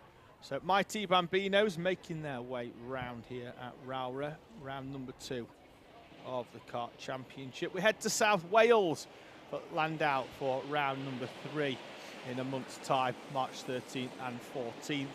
Before then, we have a little bit of a mid-season break. We have around about 7 weeks off before heading to Fulbeck in Lincolnshire for the first of 2 events in July, 8th and 9th at Fulbeck, then the 29th and 30th at Clay Pigeon before the season comes to a close at Wilton Mill on the 16th and 17th of September. So 2 rounds in fairly quick succession in July at the start and the end, only 3 weeks between the 2 of them.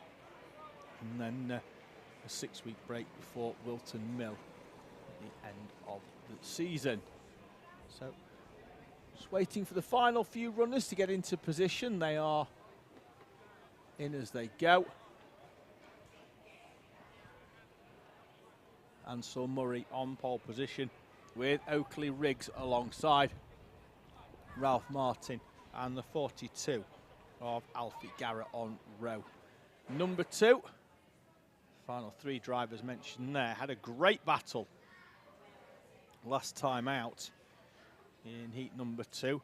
There's your start grid then. Marshall at the back will wave that green flag in a few moments' time as the 22 has a little wave. Green is waved and we're away and racing already in our Mighty Bambino class. It's been a good start from Ansel Murray. Once again, the top 4 slotting into position in their grid order as the field makes their way through the chicane and down towards McRae's for the first time. Got a driver facing the wrong way in the middle of the pack. You're not quite sure who that is. But certainly Ansel Murray leading the way. These are Mighty Bambinos, these electric-powered karts, as we've got one driver understeering very, very wide there. That could have been the 18 of Heath Smith going wide, just trying to pick the number out there on the Nauseo panel at the front. Elijah Sang in the orange helmet, who ran as high as 5th place today, looking to try and make his way through the field as they make their way down the hill.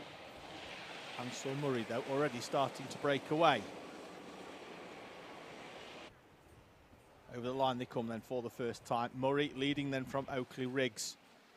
Ralph Martin, Alfie Garrett and Ethan Lloyd going with the leaders, although some 8/10 off the back. Sidney Nell Jr. right showing up there. We've got Harley Bradbury Stretton not picking up on timing as well. But certainly looked like Ethan Lloyd was going with, though he seems to have dropped off ever so slightly. Garrett down the inside of Oakley Riggs as Riggs runs slightly wide down the bottom end of the corner. Trying to keep an eye out. That is Ethan Lloyd still with them. They seem to be missing the 32 of Ralph Martin. Try and keep an eye out. There he is coming through there with the white helmet on the back. So Ralph Martin's had a problem in this second lap as he makes his way down the hill. He is off the back of the pack. Plenty of work to do, even to catch up with Ethan Lloyd, who still there or thereabouts on the periphery of this leading trio as they make their way up and over start finish. To the inside of Ansel Murray comes Alfie Garrett, and this time it looks like Garrett might have something in the locker to challenge Ansel Murray, who drove away off into the distance with those battling behind. Murray with the 96, his traditional race number on the back of his helmet. Number 1 though on the kart, having won the Mighty Bambino Championship in BKC last year. Garrett though preoccupied with the overtaking opportunity on Ansel Murray, has opened the door for the 31 of Oakley Riggs to come back down the inside, and Riggs is back up into second place. All of this, of course, playing into the hands of Ansel Murray in front. He's now managed to open up a gap of around about 10 kart lengths on those behind him. Although Oakley Riggs, very, very quick round that right-hander at St John's, appears to have taken a bit more back out of Ansel Murray. As Alfie Garrett tries to draw alongside, can't do so, but slots straight back in. Oakley Riggs, fastest lap of the race, 1:03.5, roughly the same sort of lap time that was fastest lap in heat number 2 as well. Some lap traffic in front. This is what Ansel Murray is historically good at. He's finding a way through on the lap traffic nice and cleanly without costing himself some time. Does the same as well this time. Oakley Riggs and Alfie Garrett finding a way through as well. Ethan Lloyd just about coming into shot there. Running in 4th place. Will come under pressure shortly, I think, from Ralph Martin as Martin starts to close back in after that spin on the earlier on. It looked like he could potentially have already found a way through. I'll keep an eye out as they come past the commentary point here in a few moments' time. It does look like it's now Ralph Martin up into 4th place. It is in front of Ethan Lloyd. Blue flag out over start finish. The 35 machine of Jack Morrill being caught by our leading trio. He does well to maintain his racing line, because of course a blue flag in karting doesn't mean in the same way it does in car racing, which is move out of the way, move off the line and let the leaders through. Blue flag in karting, we've got some contact there in the background.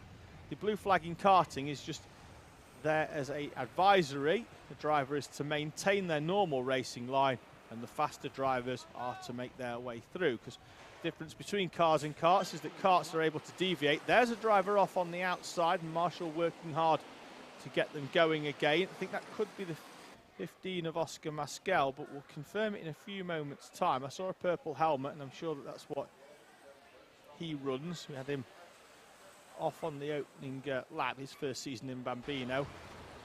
And I have something in common with Oscar Masquel, if it was him that was off, because it's on his commentary notes it says massive Ayrton Senna fan, and I was a big enough of an Ayrton Senna fan that I managed to squeeze his first name into my son's middle name, so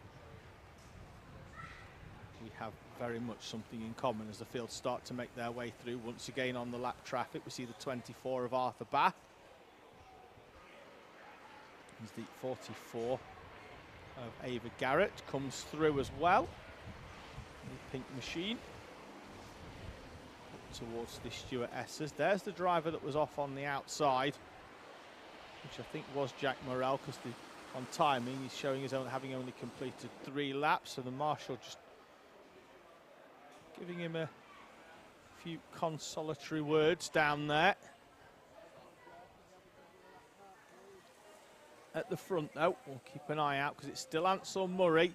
Lap traffic in front as they sweep round the outside. So Murray from the 42 of Garrett and the 31 of Oakley Riggs. Behind they've got Ralph Martin, not able to close in as the field's streaming down that hill. Hardly Bradbury Stretton and Sidney Nell. The battle for 5th place, which will actually be 6th because our race leader Ansel Murray not picking up on timing.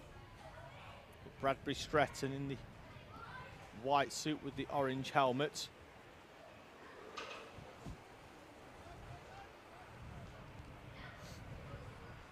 At some point, I'm fairly sure the camera will just about pick up his uncle Stuart. He'll be out there taking the pictures for the Kart Championship.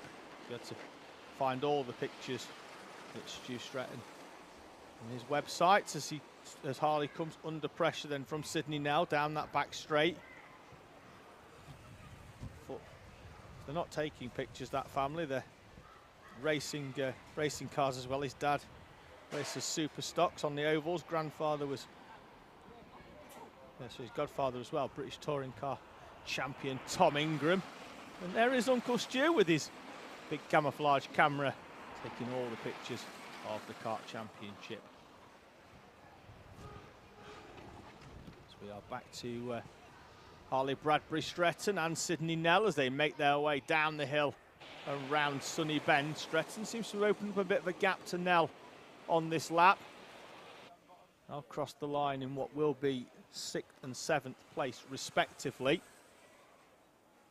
With race leader Ansel Murray not picking up on timing, as is Harley Bradbury Stretton.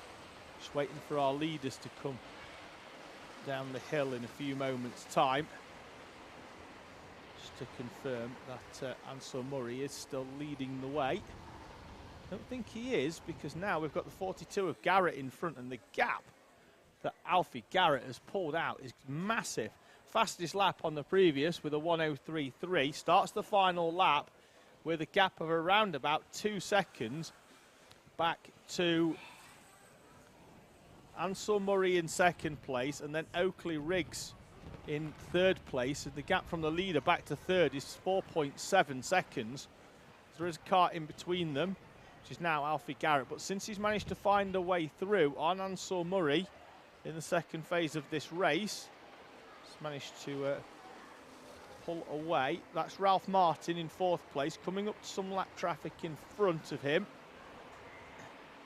It's not actually, I think that's Ethan Lloyd. He managed to find a way back through on Ralph Martin, who had pulled out a gap on the previous few laps, and now finds that Ethan Lloyd is back in front on the run down the hill. Last lap, leader making his way round the right-hander and then the left of Sunny Bend into Paddock. Here he is with the green helmet, Alfie Garrett, supported on the YouTube by Freya Garrett saying, "Go Alfie." Well, he's going all the way to race victory in heat number 3 for our mighty Bambinos from Ansel Murray and Oakley Riggs. And then on the last lap, Ralph Martin finds a way past Ethan Lloyd. Then we keep an eye out for the battle with Sydney Nell and Harley Bradbury Stretton. And Nell has found a way through on the final lap. We see them coming up here, Nell in the green machine. Bradbury Stretton will try to cut to the inside, but Nell will come through to hold on to what will be 6th place in our mighty Bambinos, as the 24 kart of Arthur Bath crosses the line as well. Rest of our field through. We still await Seth State McKay, Jack Morrell already out of this race, unfortunately. And Elijah Sangs coming through as well. He's not had his time picked up, so see where he slots back in. But nonetheless, he's happy as well to have finished the race. The rest of the field making their way through. That's all of our runners then over start finish in mighty Bambino. Looks like we've managed to get all our I-AMEs into the grid, so looks like we should be able to have a fairly fast start in the next one. We've got a driver off on the outside of the pit entrance, so yellow flags out there just waiting. We're just going to have to wait as the marshals make their way down. Not quite sure who that is, but we'll... so there might be a little bit more of a delay than we expected, but nonetheless, we'll move on to our next class, the penultimate heat of the day here before we go to our finals. It's I-AME Bambino.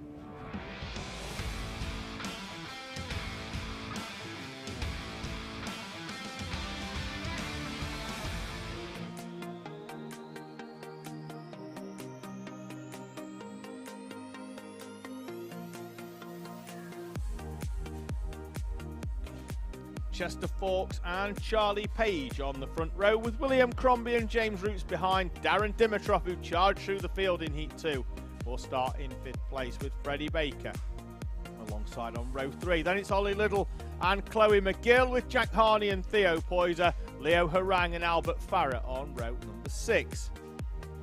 And it's Harris Barber and Max Joy, Max Michalowski and Sophia Page, with Austin Anderson and Charlie Holmes on row number 9. Freddie Purnell completes your runners in heat number 19.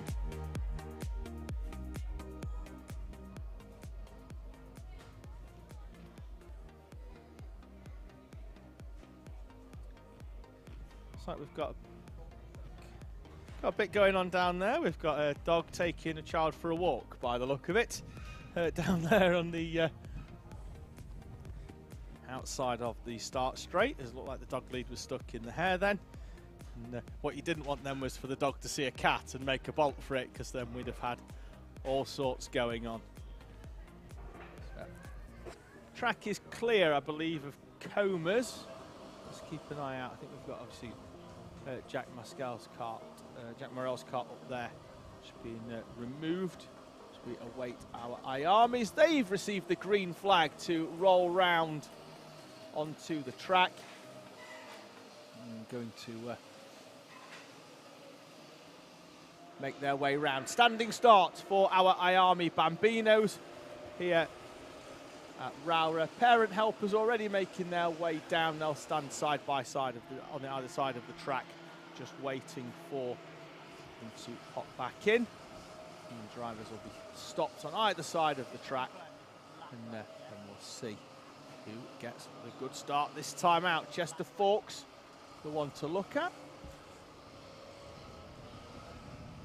We've got a couple of drivers round in the middle of the pack there.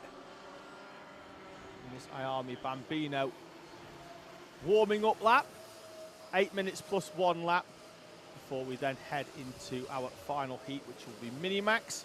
In between that, hopefully, I'll be joined by Will Fairclough from Circuit Watchers. He's going to pop over and just have a quick chat. We've got Richard Beckinsale on saying Team Albert, and then a nice fist pump emoji.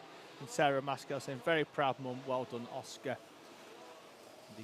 Some heart emojis, so we're all in on emojis, as we were for Sydney Nell as well. He had plenty of clapping emojis. As our I-AME Bambinos roll themselves into position. 8 minutes already on the overhead clock. Looks like we've got some Micromax drivers down there on the right-hand side as well, ready to watch in their RCE race suits. I-AME Bambinos then all into position. Parent helpers will be clearing the grid now. They'll be asked to make their way off, which they are going to do so. And they'll be then looking up towards the red lights. Just underneath the overhead gantry, the digital flag here. See the long, thin rectangular underneath. There's 2 red lights, 2 green lights. As soon as them red lights go out, we're away and racing in our I-AME Bambino class. Board will go up in a few moments' time. Down there on the right there, you see 5-second board. Green flag at the back of the field. Lights are out, we're away and racing. It's a good start from Chester Forks. Charlie Page slots straight in behind. William Crombie manages to move through into 3rd place. Looks like Dimitrov's made a good start. He's moved up from 5th into 4th place already at the start as he looks to charge back towards the front of the field. And where he was, we've got drivers wide. We've got one off into the catch on the outside. A few other drivers taking evasive action as well out onto the grass. The leaders though through nice and cleanly. We've got spin down that far end as well, unfortunately, for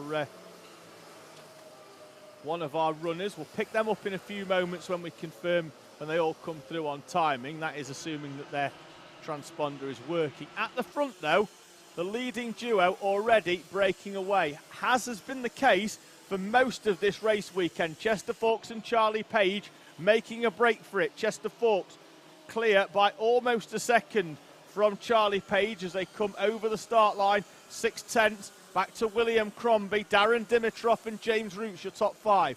Albert Farrer, who's getting some support, at least his mechanic is, in the live chat comments, as down the inside of Darren Dimitrov goes James Roots. Roots back up into 4th place. Dimitrov down into P5, allowing William Crombie to break away by a few kart lengths, although that's closed up under the brakes by a very late braking James Roots down there. The top 5 already clear of Albert Farrer. Freddie Baker there in the yellow as well. Chloe McGill in the background with Jack Harney for company in 8th and 9th respectively.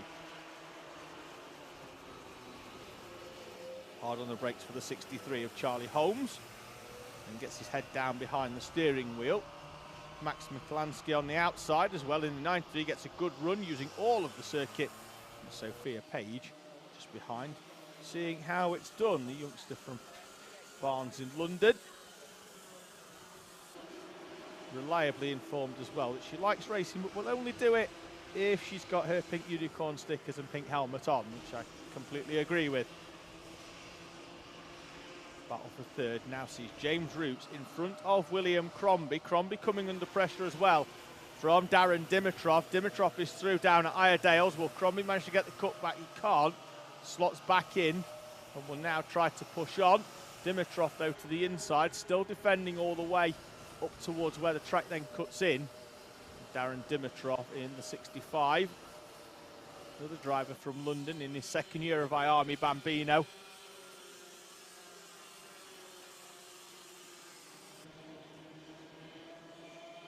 Won the O-Plate at Wilton Mill in December. Still electing to run his more traditional number 65 on his car in fourth place.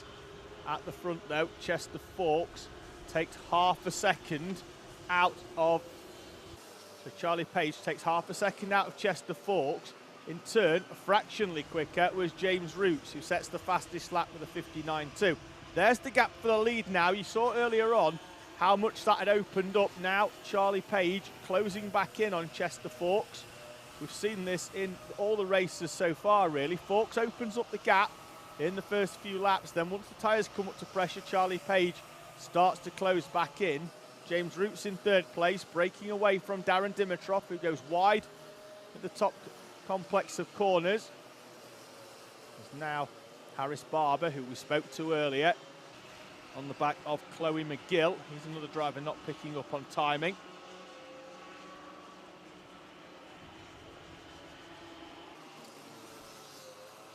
'63's had a little spin as well. Charlie Holmes with an excursion down at McRae's. Gap for the lead, though, now down to 1/10 of a second. Just over as Charlie Page with a 58.8 sets the fastest lap of the race. Both him and James Roots in the 58s with a 58 and a 59, 58.8 and a 58.9 respectively. 2/10 quicker than Chester Fawkes in front of them. And as they make their way past the 61 of Austin Anderson, James Roots there in the background, the number 5. He's the one to watch, particularly if Charlie Page can close up on Chester Fawkes first, because as soon as they start battling, that's going to allow James Roots. If James Roots catches up to Charlie Page first and they start battling, that'll allow Chester Fawkes to move away at the front. The top 3 of them, though, now all moving away from Darren Dimitrov and William Crombie, who are running in 4th and 5th respectively. Nose to tail once again for our leaders. It's closed right back up as Chester Fawkes is slow through the chicanes. Is that going to give Charlie Page a run? It isn't. Not going to get close enough. Lap traffic in front, though, as they head up towards the Iredale's hairpin. Not sure they're going to catch it in the braking zone. It's going to be on the way out. Where are they going to find the lap traffic in terms of the lines? They come up onto the back of Charlie Holmes. Holmes takes the wider line. The leading trio cut to the inside. 2 minutes and 25. Fawkes goes very, very wide. They almost, all 3 of them almost come together in the Stewart S's, but they managed to work their way through, and the gaps open up again to 2 or 3 kart lengths each between the 2 of them. Between the 3 of them, sorry, is Fawkes, Roots and Page sandwiched in the middle of the 2 of them in second place. 2 minutes remaining, 59 seconds per lap is rough time for them. They're going to get round. It's going to be tight as to whether we have 3 laps or 4 more in this I-AME Bambino third heat.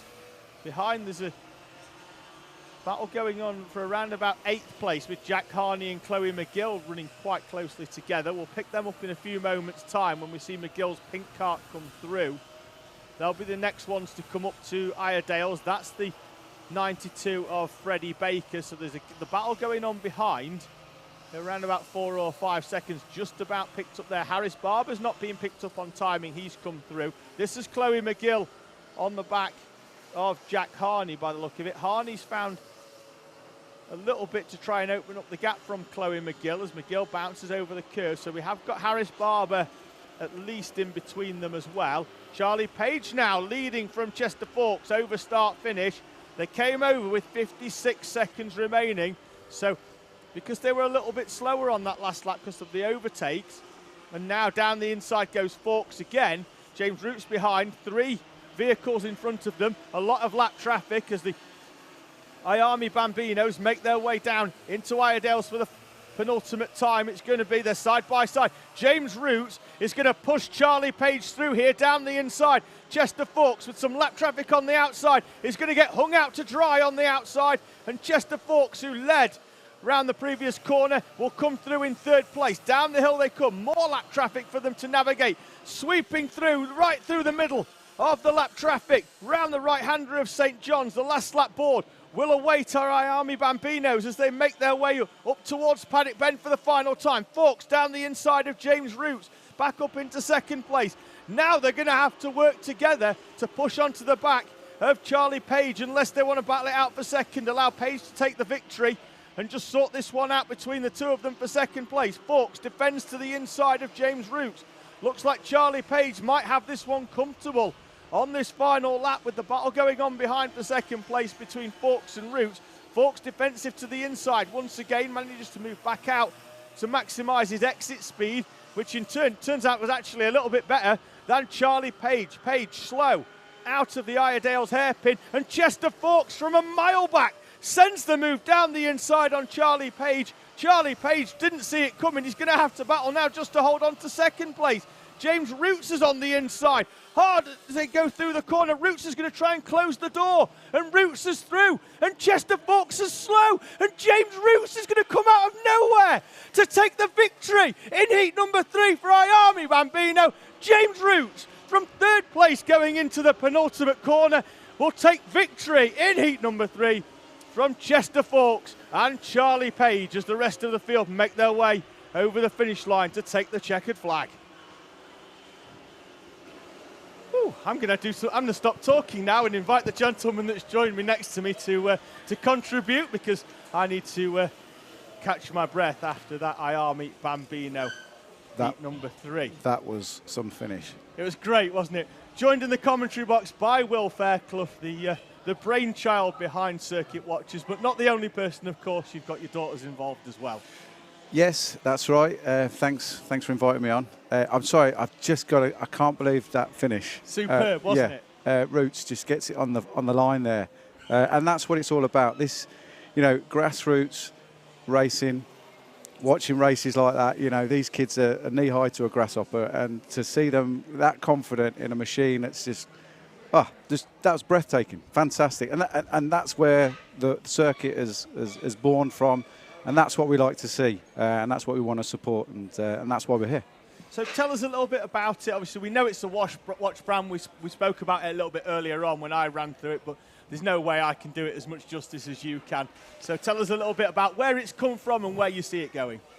Yeah, for sure. Okay, so I suppose really it was an idea that we had last year, and we thought, we've been in business for a long time, and we wanted to find something that we could enjoy and develop and create that had close ties to our passion, motorsport. And so we thought of watches.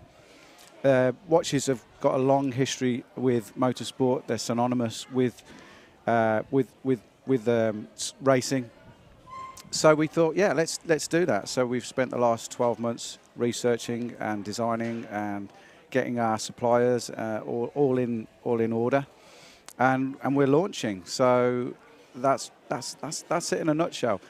We've decided that we wanted to focus the brand around grassroots, and although the watches are slightly larger for, say, a 6 to 8 year old. The dads and mums in the paddock can enjoy those watches, but also the young drivers in their teens, as they get older, they can start to feel like it's a brand they want to be associated with. And it's not just the watches; it's what we're doing behind the scenes as well. It's inviting people in to get involved. We will be supporting drivers once we start to get established, and we can put the money back in. We are going to be identifying drivers who we want to help financially, and bring some support packages and some sponsorship deals over in due course. So it's very much connected with the sport we love, and it's a bit of fun as well. Obviously it's a serious business. We're putting serious cash into this, but it's very much something that is there to be enjoyed. And so far, obviously, you're sponsoring a Driver of the Weekend here. Driver of the Weekend as well in another championship I've seen. So, obviously, Melissa Adrian won it. I've seen Gracie Mitchell's won it as well. I'll come back to you in a few minutes, Will, because the final heat of the day is just making its way out. It's time for heat number 3 in Minimax.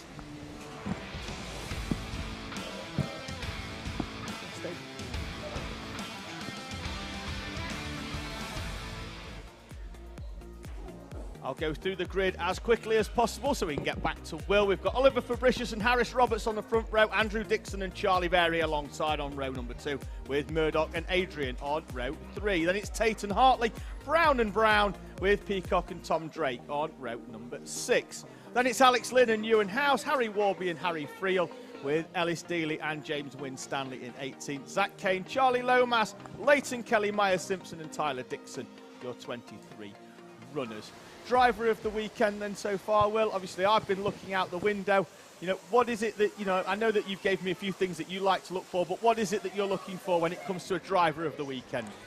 Well, that's a really good question. There's lots of things that we can identify. Obviously, it's down to your keen eye, but you know, if it was up to us, we'd like to see a driver that is strong, fast, but fair, races with credibility, with respect, and has that something. You know, when you can see a driver on track that's smart, that's clever, that uses their position well, works with other drivers when they need to work with other drivers, and ultimately get their nose ahead.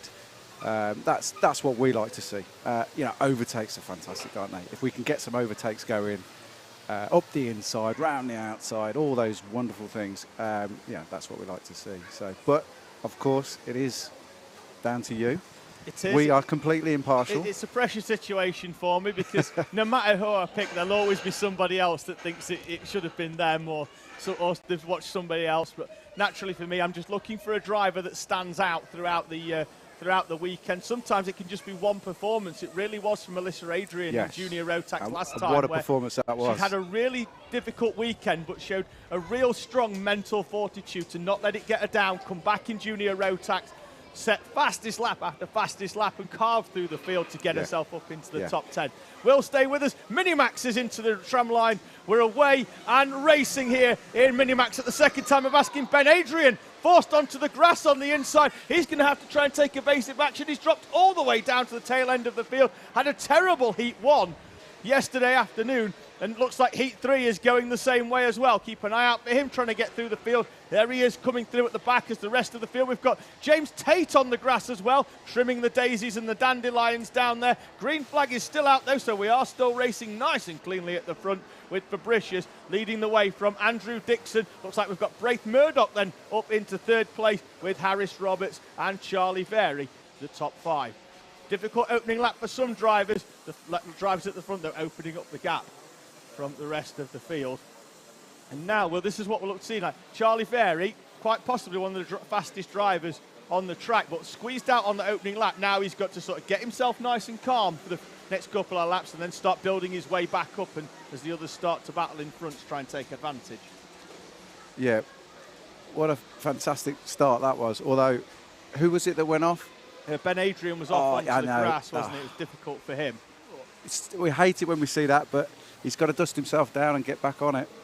So obviously you've got 2 drivers racing. We've seen Bella out in Honda Cadet. We've seen Alice out in Micromax as well. How's their day been going? We've been watching as we see them move down the inside there. Tom Drake managing to try and get alongside the 58 machine of Bella Brown, but didn't quite get the move done down the inside. Brown able to run it all the way around the outside and hold on. But that was good driving, though, because they were both squeezed into the chicane there, and they both managed to get through there, so that's good driving. Nice. No contact between them either, so really respectful driving as they managed to make their way through. Spoke about your 2 drivers as well. They're helping out as well with the circuit watches and really of course, getting involved with it. Absolutely. You know, they're loving it and getting involved, and they've had a good weekend so far. Obviously, they'd like to be a little bit further up the field as to where they are at the moment, but they're enjoying it, and they're looking forward to the final. Charlie Vary then down the inside there as it looks like Maya Simpson was getting squeezed out on exit of one of the corners. But Charlie Very, as we said, we've got driver off on the outside. Trying to pick out, it looked like there was a Lando Norris coloured machine. We'll try and pick out Tyler Davis not showing on timing, as we've got loads going on further down the field, just about to come into shot in a few moments. You'll see about 7 or 8 karts making their way through. They were 3 wide on the way through. Andrew Dixon now with the fastest lap, closing in on your race leader at the front. He's managed to break away from Murdoch, Very and Harris Roberts. Daniel Hartley now is in the background. Charlie Very down the inside of Braith Murdoch, and Harris Roberts with a superb opportunistic move down the inside. And I don't think it's over yet. Daniel Hartley is the next one looking to strike on Braith Murdoch. That was a lovely move up the inside there. Great from Very, great as well, I think, from Harris Roberts, who saw an opportunity to effectively get a free overtake in, with the gap being made for him by Very. Just popped the kart in a position, unable then to allow Murdoch to turn in.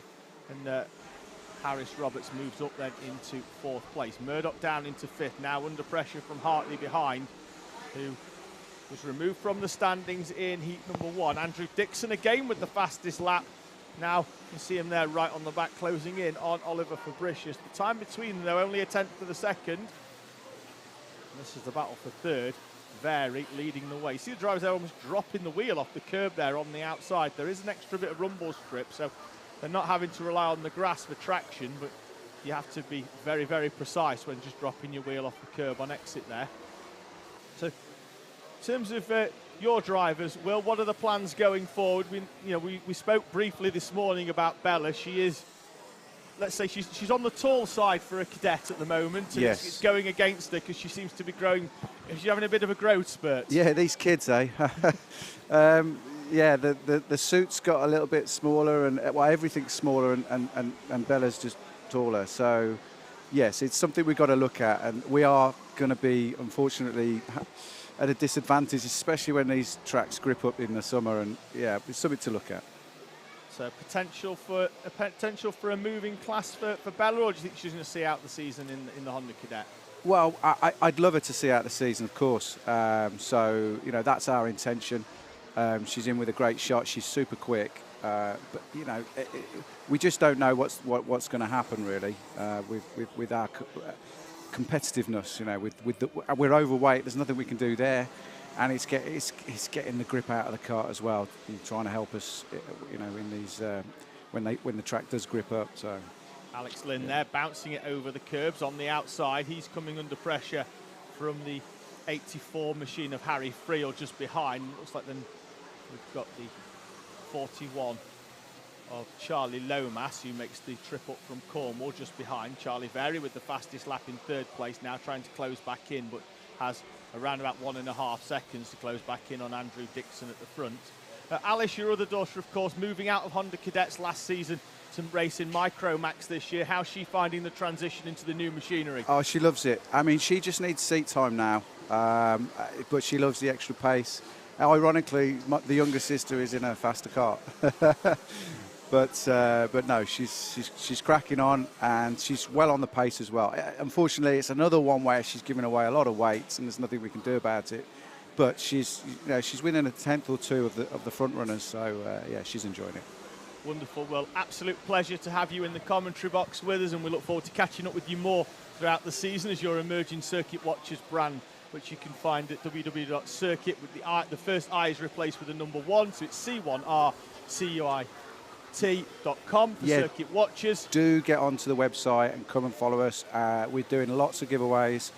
We're giving away the very first Circuit Watch ever, the 001 Racer X watch. So that's going to be worth a few bob in a few years. So it's well worth winning. And you don't have to buy anything. You just come and support us, come along and follow the brand and be in with a chance of winning it. Oh, of course. Beanie hats are plenty this weekend as well, of course, for anyone running a Circuit Watchers sticker and tagging them in it on the social media platforms this weekend. We have had a few people ask where they are, and they will be with us for round 3. So hopefully it'll be nice and chilly for you, so we can warm your hat. Well, it was 43 degrees last year when we went to Landau with CKC, so I might be having to cut a hole in the top of my Circuit Watch to tan up the head. But with just under a minute plus 1 lap remaining. Fabricius and Dixon still leading the way. Charlie Very, the fastest driver on track there with the last few laps, has set fastest lap after fastest lap. Will we get another alert this time as he comes round? It's a 48.54 to beat. It's a 48.4 this time. Charlie Very starting to take some chunks out of the leaders. May well run out of time though, because they will be round next time to see the last lap board. A lap and a half for our race leaders. Ben Adrian there in the 48 kart, starting to make his way back through the field after the opening lap trip across the grass. As he makes his way through the chicane. 99 is Tom Drake, now coming under pressure from Ewan House. Both of them in the Cosmic karts. House's nose skimming across the floor. Don't think it's been dropped down. I think that's just the angle that it's been placed into the carrier. So we will have a look post-race, but there he is in his freshly painted helmet. Leaders making their way round the final corner. They'll see the last lap board this time as Ben Adrian makes a move down the inside of Bella Brown. And then Alex Lynn almost run out of room there by Maya Simpson in the far end of the circuit. That's on the battle towards the tail end of the top 20. So there's Lynn. Looks like that kart is handling not as he'd quite like. He's struggling to get it to bite on turning. Struggling to find the apex on the way down the hill. Oliver Fabricius, though, running towards the Stuart S's for the final time. Charlie Very, as we thought, has run out of time in this one to mount a challenge on the leading duo, Fabricius and Dixon. Dixon not sure that he's close enough down the hill through the right-hander of St. John's. Hard on the brakes then for the left of Sunny Bend. It's going to be a late lunge if it comes from Andrew Dixon. Fabricius is going to ride this one out to take victory in Heat 3 from Dixon, Very, Harris Roberts, Braith Murdoch and Dylan Hartley. With then the 82, not shown on timing, of Tyler Davis coming through for 7th place. Amy Peacock recovers from a disqualification in Heat 1 to come through in 8th place in front of Aston Brown and Tom Drake, with Ewan House rounding out the top 10 on timing. That will drop down to 11th though when we put the Tyler Davis back in. So that brings our heats to a close. We'll have a short interlude in a few moments' time before we head back for our finals in around about half an hour's time. But don't go anywhere on the Alpha Live channel. We filmed a paddock walk yesterday where I went round and met a huge amount of drivers from the Kart Championship paddock. We got to speak to drivers, parents, mechanics as well. And at one point we might have even said hello to a dog in a motorhome.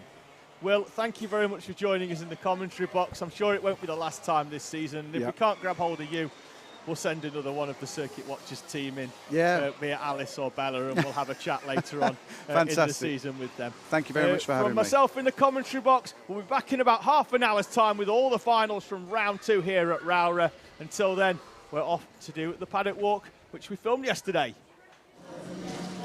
Welcome to Rowrah in Cumbria, round 2 of the Cadet Kart Championship, Junior Kart Championship, and of course the Bambino Kart Championship as well. We start in the cafe here in Rowrah with James Waring. James, how are you? I'm very good, thanks. We've had practice today, qualifying as well. I'm assuming you've been out for quali already. How's that gone for you? In the start I was quite high up, but then in my final 3 laps I made a few mistakes and dropped back a bit, but it's better than last round. Obviously, we've got the first race of the day coming up today as we film this on the Saturday. It'll go out during the Sunday lunchtime, so you have got a race coming up today. What are the hopes for that? Just to make as many positions as I can, really. I want to try and get a top 5 they're my hopes for this weekend. So obviously we've finished round 1 at Warden Law. You had a couple of offs, not always your fault, but you always move forward always towards the end. So we know the pace is there. We've just got to get cleanly through this first heat and head towards the final, I assume, on Sunday afternoon. Yeah, that's really all it is, really. I'm starting 12 for the first heat, so as many positions I can make, I'll be happy with that. Wonderful. James, all the very best. I'm going to take it round this way. We'll have a chat with the man here in pink, because I know he loves a chat. Anyway, Mr. Josh East, the man with the drone and the camera. Yes. How are you? You've been out there, you've had the drone, you've done some... What sort of lap times has that drone been doing today? Oh, well, there was one that went out this morning, exclusive on the Alpha Live page, and to be fair, the laps weren't great. If you watch it, the sort of lines that I was taking, not great, so don't don't ask me for driver coaching, because certainly there's much better in the paddock today who can tell you what you should be doing. So the paddock here this weekend is full. It looks really good. I think the commentating this weekend is going to be fun, to say the least. Keep you busy. Certainly will be. We've got a few timing issues potentially on the horizon, but here we are then at Rowrah. For those people that have watched the live stream at Rowrah before, if you look up in the sky, that's called sunshine. You may not have seen that before at Rowrah, but we have got some sunshine here, so we're going to head up into the paddock and have a quick walk round. We've not got many drivers up this top end. We've got some mechanics. So find out if this man thinks he knows what he's doing. Do you know what you're doing, sir? Well, I'm writing everything down, but I don't know what I'm doing. Is any of it top secret? No, these are the regulations. not anymore. James has just zoomed the camera in. Are these your drivers behind, or are these somebody else's drivers? Yeah, they're our drivers. Well, yeah. let's go and have a chat with them. Let's have a chat. No swearing. Hello. You coming out, or am I going in there? Out we come. Hello. Introduce yourselves, young men. I'm Morgan. I'm Marley. Good. And we've got a couple of Micromaxes over there. How's your qualifying sessions gone for you two today? I'm 17th. So we've got a little bit of work to do. Do we think we can get forward, touching that top 10 maybe? We've got a first heat coming up. Yeah. I'm good on overtaking, so I'll hopefully do it.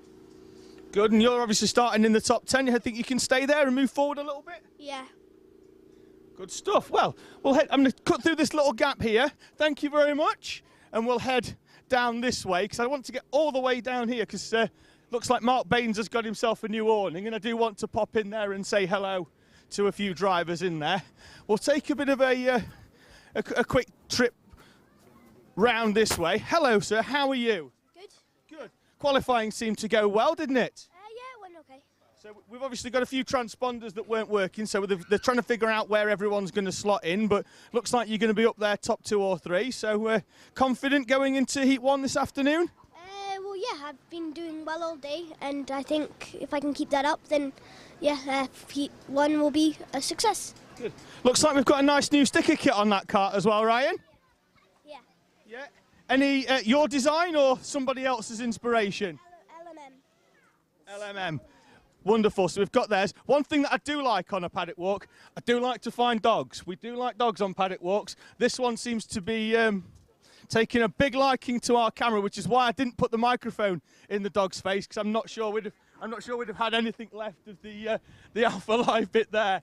So we're going to head down here. We've got X-Kart on the right-hand side, and then we've got Mark Baines further up. So unless we see anybody else, I'm going to head down here into the X-Kart awning first and see if anybody's in there. And then we'll make our way into the deep depths of the Rowrah paddock here. As you can see, for those of you, if this is your first time at Rowrah, don't just wave, stop for us, young man. Hello, who are you? Ethan Pearson. Good. And have you had your qualifying session yet? I have had it. And how did that go for you? Pretty good. Good. And we've obviously got a race as well today. Are we confident? Where are we starting? Then where are we starting? 12th. Good. Think we can get into the top 10? Maybe. Good. I think you can get in the top 10. Can we get a big yeah for top 10? Yeah! Good, yes, wonderful. Let's get ourselves in here now. Let's see if we're in. We're going straight in this direction. Hi, Molly Pugh. How are you? Hi. Move that cable out the way. We don't need cables. How's qualifying? How's qualifying practice? It's been a bit of a tough day so far. I've seen the cart get recovered once. How's it gone for you? Not great. That's 3 times now. So not great. But Three times for your fault or 3 times for somebody else's? Matty's not on the spanners for you, is he? No, Alex's. 2 for Alex, 1 for me. So have we had I'm assuming this is your handiwork as well, unfortunately, on the way off there. How did qualifying go? Am I allowed to swear? No, but I'll take a terrible. Terrible. Terrible. Wonderful. So at least there's only one direction in the race, and that's forward. Are you looking forward to picking a few off in heat number 1? Yeah, try to. Wonderful. We've got everybody else in the awning. Pick who we're going to next. Harry. Harry, hi, here we go. Love this game. Mr. Hurst Grover, hi, how are you? Move out of the way of the cable. We don't want that in the way of your beautiful face. And I won't say beautiful hair, it's everywhere. I'm jealous, of course. Exactly. Well, no. What we've got between us, Harry, is a complete haircut. You've got none on the sides. I've got some. You've got lots on the top. I've got none. Together, we make one complete head. How are you? I'm good. Are you, Dave? I'm fantastic. Thank you. I love Paddock walks on interview. You're the only person that ever goes, "How are you?" back. Nobody cares about me. Thank you very much. Really appreciate it. How's qualifying gone? I don't know, because I don't have a transponder, so they're going off how far now. All right. Well, is it a quick how far now? It is a quick how far now. How far now? You've not told them it's a Hooton Park lap time to guarantee pole, have you? No. You could have done. You could have been on pole by 7 seconds if you'd stuck a Hooton Park lap time. That's what I should have done. You should have done it. You should have been quicker. Should have thought about it. Who are we going to next? Who are you going to next? Want to interview Rupert? We're interviewing Rupert. It's been a tough weekend. Rupert. Qualifying's not gone so well for you, has it? You've not set a lap time. No, I've not managed to set a time. It's devastating. My car is not in it today. Well, Rupert, for those of you that don't know, and you won't because you won't have seen his face before, is the main man behind Driven Dreams Series 2. How's it go? Rupert is the main man behind Driven Dreams Series 2. He's just my sponsor, that's all it is. So, I mean, it's just keeping you going, isn't it? Yeah, exactly. So you filmed, obviously, round 1 at Warden Law. You're here again this weekend, as you will be for all of the rounds of this championship. Warden Law, how did you find it from an external perspective? There was a lot of drama. There was a lot of emotions in that over that weekend, and it was, super exciting to see. So obviously you get to see all of the racing close up. For you, what's the most exciting part, the racing or the off-track drama? A bit of both, really. Seeing stuff happen on track and then see it kind of filter down and seeing how people, react to that. I think that's pretty wicked. Wonderful. Well, I can't wait for Series 2. We've obviously got Series 1 coming up in a few months' time. Rupert, thank you very much. We'll head back out into the Rowrah sunshine. Bye to everybody at Kart, and let's make our way further down the paddock. Come with me, young man. We'll walk and talk. Come on. Left leg, right leg. Your body will follow. Come on. Hello. Mind that strap. Hi. Who are you? My name is Jacob. Let's keep walking. We're going to go that way. How's your practice and qualifying gone? Good. Good. Where are we starting our first race? Do we know, roughly mid-pack?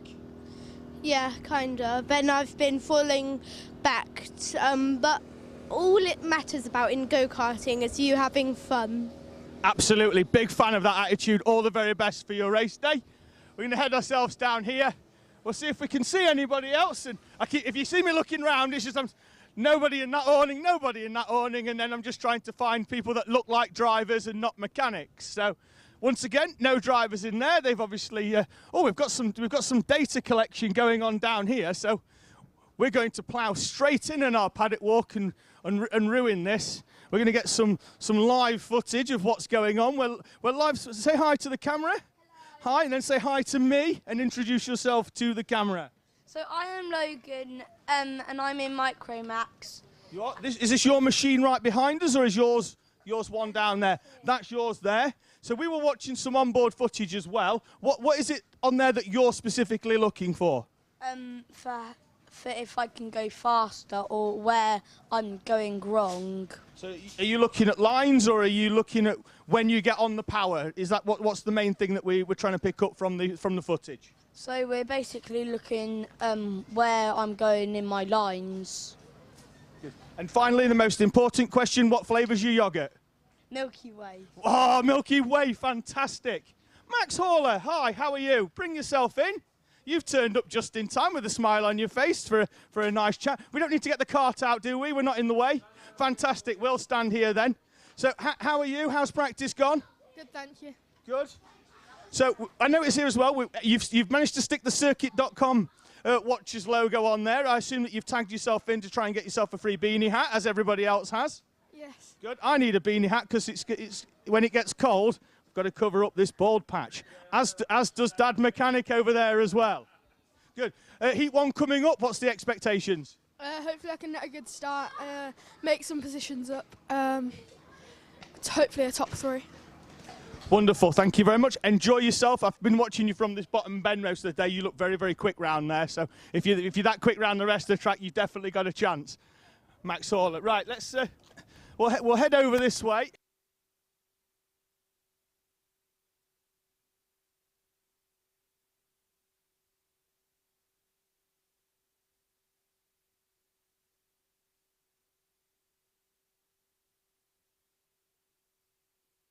Have you got your qualifying session coming up, or have you been out already? I've been out. Good. How did that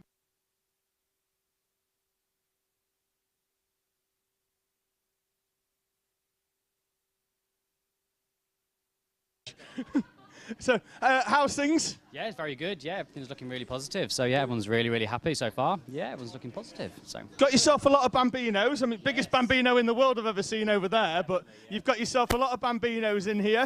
A lot of Passion Karting sticker kits on as well. Not wanting to put you under too much pressure, but who's the one we're looking for in Heat 1? well, I would say Seb, Freddie. I would say so. They both sort of top 7, I believe.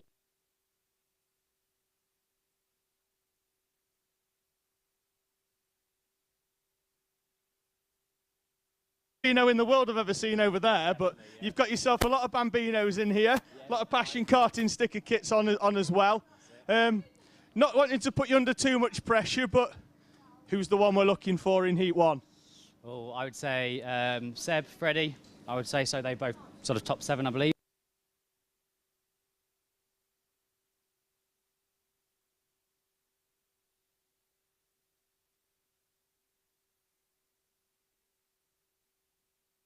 All over any high. So I'm hoping I can get up to top 5 in this race and just wait to see how it goes. Wonderful. Well, Ralphie, we know you had the pace, obviously, at Warden Law. We know you're one of the favourites for the championship. Does that add anything in terms of pressure, or do you just put the helmet on and go out and enjoy yourself? The helmet out and go out and enjoy myself. Good luck, but always more fun winning, isn't it? Yeah, 100%. Ralphie, thank you very much. Let's keep ourselves going. We've pretty much made it to the end of the paddock here at Rowrah, but that doesn't mean that it's over, because it doubles back on itself and goes all the way back down the other side as well. We've got a few empty spaces because we have got people out on track at the moment, so we're going to head down. We're going to see if there's anybody down this far end. I'm certainly sure there will be. There's people in the far end. Matthew Plant, come and join us. Hello. Come and say hello. This is your machine. How's qualifying gone for you? All right. New kart as well, isn't it? You've picked yourself up a new Project 1, so you've got yourself a brand new bit of kit. How are you finding that? Good. Good. Well, the pace seems to be there. You seem to be right there in the middle of the pack, and you've picked up a trophy last weekend as well when you were here in another championship. So you must be coming in with a bit of confidence. Yeah. Good. Well, all the very best. We're going to carry ourselves going. James is looking up there at some rocks. Didn't realise he had such an interest in big stones and pebbles. Mind your footing there, James. Don't want you falling over the back of that. As we head back into the paddock. We could go down there, but we'd get blocked off, and it doesn't look like there's a lot going on. There's plenty going on over here in the House to Go camp, though. Dinner's being served. Son, come back in. Don't be rude. There we go. Thank you very much. You shouldn't speak with your mouth full. But I'm going to anyway. Hi, how are you? Just as he puts a chip in. Good. Hi. Oh look, everybody's in. Hello. Everyone in. We have to whip the family tree out here, aren't we? We've got the entire crew in. Hi, bring yourself in. As always, who's qualified in front of whom? I always I loved it last year when we were at Wilton and we had the B final, and it was like one of you was in 10th and one was in 11th, and it was like one of you was going through. It was probably the most tense B final that I've ever had the pleasure of commentating on. Good to see that you're ensuring that you make weight as well by eating some chips. Maybe chips aren't the right. Yeah, who knows? I know how one now. I'm about 50 kilos over. Stop putting the camera in my face as I'm starting to eat. It's not attractive. There we go. Hi, Ben. How you doing? You right? Good. How many karts are you running these days? Is it still the 2? Yeah, we've got two fully built ones. When's the 3rd one coming? She don't want to drive. Oh, thankfully. Last year at Ella, you told me that it was getting built and she was coming to play. There is one ready in the unit, but yeah. Well, I'm sure we can change your mind at some point.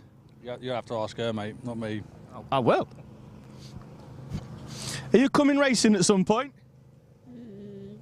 Don't know. That's still in abeyance, ladies and gentlemen. We'll have to wait, and I'll be honest with you, at least wait for one of the housing goes to move up out of cadets, because if there's 3 in it, I've got absolutely no hope. Oh, right, we've got a nice busy bit down here at BSR. Larry, why are you in a cart on a stand with no wheels on it? I don't know. To sort my brakes out. Oh, to sort the brakes out. Brakes are overrated, I've heard.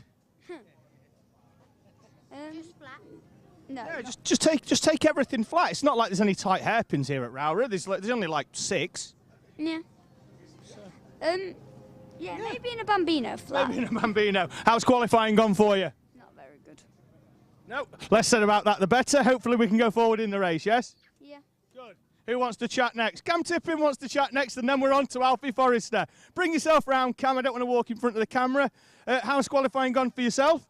Pretty good. We don't know the proper results because of transponders, but for now 11th, which is good. How we started second year, so it's my second year in karting, so it's going pretty good. So starting to break certainly towards that top 10, Cam. The pace is definitely there, so hopefully we can go forward in Heat 1. Yeah. Can I say thank you to Zip for my chassis, Zip 950 for my chassis, and Best Financial Services for sponsoring. Of course you can, wonderful. Before we go round to Alfie, I just want to have a quick chat with this young man here, Mr. Cannon. Your first weekend in the BSR awning, how are you finding it? Great.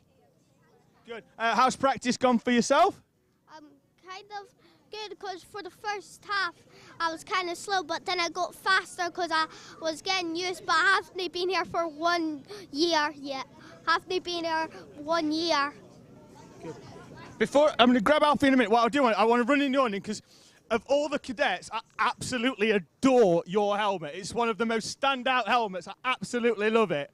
Just this green for Archie Cannon. So it stands out so much with the rest of his suit. It's probably the only green helmet on the grid as well, which makes it really easy for me as the commentator. Alfie Forrester, hi, how are you? Good, thank you.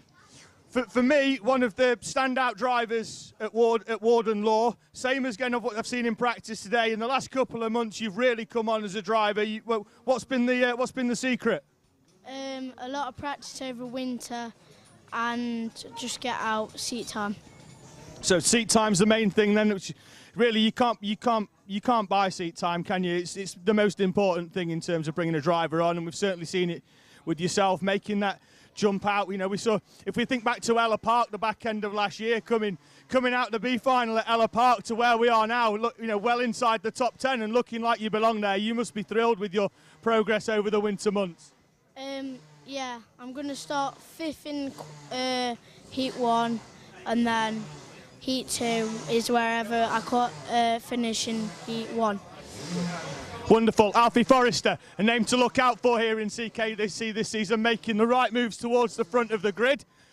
Gonna head down here. I think we've got around about 2 or 3 minutes left, so we'll make our way down the rest of the paddock. We've got a few more awnings to the right-hand side. Are you just about to go out for your first race, sir? Yes. What's the hopes?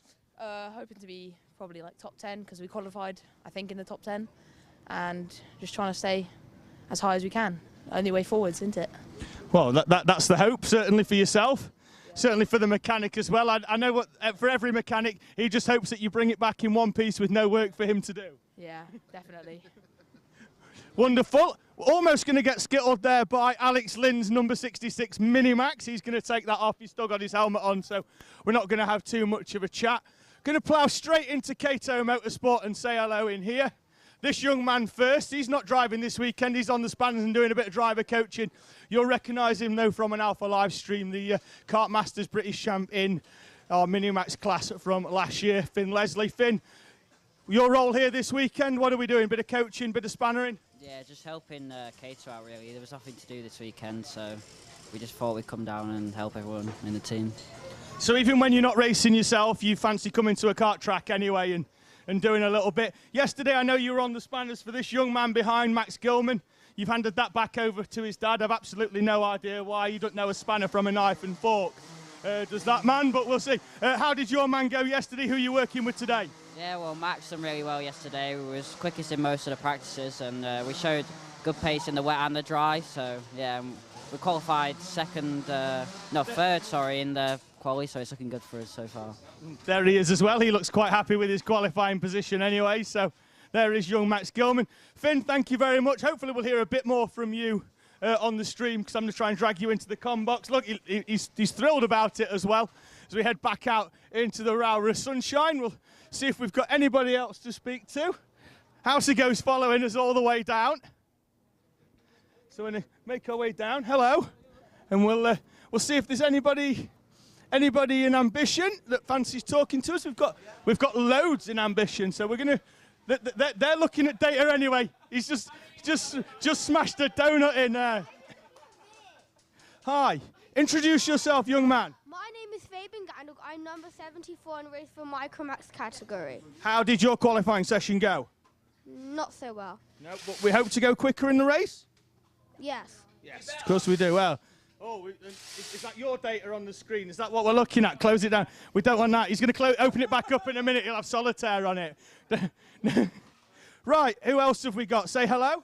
Hello. And who are you? Sebastian Behrman. Good. How? I saw you. You were in Honda Cadet last year. You guested at Ella Park in CKC, and you did well. Yeah. And now you've moved into. Have you moved into Micro? Yeah. How are you finding the transition? I think it feels good, finding the grip on the track and all the speed going through the corners. So obviously that class has had a bit of a change. You've gone from one tyre to another. How have you found that change as well? Tricky, but I solved it. The biggest child we spoke to in the paddock there saying hello, Mum. Right, I'm going to send you that way, and I'm bringing you forward into here, young man. Who are you? Hello, I'm Sebastian Clark, and I race Micromax, and I guested at Ella Park CKC round 8 last year. And last year I did Honda Cadet in Shenyang Wilton Kart Club, and I moved up into Micro, and I found the transition. It was relatively hard, except I feel like the thing to get used to most was the tyre change, the grip level change, and it was just all rounded different, because like you need to learn how to ease on the throttle because it's a different change from 2-stroke to 4-stroke. Good. And how did qualifying go for you? Qualifying went all right. I got we went out. We put me in the wrong position. We think we're second guessing ourselves, thinking we should have gone out a bit more at the back, but it was okay. Our qualifying went pretty well actually, and we hope to do better in the heat. Lovely. If you follow the traditional path off that way, and if you bring your step forward, that's a lovely hat. I'm going to borrow it. Thank you very much. You can jump, but I'm bigger than you, and I can't jump too high either because I'm a little bit tubby. So how are you? Good. Good. And introduce yourself to that lovely camera over there. I'm Lewis Herbertson, and I race Micromax. Good. How's practice? I was about to say, have you hurt your wrist? But I've noticed that you've got it on the other one as well, and it's just to keep your hands warm. So how did practice go in qualifying? Practice was okay. Quali was really good. I got my best laps from the weekend so far. Wonderful. So at least you're going into the race with a lot of confidence. Yes, quite a lot. Just need to work on my overtaking. Good. And I'm going to the next race looking like a kid from the 90s. There you go. Thank you very much. We'll head back out into the sunshine because I'm going to end our paddock walk here at Rowrah in the nice sunshine here at Cumbria, because as we mentioned earlier, you don't see it very often. However,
welcome back to Rowrah in Cumbria. It's finals time at the Kart Championship Round 2, live here from Cumbria. Still waiting for our junior rotax runners to just get all of their karts onto the grid. Just waiting for them to make their way through onto the into the dummy grid. Then they'll be followed by our Micromaxes, then onto Honda cadets as well. Before we then move back into the Bambinos, we end the day with Minimax to round out our 7 classes here. We've already had 14 races today. We had 7 yesterday, plus the qualifying session as well. So loads of support coming in on the live chat as well, particularly for Callum Foster in the 69X kart. He'll be out in this race in a few moments' time, just when we get everybody into position. Still quite a lot of action going on down there in the holding area at the moment, so just going to have to wait for them to get everybody into position. So just a few micros are starting to make their way down there as well, just in. So some micros just getting themselves ready down there as well. I'm just about to be joined in the commentary box by a young man from our Micromax, our Minimax class, Ewan House. Ewan, difficult race weekend in terms of heat number 1. It didn't go quite as planned, but the pace has been good in heats 2 and 3. Yeah. I assume we're just waiting for final confirmation of where you're going to start your final, because we have had issues with timing. But give us a rundown of your weekend as a whole. Highs and lows we've had, definitely. So, first heat, obviously, we got disqualified, which sucked. Second heat, we managed to claw back from last to 10th, but then I got a front fitting, or a nose cone, then dropped to 14th, and then made my way to 10th in the last one there. So, yeah, it's been pretty good. Still hoping to do well in the final. Hopefully a top 7 maybe. So that'll be good. So obviously a little bit longer, an extra couple of minutes and for the final, so plenty more time for you to get them overtakes in. What were the hopes coming into this weekend, and did that effort in round 1 really dash what you were hoping for? We were hoping roughly for a top 5, and then obviously the first heat kind of dropped that quite a lot. But we're slowly clawing back, so hopefully. But never know. After all, it is karting, so anything happens. Exactly. I noticed yesterday your helmet, that looks quite new. Yeah, I literally got that on Thursday. Yeah, who's done that for you? KGB Designs. So a designer in Scotland, I believe. I'm not sure off the top of my head. Yeah. But yeah, wonderful. I'll let you do this. Thank you very much. We've got Junior Max making their way out, so it's time to run through the grid for our final in Junior Rotax.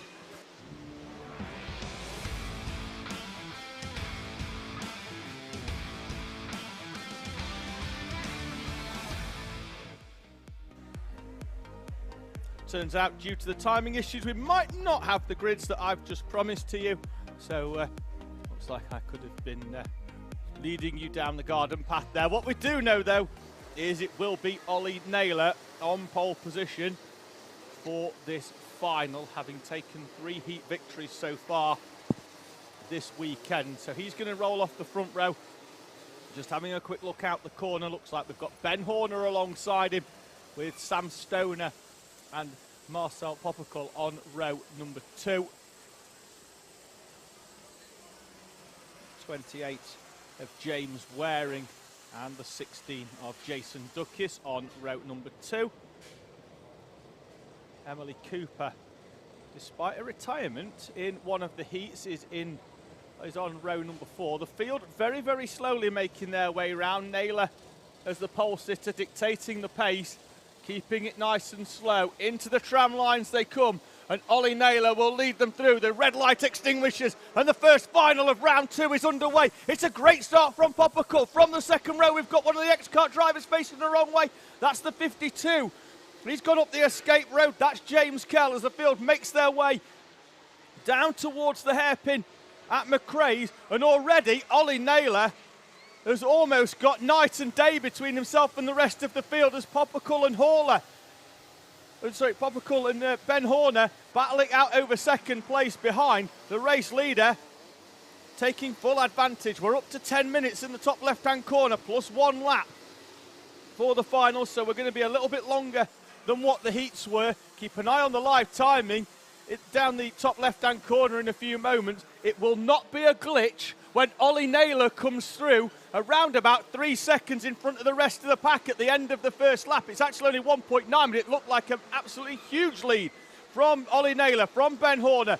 Marcel Popical, Sam Stoner and Jason Duckis are your top 5. Emily Cooper in 6th place. We've got a driver off. That's Marcel Popical from 3rd place, bouncing across the grass, and drops down now to well outside the top 10. He's getting involved in another scrap almost immediately with Benjamin Lee in the 33. Stoner now in 3rd. You just saw him there in the black helmet making his way round. Ollie Naylor already out of camera shot there on the right-hand side by the time we cut to 2nd place. Ben Horner has got a lot of work to do here to try and reel in Ollie Naylor. The good thing for him is that he's not having to defend off from anybody else behind him. Harry Hurst-Grover's on a charge right down the inside of Melissa Adrian, I've seen there. She's going to try and get back down the inside of Hurst-Grover. Hurst-Grover with a helmet tap saying, work with me. And then she slots in behind. Down the inside, Kasper Tomaluski with a great move. That's going to move him up into 7th place, I think, with James Waring. There's your race leader, Ollie Naylor. Down the back straight, Horner, Stoner, then it's Duckis, Emily Cooper in the green and blue helmet, red down the middle of it, and she's straight down the inside of Jason Duckis, up into 4th place. She had the pace to put herself on pole position yesterday afternoon, led a huge chunk of race 1 as well yesterday. Eventually had to concede to Naylor, who went on to take the victory. He's taken the gap out now to 2.1. Cooper, though, with the fastest lap, 47.3, is a 10th quicker than our race leader. She now has a bit of gap to make up to Sam Stoner in front. You see him there in the all-black suit and black helmet. Confirmation on the screen again of Emily Cooper's fastest lap. This is where she got through on Duckis on the previous lap. Tomaluski's just behind. The real standout performer at the front of this class in round 1 at Warden Law. Naylor, the gap 2.1 last time round. Ben Horner crosses the line. It's down slightly. Horner closing in, as does Stoner, but he's got Cooper now for company. Kasper Tomaluski sets the fastest lap. We had an under investigation then on the overhead gantry. Don't know what it was for, just trying to pick it out, see if we can find anything on the timing screen. Nothing coming up, so looks like that could have been looked at and not deemed any necessary. So we'll keep an eye out for any possible punishments coming up, as James Philip Byrne there in the green, in the blue and orange colours is forced wide by Gregor Reed. Gregor Reed gets down the inside, and that'll move him up into 11th place. Cooper now right on the back of Sam Stoner as they make their way through. There is Cooper just coming through. Tomaluski now right on the back of Jason Duckis.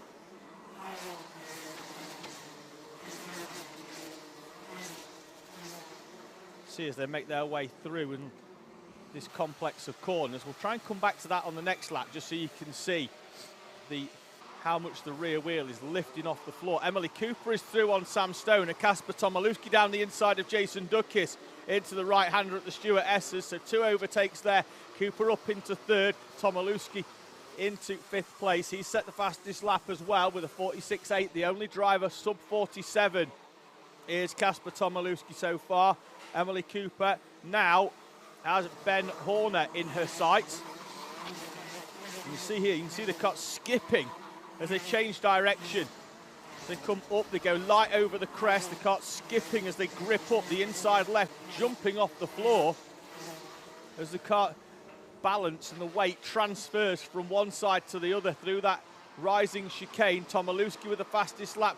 Loads of drivers there side by side. Melissa Adrian, Harry Hurst-Grover involved in that as well. They're going to have to sort themselves out. And Harry Hurst-Grover is on the grass, on the outside, loses 4 or 5 places. Melissa Adrian trying to send it down the inside of the 89 of Archie Carter. They're back into single file, but Harry Hurst-Grover is charged through the field, slowed by a trip across the grass on the outside of the Iredale's hairpin.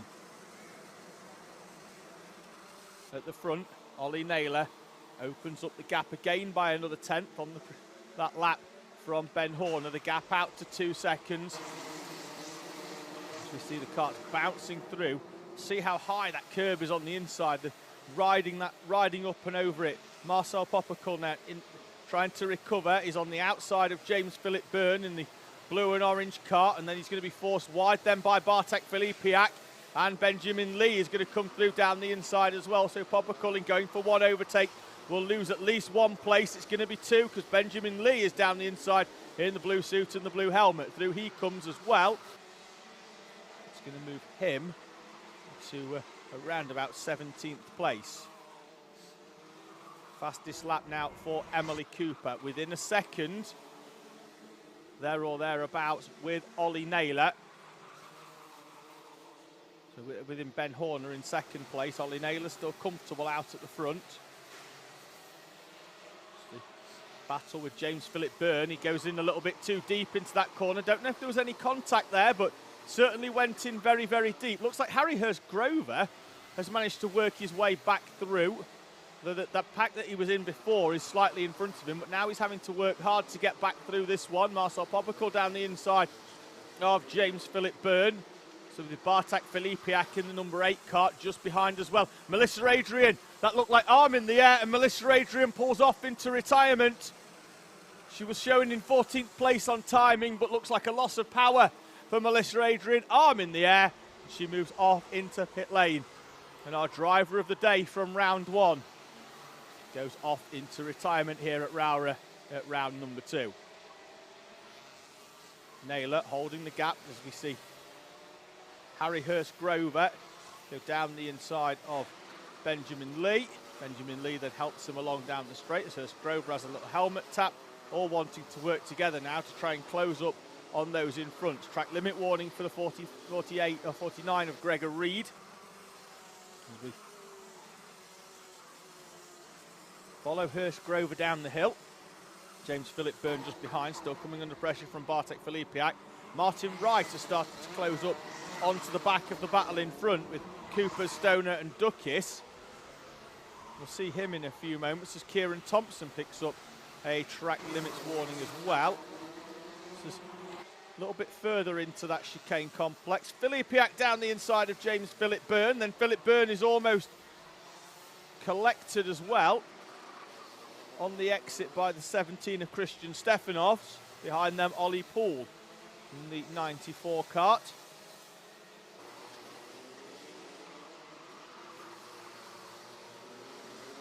Through the stewardesses, 1 minute and 15 seconds remaining. The race leader already over start finish.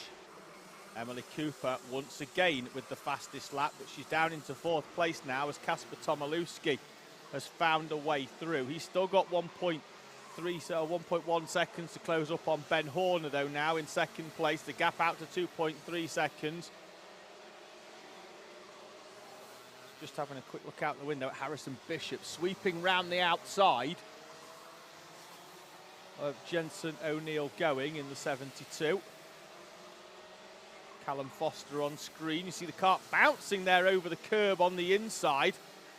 Showing in 10th place on timing.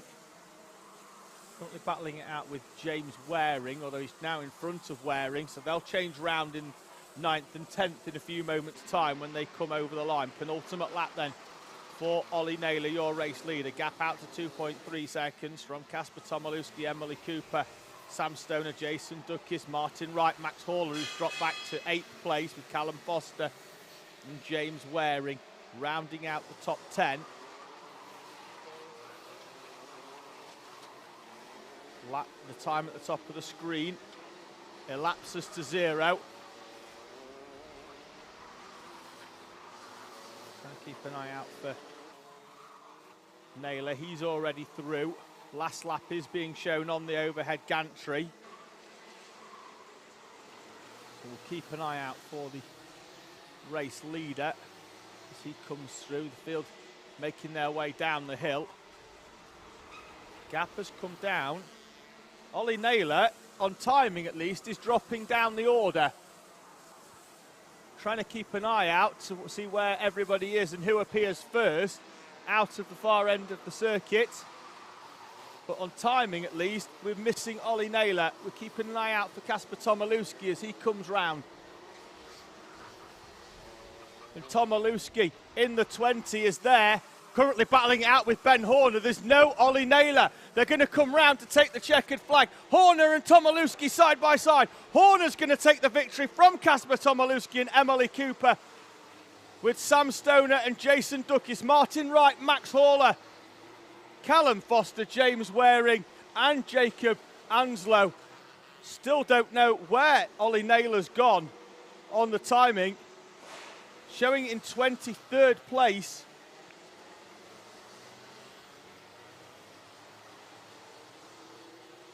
Well down the order. Ollie Naylor not being shown yet as having taken checkered flag.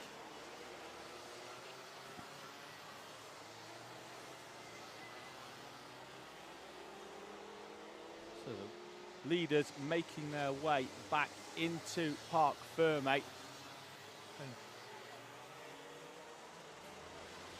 Ollie Naylor's kart already in the pit lane,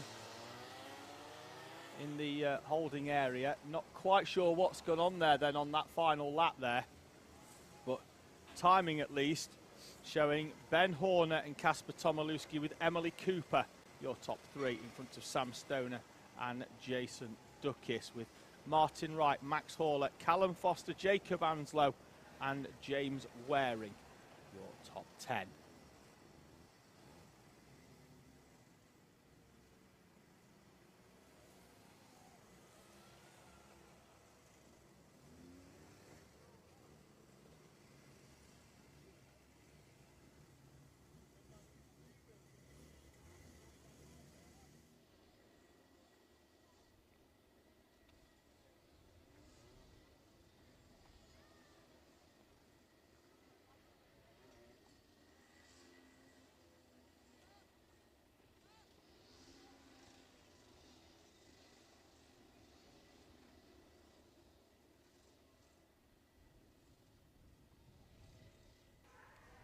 There on your screen then is the classified results from the timing, with Ben Horner your race winner, from Kasper Tomilewski and Emily Cooper, Sam Stoner and Jason Duckis, Martin Wright, Max Horler, Callum Foster with Jacob Anslow and James Waring, in front of Rhys Owen, Archie Carter, Gregor Reed and Marcel Popical in 14th place. Then it's Christian Stefanovs, Ollie Paul, Ethan Bath, James Philip Burm, Amalie Ackett, James Kell, Molly Pugh, Kieran Thompson, Ollie Naylor, with Melissa Adrian and Jensen O'Neill going, who was still out there towards the end, but looks like he'd had a problem come in and got it fixed again before going back out.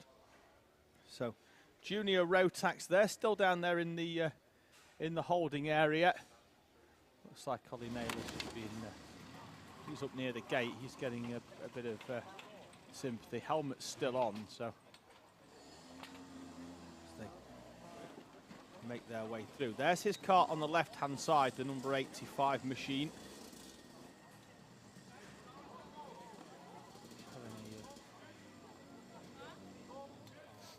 Quick look round, so looks like everything's still attached, so it could well have just been a loss of power for Ollie Naylor. We'll see if we can get confirmation as to what caused. Out there on track. Next race, though, it's time for our final in Micromax.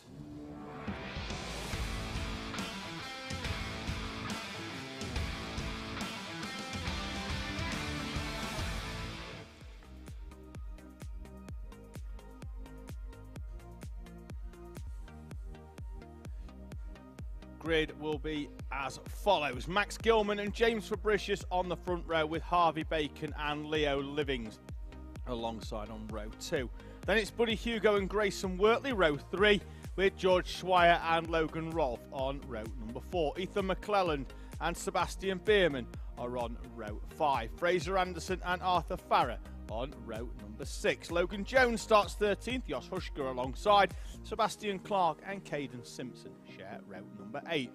Then it's Alice Fairclough in 17th with Fabian Gandhock alongside. Jack Mellon and Jack Holmes round out the top 20 in front of Morgan Weston and Alfie Mayer, Sorreen Gallagher and Lewis Herbertson. On row 12, Harvey Wagstaff starts 25th with Marley Fisher and then Reese David Richardson. Jack Hutchinson will be 25th if he's back from A&E, which I don't think he will be. And Elliot Dimolo, after retirements, will start in 29th place.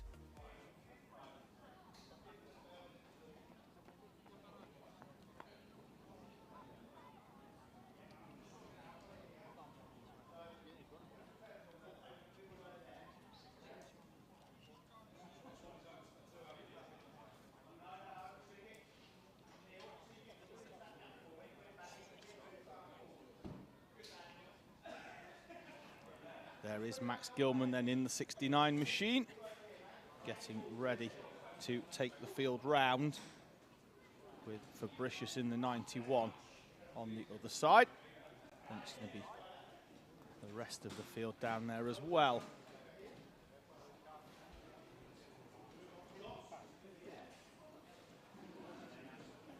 So we see the 36 of Jack Holmes there, in front of the 15 of Alfie Mayer, who had a really strong heat number 3 coming back through the field, having been in retirement. Just having a quick shuffle round at the back. Looks like Jos Hushke's number 55 kart is just being slotted back to one side, and then Sebastian Clark's number 50 is just being replaced into the other side. Caden Simpson there as well.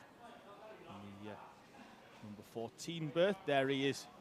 The number 77 kart. Not quite sure what the problem's been with his front end, because he's not got his normal CS Racing livery on at the front. He's had that replaced by a Tony Kart nose cone, as the 23 of Ethan McClellan is just rolled into P15.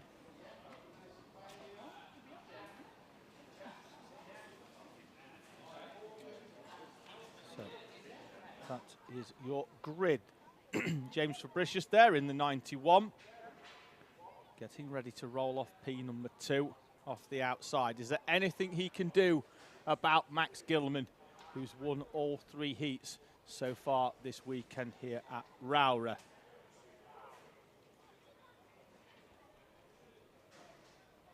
Having a quick look into the live chat comments. We had Carolina on saying good luck to Kasper Tomilewski. Maisie Creed as well saying amazing job to Ben Horner and to Emily Cooper.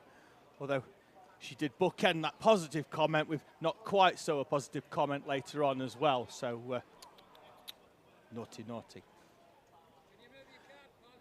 AMU Motorsport is on as well, saying let's go Max in the 69 karts. That'll be Max Gilman, and the 33 as well. Let's go for this one. Looks like we've just got the 1 minute board down there for our Micromax runners. They'll be heading out in a few moments' time onto the track. They've had their 1 minute to get their engines started, just waiting for the green flag.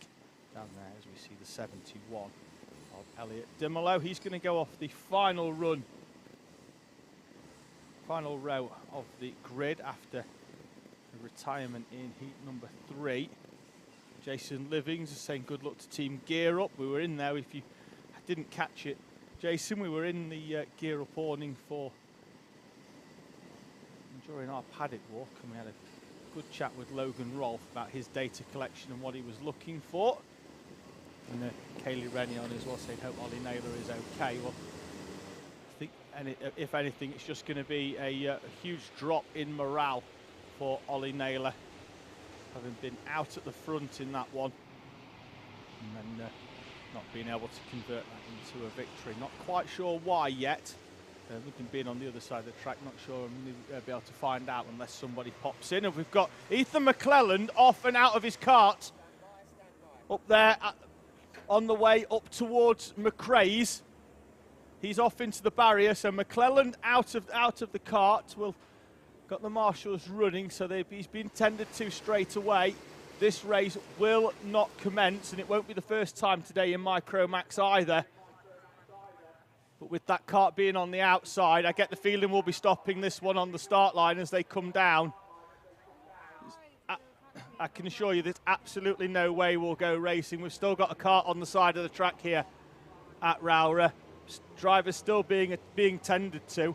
I think they're gonna cover it under a false start and keep them rolling round, but there is the kart on the outside. So just keep a look out the window. We are under a false start anyway. Drivers will be told to slow right down and move over to the side of the track as Ethan McClelland is tended to there on the outside. There is a chain guard has gone missing from somebody. Saw that go skittled up into the air. But that driver's being tended to on the outside. The chevron.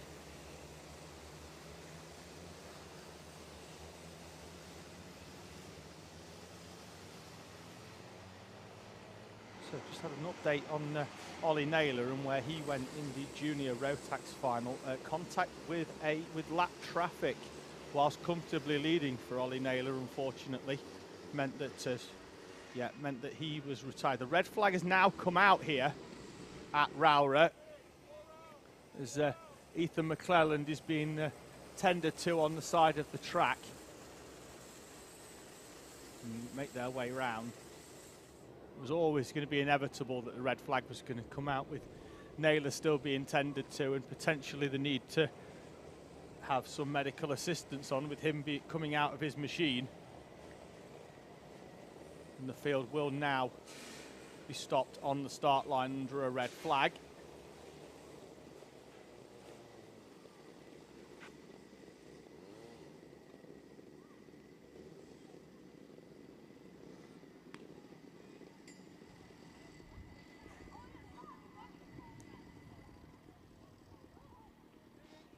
Kart will be recovered for Ethan McClelland in the 23. He was third in BKC Bambino last year before making the move up into Micromax.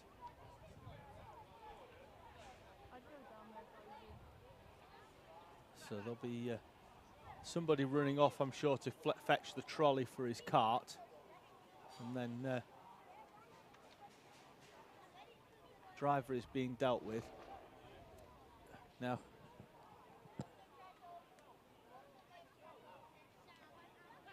down there by our medical team.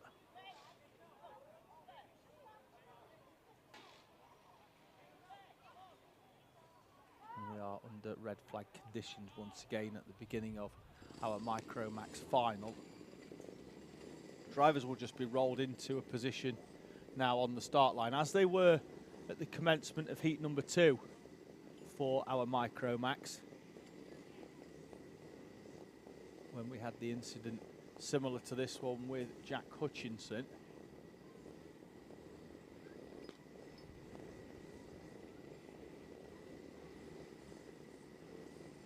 So, haven't had the call for the ambulance to be brought on just yet, so we are in a position where doesn't look too serious, but we'll keep you updated, of course, on the stream for anybody watching at home that may be looking out for Ethan McClelland here in this Micromax final. The rest of the field just being positioned in the right places. There's a couple of people running in different directions. There's our just looking out the window to the left of this camera, we've just got a row of Honda cadets just sat down in a line, just watching what's going on to the left of our camera position. So as we watch the micros grid up, just so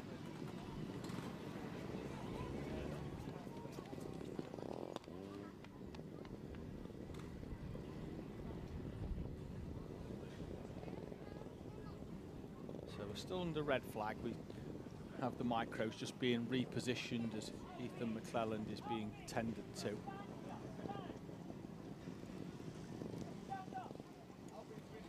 Honda cadets being wheeled in, ready for their heat. That's the 50 of Kevin Ivanov making his way through.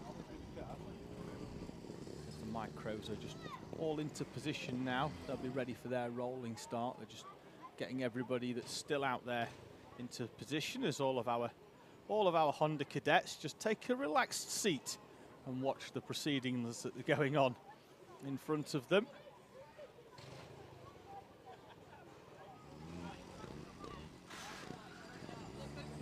So still 10 minutes on the overhead gantry because we didn't manage to get started in this Micromax final.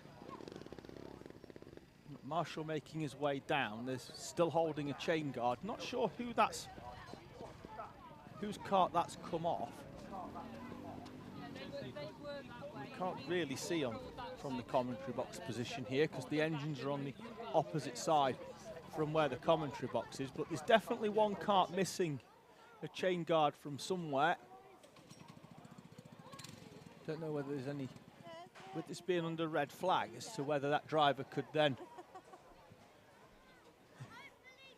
So that's all our Honda Cadet drivers giving us a lovely little wave down there as Ryan White in the 47 gets himself sat down. And looks like that's Alfie Forrester in the background. They're all just keeping themselves nice and warm and loose and entertained, ready before they get their chance to go racing. Once again, as we mentioned before, it's that sort of nervous wait now for those drivers that we're expecting to be in their karts, ready to go for the commencement of their race, and now having to wait a little bit longer as the crowd builds here for this Micromax final. So certainly one driver that was missing a chain guard. Not sure if they'll be allowed to refit that. With this being under a red flag and the race having not commenced, we definitely saw the marshal walking down with the chain guard in hand. I'm not sure if anybody will be able to check. There is Ethan McClellan being taken off the circuit. So looks like we should be able to get going soon, and great to see that he is up and okay. Just getting a complimentary drive off the circuit here at Rowrah. We'll be taken straight back up into pit lane, but unfortunately will take no further part in this Micromax final. His kart being wheeled off to safety. Yeah, so we're going to. It's a 15 of Alfie Mayer. His kart being moved to one side. I think that could be being pushed back into the pit lane. Could that be the kart that had the chain guard missing on it? There's a lot of people running down that far end as well, down the pit lane, trying to get that. I don't know whether there's a problem with that kart, but it's just been wheeled off. Alfie Mayer's running back. There's a few people running with a spanner, and I think they've got the chain guard in the hand as well. If they can get this fixed, you know, you're allowed to come in. It looks trying to get everybody, trying to get that chain guard refixed on. Brake being held. Alfie Mayer just sat there comfortably holding the back of his kart in position. Spanners are now being thrown over the top of the barrier as well. It's normally a couple of 10 mils on there. They're going to get that kart done. So he may well have to wait until this field comes round on the rolling up lap to go back out, but they're under a red flag, so we've got time now to get this kart and get the chain guard back on that kart and get Alfie Mayer in the 15 back out into this race. The 8-year-old from Grantham in Lincolnshire, the 2022 Fullbeck Sprint Series champion. And Bambino now has an opportunity to get back out in this final, the chain guard having come off.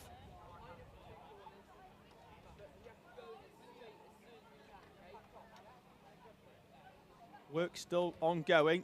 Looks like Alfie Mayer has managed to jump back in that kart again. He's ready to go. There's still a gap for him, I think, as well, to get him into position. He's currently being held down there.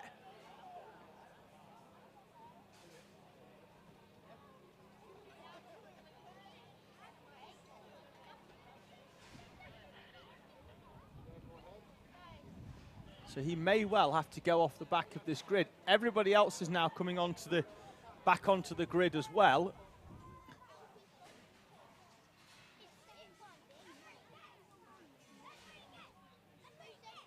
So the position for him is still there, I think, just behind Jos Huschke. Not quite sure why he's still being held, because with this race having not commenced under a red flag, I think he should be able to take his position back on the grid, rather than having to go off the back. The race having not started, but looks like he may have to go off the back, which, with the race now being red flagged and having not done 2 laps, is effectively a brand new race.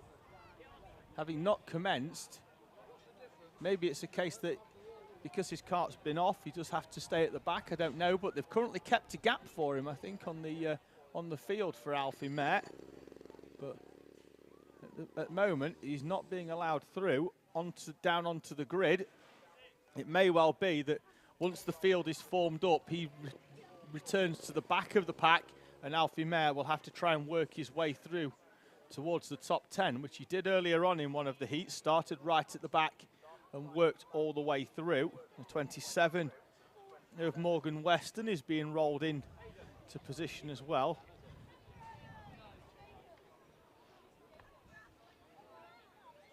There's Alfie Mert, chain guard refitted. You can see it just there to the left of the gentleman's hand. That's the chain guard. If that does come off, if he was to commence racing without that, he'd have then been brought in under what we call the meatball flag, the mechanical. So it's a black flag with an orange background. He's now being rolled further back into the pit lane,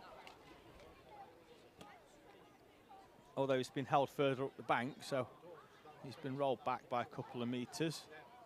Not quite sure. Questions being asked down there.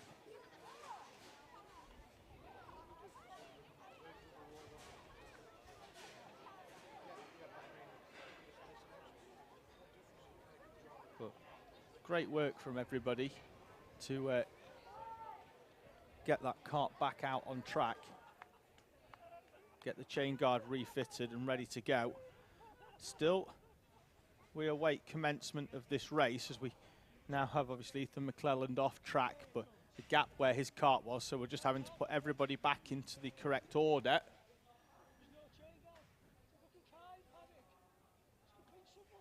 Time is 3:15. This final should have commenced at 2:10, so we are running an hour and 10 minutes behind schedule at the moment after a couple of incidents. Alfie Mert's kart being pushed even further back up the hill this time.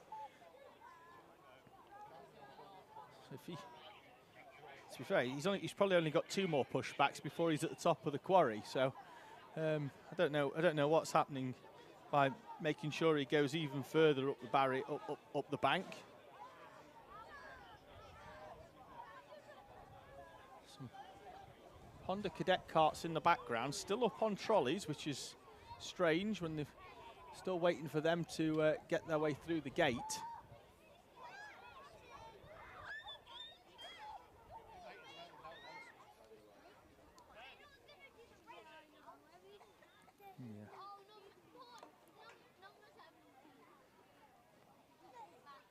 Crowd on the left there. That's just off the start line. We're almost ready, I think, to get going with this rolling start. As Bella Fairclough, they can see us in her helmet, one of the cadet drivers. She's probably just down there, roughly in line with where her sister Alice is. 8th kart back on the outside row. Blue helmet. The visor slightly at half crack at the moment. Just confirming where everybody is in position.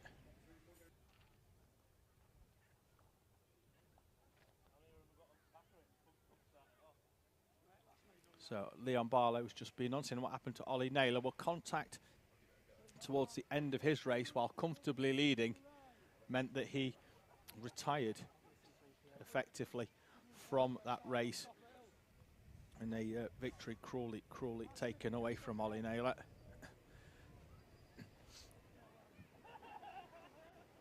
Micromax looks like they're being sent out on their way, or at least moved forward ever so slightly, just to create a bit of space for everybody going out. Don't know if we're just waiting to play musical karts with 1 or 2 others and just move them into different sides of the track.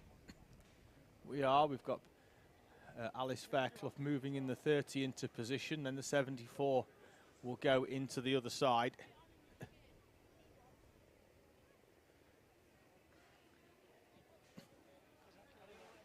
Looks like that should be about it. Hopefully we can get this one going, because at the moment there's more filling going on than a Victoria sandwich in this in the commentary box as we wait for this racing to resume here at Rowrah.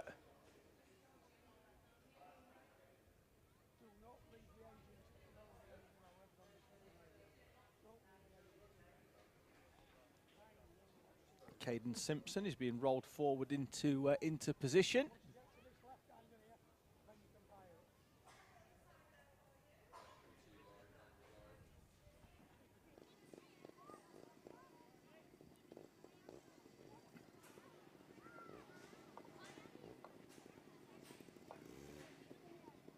No, Fairclough's going backwards, Simpson's going in, and the game of musical karts continues as they just get them into the correct order. Made difficult, of course, by the fact that we are missing one of our runners in Ethan McClelland, who is off track. Looks to be okay, but Kart not so much so, as he came out of his kart, unfortunately. So looks like we could be in a position now to finally get this race rolling round.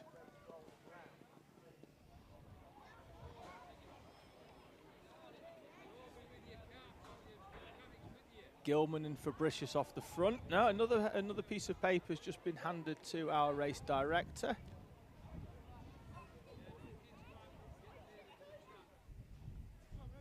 Just going to confirm further down. Looks like they're. It looked like they were going to be happy with around about the top 12, but Fabian Gandhock is just being pushed backwards in the 74 kart.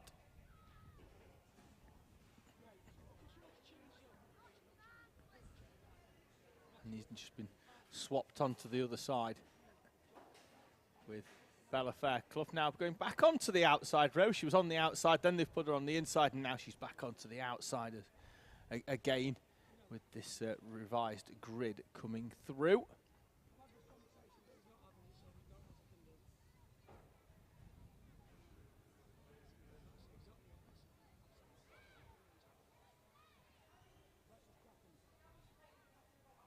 Everyone else at the back. We've still got Alfie Mayer off track. The dummy grid just being held into position.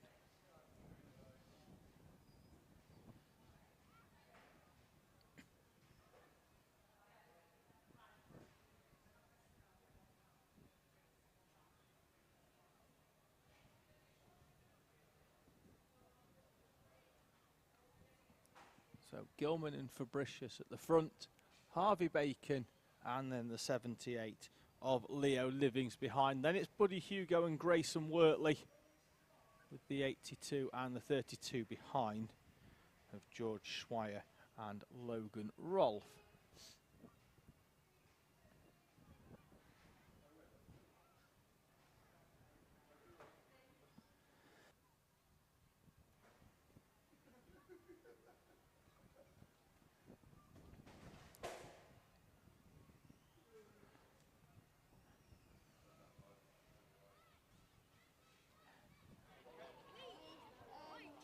And we're back down there with our Honda cadets. Let's see if there's anything exciting going on. I thought by now, they'd be playing rock, paper, scissors or something very similar, but looks like we've just got a bit of jumping and a bit of dancing. Some superb moves there from Archie Cannon. It reminds me of some of my best moves in flares at about 3 in the morning. We are rolling round finally for our Micromaxes. The 27 though struggling to get away. Morgan Weston, that kart going very, very slowly, struggling for power. Off the start line is Morgan Weston. Just looking down, looks like the engine could have choked up on that one. He's ground to a halt on the outside of the chicane. He's gone off. Just need that kart moving very, very quickly unless we're going to have to roll round again. But Morgan Weston's final is over already. Think we should be okay this time though, to have that kart rolled off on the side of the track. Weston's going to follow it as well. Kart is being rolled to safety on the outside of the chicane, so that's good. It's out of the way. That shouldn't delay the start anymore.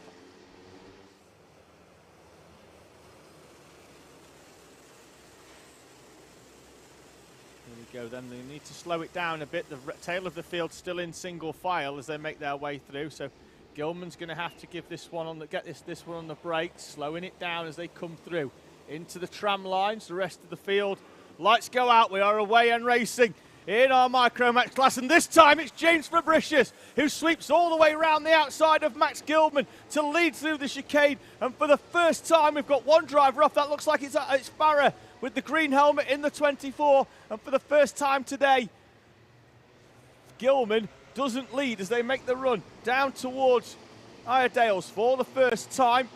Look for Farah to come back on track with the green helmet in a few moments' time. Fabricius then leads. Note that Farah's still in the kart.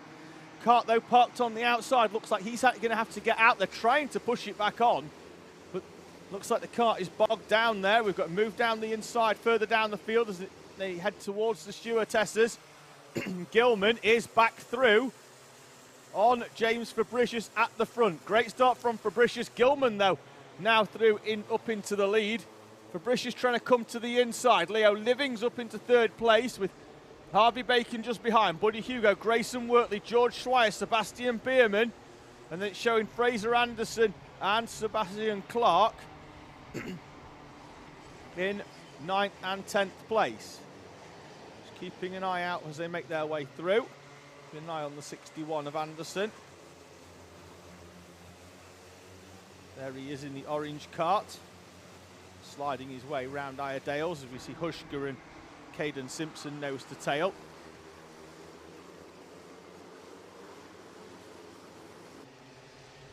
Let's see whether Fabricius works again now. He's in second place, works with Max Gilman. The 32 of Logan Rolfe is under investigation. Not sure if that's anything to do with Farah's off on the opening lap. Let's see though whether Fabricius does indeed work with Gilman to push away,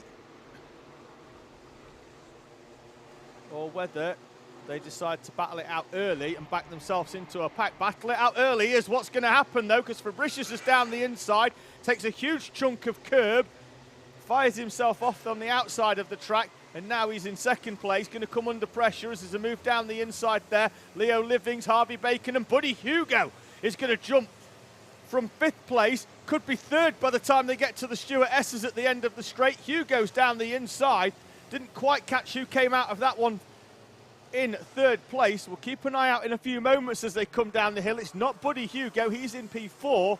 Looks like it could still be Leo Livings in the 78 machine it is. So it's Gilman from Fabricius, then Livings and Buddy Hugo in front of Harvey Bacon. Then it's the 82 of George Schweier, Grayson Wortley, the 61 of Fraser Anderson in front of the 37 of Sebastian Bierman, and then Sebastian Clark rounding out your top 10. Gilman with the fastest lap, 53.4. Being pursued still by Oliver Fabricius, but they've started to move away from the rest of the field behind as they battled it out on the previous lap. Buddy Hugo almost backs it into the Iredale's hairpin.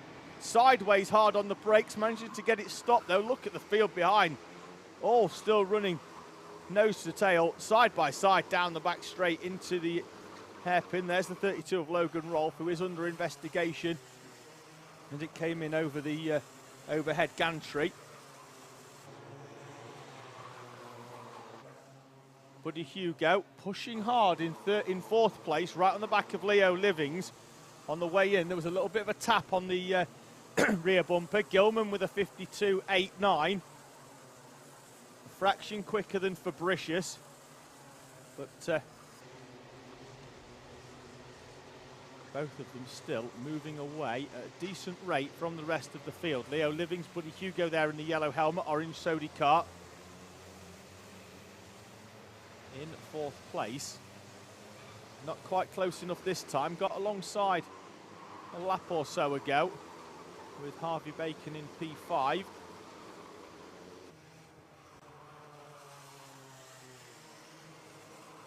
Hugo making his way down the hill. Leaders on nose to tail once again. The gap on the previous lap was 2/10. It's pretty much what these two are in front now. As Fabricius this time sets the fastest lap. Grayson Wortley pulls out and tries to find a way through on George Schweier. The door closed though by Schweier. As though we get the confirmation on the screen that it is indeed Fabricius with the fastest lap. Still though, Gilman leads as they make their way towards Iredale's in front of this battle. Just having a look at Buddy Hugo there with the still with the orange Kart yellow helmet. Looked like the nose was dropped ever so slightly, so we'll keep an eye out on that, make sure it's not bouncing up and down in its brackets. But then he goes wide at Stuart Esses at the far end of the circuit. A real technical complex, one that matters if you want to have a good run down the hill into this right-hander. As we see the 73 there of Logan Jones trying half a move down the inside of the 37 of Sebastian Bierman, and then immediately coming under pressure from Alice Fairclough in the 30. He tries to take advantage of one driver's overtake not quite paying off. Leaders still as you were, still see there Gilman in the green from James Fabricius. 4 minutes and 1 lap remaining in this 10+1 final, so we are past half race distance. Nice shot of the lake there at Rowrah on the left hand side. Fairclough does find the way through on Logan Jones. Saw the move there from the number 30 Kart making the way through, and there she is making her way down the hill towards the right-hander at St John's. So great overtake up to the far end of the circuit. Gilman now sets the fastest lap. Still only 2/10 in front of James Fabricius. Behind Leo Livings, Buddy Hugo now coming under pressure from Harvey Bacon, half a second back. And just as we say that, Harvey Bacon is down the inside at McRae's and up into 5th place. A helmet tap asking Buddy Hugo to work with him. Buddy Hugo straight back down the inside. Absolutely no to the helmet tap. And these two now will battle it out over 4th place, because that's going to allow Leo Livings to pull away in 3rd place. Livings, the driver who's shown great improvement in the last couple of months, now running up in 3rd place and on his way to a podium as it stands. The 9-year-old from Northampton now has a comfortable 3rd place of somewhere in the region of a second. Fastest lap though by Grayson Wortley in 6th place with a 52.366. We focus on Sebastian Clark in the 50. Now coming under pressure from Alice Fairclough, but Fairclough was going to get down the inside, and she tags a huge amount of curb and will now have to defend to the inside of Sebastian Bierman to stop Bierman coming back down the inside into Iredale's. More curb on the inside from Fairclough. You can almost see the top, all of the top 10 there. Raised vantage point on the outside of Iredale's. 2 minutes and 10 remaining as they make their way down the hill. This battle for just inside the top 10 with Sebastian Clark in P10.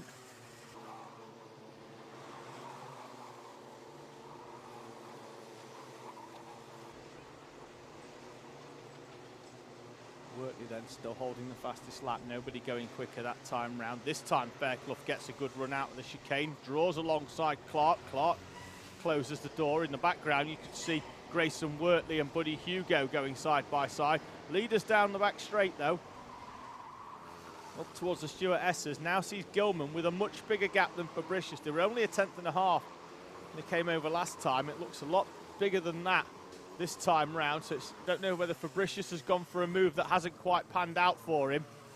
The top two though have really been in a class of their own all weekend. Gilman and Fabricius, the top two, 4.5 seconds in front of everybody else. As Grayson Wortley is down the inside of Buddy Hugo. Hugo forced wide onto the curb. That's going to allow the 32 of Logan Rolfe to come down the inside. And Rolfe is through.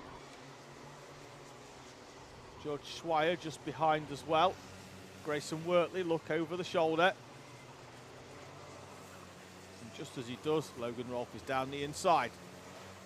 Wortley with the cut back to the inside, though Rolfe should have a bit more being on the outside, although Buddy Hugo trying to push along down the inside. Grayson Wortley with a late move on the brakes. There's for the cutback, and Grayson Wortley retakes the place from Logan Rolfe. Buddy Hugo and George Schweier as they run down the hill. 19 seconds remaining. Leaders on the far side of the circuit, they've already got through start-finish, so they'll have 2 more laps. James Fabricius closing in on Max Gilman by 0.2 of a second. The gap down to 1/4 of a second. Fastest lap for Fabricius, 32.302. Grayson Wortley then to the head of this battle in front of Harvey Bacon. So it looks like George Schweier goes down the inside, is it, of Buddy Hugo. Now Hugo's going to have to defend off Fraser Anderson, and that's really opened the gap up between Grayson Wortley and Logan Rolfe. Those two have managed to move away. It's Hugo, Schweier, and Fraser Anderson there then in 9th in the orange, all orange kart with the white and orange helmet.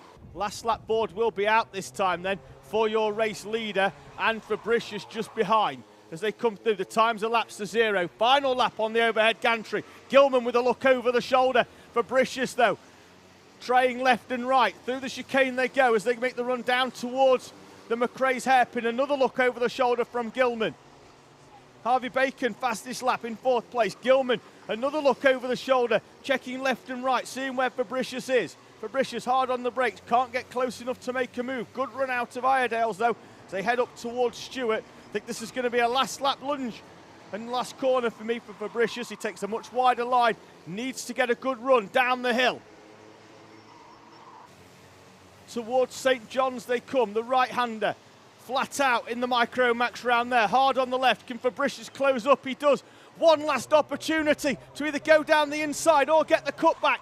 Gilman's going to hold on, and Max Gilman with a perfect weekend at Rowrah takes 3 heat victories and a final, holding off James Fabricius. Leo Livings and Harvey Bacon are 3rd and 4th. Grayson Wortley completes your top 5 in front of Logan Rolfe, George Schweier, Buddy Hugo and Fraser Anderson, with Alice Fairclough moving into the top 10 on the final lap. Harvey Bacon setting the fastest lap on that final lap as well with a 52.158, moving him right onto the back of Leo Livings. One more lap and he'd have had an opportunity for a top 3. Livings though holding on for that 3rd place. Battle still going on as I'm looking out the commentary box window. We've still got 4 karts coming to cross the line, with Elliot Dimolo coming through to take the checkered flag on the tail of that battle. Your leaders though making their way into the holding area. Max Gilman victorious for Cato Motorsport in Cumbria.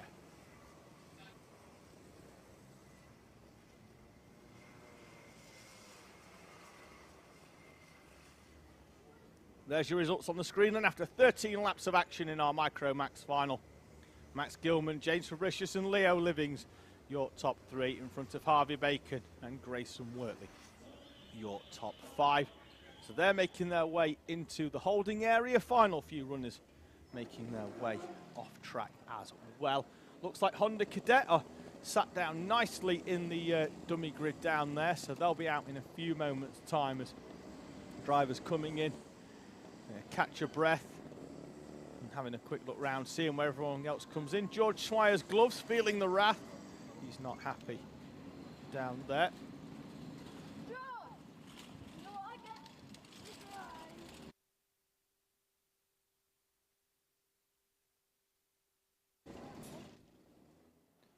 Scrutineer just making his way down as well, with leaders and the race winners still in the scrutineering bay down there, just making sure they get weighed, making sure they hit the minimum weight limit, of course.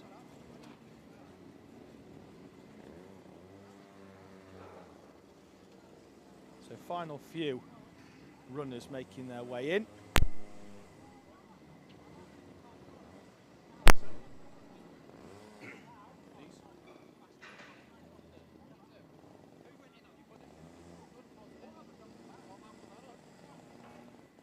So Micromax making their way off the track. Honda Cadets already making their way out onto the grid. So the final then for Honda Cadets is next.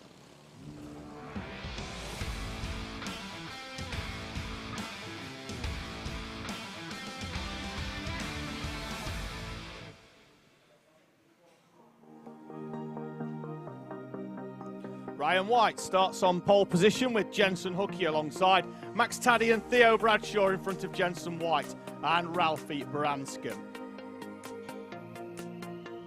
Then it's Sam Green Gomez and Fenton Stoneman, Ashley Harzay and Bella Fairclough, Ed Spain and Kevin Ivanoff are on row number 6.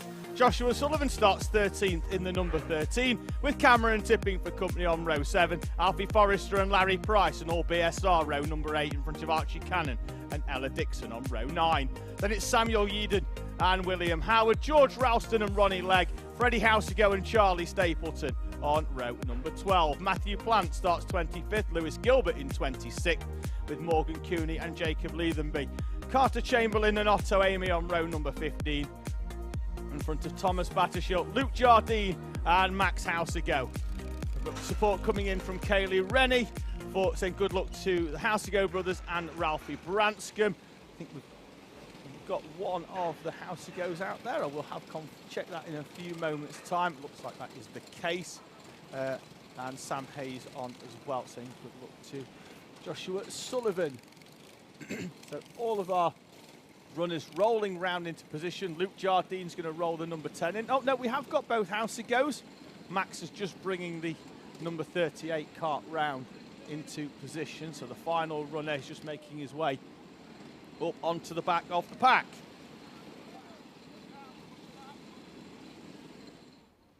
He's in position. Marshall just making his way towards the back of the grid as our helpers are feverishly trying to exit through the gate to the left of the circuit. Keep an eye out for the man in the yellow ear defenders to put the board up in the air. Then we have a look for the red light. They extinguish, we're away and racing. It's a good start from Ryan White on pole position as they make the run down. Max Taddy's got to the inside of Jensen Hookie and he's looking to try and get through. Hookie closes the door. Rest of the field then streaming down. Looks like everybody's made it through the chicane at the first time of asking. They're all squeezing to the inside. And there's contact. That looks like Bella Fairclough is forced wide at the chicane. We'll keep an eye out for where everybody else is. We've got one of the Housegos bouncing across the grass. Ryan White, though, leading the way. As they've got more contact from William Howard facing slightly sideways. Thomas Battershill's in there as well. He's managed to make his way through. There's a move down the inside. That looks like Ashley Harzay getting down the inside of Joshua Sullivan at the far end of the circuit at the Stuart Essers. As they make their way then down the hill for the first time. Ryan White has got a big gap here from Jensen Hookie, Max Taddy, Theo Bradshaw, and Ralphie Branscombe is down the inside of Theo Bradshaw. Sam Green Gomez is down the inside as well. And then we've got Ashley Harzay, Fenton Stoneman, Joshua Sullivan, Ed Spain, Alfie Forrester, Jensen White, Cameron Tipping, Larry Price, George Ralston as well, and that pretty much sorts out about the top 15 in front of Samuel Eugen and Archie Cannon. We're 3 wide in the background for 5th place. They're still trying to sort themselves out as Cam Tipping then cuts back to the inside, trying to get into Jensen White's slipstream. They're all going to have to work together now to close in on Ryan White here. He's managed to pull out a gap of 1.3 seconds at the beginning of this race. Sam Green Gomez down the inside, he's going to take 2 as Jensen White tries to do exactly the same to Alfie Forrester up at the Stuart Essers. They're battling it out right in front here. There's a huge gaggle.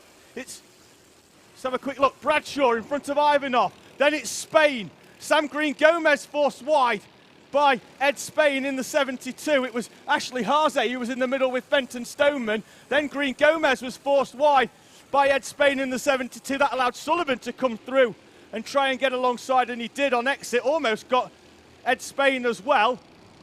The door, though, closed by Spain up to the hairpin at McRae's. But one of the Zip Karts looking slow on exit there. Looks like that could have been Ashley Harzay because it looks like Fenton Stoneman has managed to find a way through. Stoneman, who's removed his grey body warmer for this one. Looks like the action is warm enough for the driver of the 48. Ryan White, though, with a gap of just under a second now from Jensen Hookie. Hookie starting to close back in ever so slightly on Ryan White with Max Taddy for company. Rest of the field behind. Branscombe has managed to break through and break away from Theo Bradshaw, who is now coming under pressure from Kevin Ivanoff. Just a little bit further back, Alfie Forrester defending hard from Jensen White.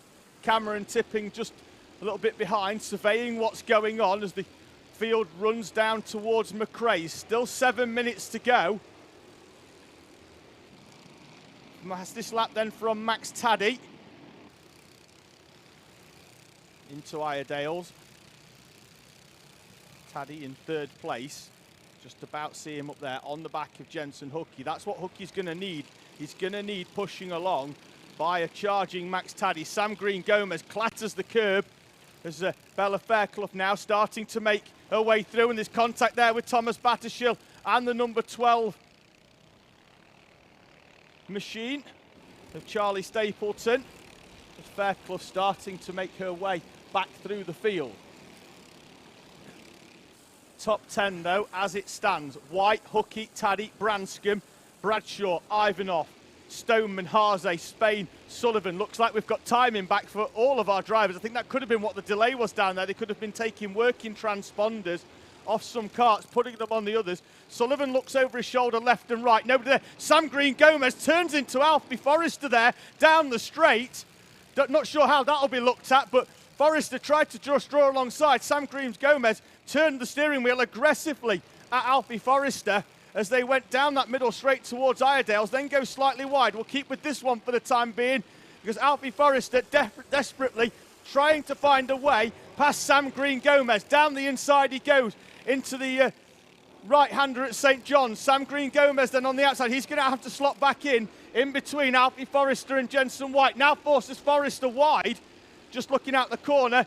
Max Taddy is through on Jensen Hoogie up into 2nd place. White, Taddy, Hookie, Branscombe, Bradshaw, Ivanov, Stoneman, Haase, Spain and Sullivan. Your top 10. There they are, pretty much all of them, with the exception of Ryan White, who is out at the front by 1.6 seconds. Ralphie Branscombe in P4, quite lonely at the moment. Looking for them to reappear at the far end of the circuit. Ryan White coming down, still wringing the neck out of his kart. Still trying to open up a gap, 1.6 seconds. I'm sure he's going to be given the an instruction out there on the pit wall that he's got a bit of a gap. So they come through just in the background. That's Sullivan finding a way past Ed Spain. That'll promote him up into 9th place. Ashley Haase with the fastest lap, currently in 8th place, just in front of them. Then they've got quite a big gap behind them there because now Sam Green-Gomez is back in front of Alfie Forrester and Jensen White. Sullivan with a hand signal, not sure that he needs that. They need to work together to close back up. They've got to hope that these two in front continue to battle, which they are. Spenton Stoneman down the inside of Ashley Haase. Haase, though, on a charge because he's at the fastest lap last time round.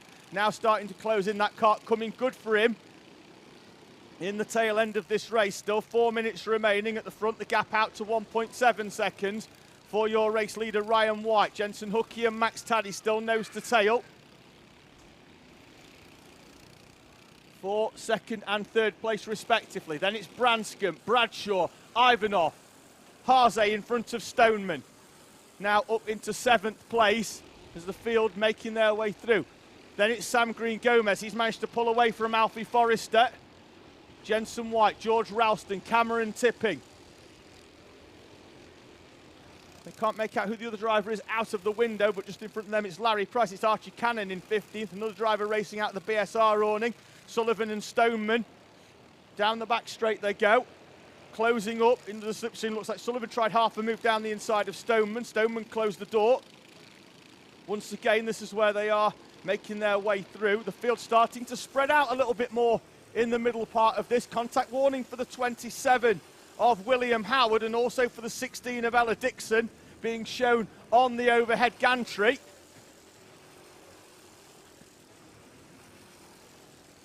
Sullivan and Stoneman side by side over start finish, exchanging a little bit of side pod.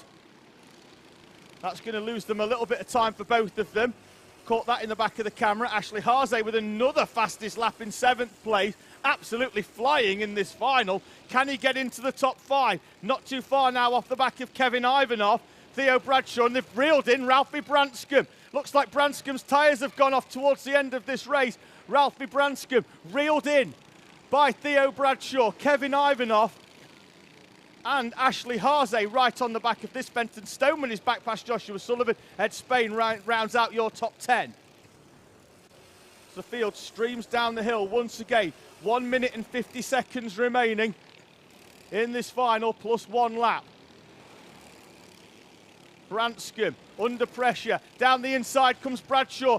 Branscombe could get hung out here on the outside because Ivanov is through as well. And Ashley Harzay is going to sweep round the outside. And in the blink of an eye, Ralphie Branscombe goes from 4th down into 7th place. Contact warning for Theo Bradshaw being shown on the overhead gantry. He's alongside Ivanov. Ivanov waves him back into position. Ivanov wanting to push away from Ashley Harzay. And Ralphie Branscombe in the background. Looks like Ed Spain made a move down the inside there on Joshua Sullivan. He did. He's up into 9th place. Sullivan drops down into P10. Bradshaw, though, back now up in front of this train in 4th place. The leaders making their way down. There is some lap traffic just in front of them as Jensen Hookey slides past Max Taddy for 2nd place. And then Max Taddy comes straight back at Jensen Hookey. 50 seconds remaining as they come over the line. Lap times at 54 seconds. Hookey managing to hold on. There's more moves going on in the background behind this battle. And then looking out the window as well, it looks like the rest of the field's caught back up with Sam Green Gomez in 11th place. He's holding off a train now all the way down to Samuel Yeadon in 16th place. 7 karts battling it out from 11th down into P16. Stoneman then leading this battle on screen from Sullivan and Spain. We wait for this battle to come in. There's Sam Green Gomez in the blue cart, and there's contact from George Ralston into the back of Jensen White. Will that slow him down? Because it's going to put Larry Price to the inside. Cameron Tipping just behind. Samuel Yeadon in the green car. Then Alfie Forrester tries a move on Sam Green Gomez into the right-hander at the far end of the circuit. There's some more lap traffic for the leaders to navigate at the moment. They're all making their way through. Final lap for Ryan White. Has a gap of 3 seconds at the head of this field as Alfie Forrester, Sam Green Gomez still leading the way, holding back a plethora of karts from Alfie Forrester. That's Jensen White, George Ralston, Larry Price, Cameron Tipping and Samuel Yeadon, all trying to find a way through on Sam Green Gomez. Gomez goes deep into the corner. Forrester draws alongside. Can he make the move? He's going to white line it all the way down for 11th place. This is going on. Contact into the back. They all sort of concertina together as Samuel Yeadon tries to get alongside Cameron Tipping. Ryan White, though, already heading towards the final corner. Here's Ryan White. White's going to take victory here at Rowrah. A superb run from Ryan White. Then it's going to be Jensen Hookey from Max Taddy, Theo Bradshaw, Kevin Ivanov, Ralphie Branscombe. Then it's the 17 of Harzay, Spain, Fenton Stoneman and Joshua Sullivan rounding out the top 10. Who's going to get 11th? This contact. Alfie Forrester tipped into a spin. Jensen White is 11th. Then it's Gomez, Price, Ralston, Cameron Tipping, Samuel Yeadon and Alfie Forrester crossing the line, having been tipped into a spin in the final corner. Finishes just behind Ronnie Legg in 18th place. Dixon and Freddie Houseago round out the top 20 in front of William Howard, Matthew Plant, a recovering Bella Fairclough.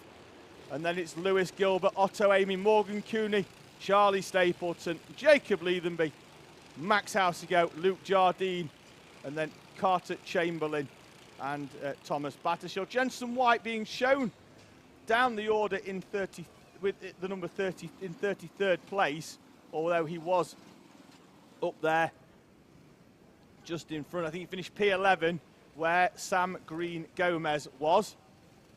So our Honda Cadets then making their way off. A frantic race for Honda Cadet for everybody with the exception of Ryan White, who at the front of this field has drove off into the distance to win by 4.5 seconds.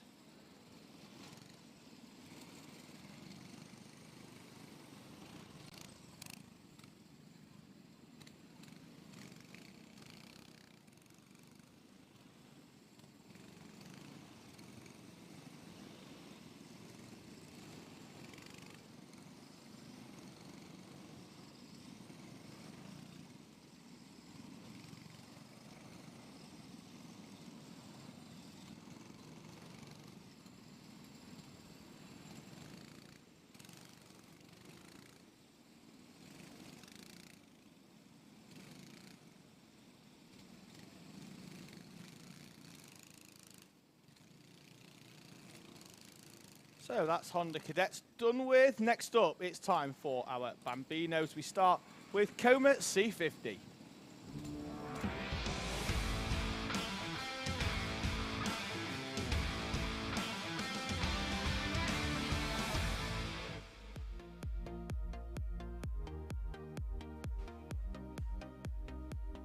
Coma grid on the screen then, with Rex Pooley and Henry Algar on the front row, Toby Biggs and Harry Chapman on row number 2, Ronnie Kempson and Sebastian McCarthy on row number 3. Then it's Mason Hibbert and Joshua Bailey, with Noah Wicklow and Freddie Blackshaw, with Riley, Aston Wilkins and Manuel Gomez. Then it's Jack Daniels and Logan Hodgetts. 15th is Eli Scher and Brady Atkin alongside on row number 8. Henry Hales and Jamie Walsh on row number 9. Ethan Pearson starts 19th, Oliver Daniels in 20th, with Travis Giddings and Darcy Durnford, with Will Riley in P number 23.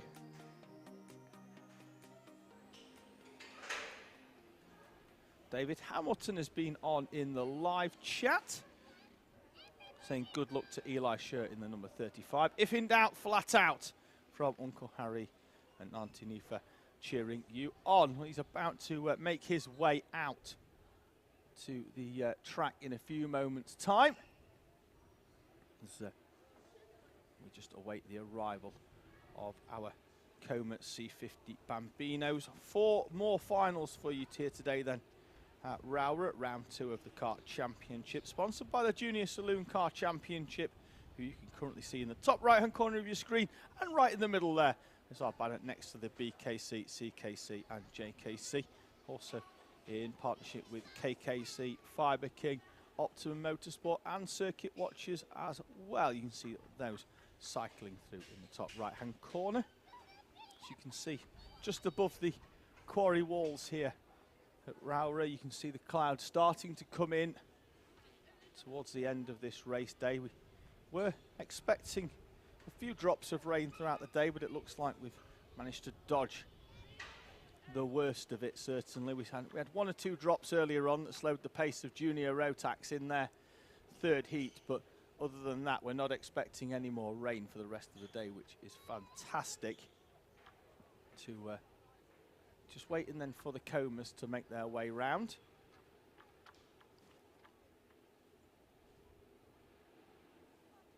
Honda's just still down there in the holding area outside scrutineering, which you can just see on the left side as we cut to our Coma C50 Bambinos down there in the holding area, ready to go out for their final.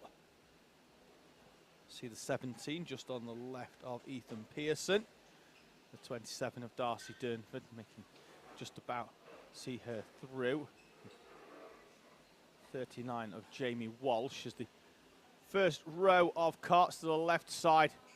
The top 16 make their way through, and then 17th through to the rest of the field sent on their way.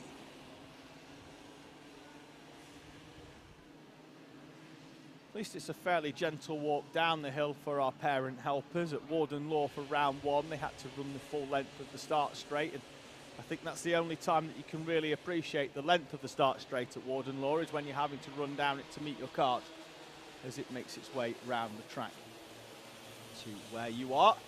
Drivers then will roll into positions. Pole will occupy P3 rather than P1, just give them a clearer view of the lights above them. So the drivers just making their way around in this Coma C50 class.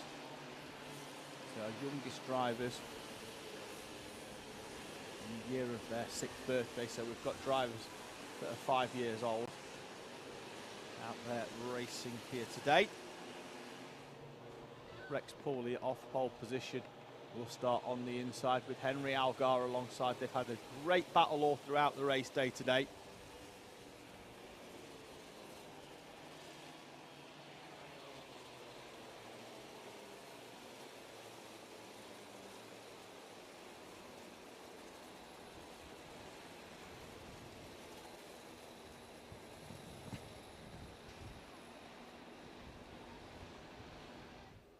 Final few Bambinos just rolling in. Darcy Durnford's very, very striking number 27 kart. The black, white and pink machine just rolling into position on the outside up there. There's the 88 as well of Wilf Riley in his first outing in the kart championship here. Final few helpers making their way off the track.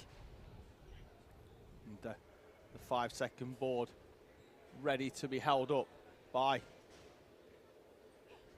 our race director down there.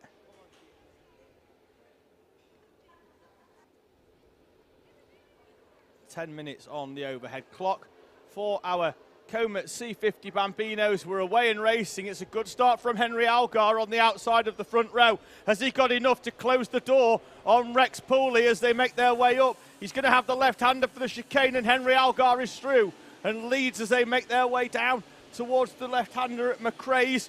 Algar then from Rex Pooley. Harry Chapman is up in front of Toby Biggs.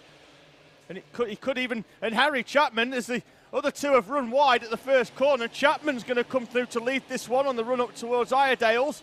Hat Chapman in the yellow from Henry Algar. Biggs on the outside, coming in under pressure with a little bit of contact as well from Mason Hibbert as he slid wide. So then trying to sort themselves out. It will pretty much be single file through this Stuart S at the far end of the circuit. We see Sebastian McCarthy in there as well in the 56 kart. That's Jamie Walsh coming through in the right racing colours. The red helmet.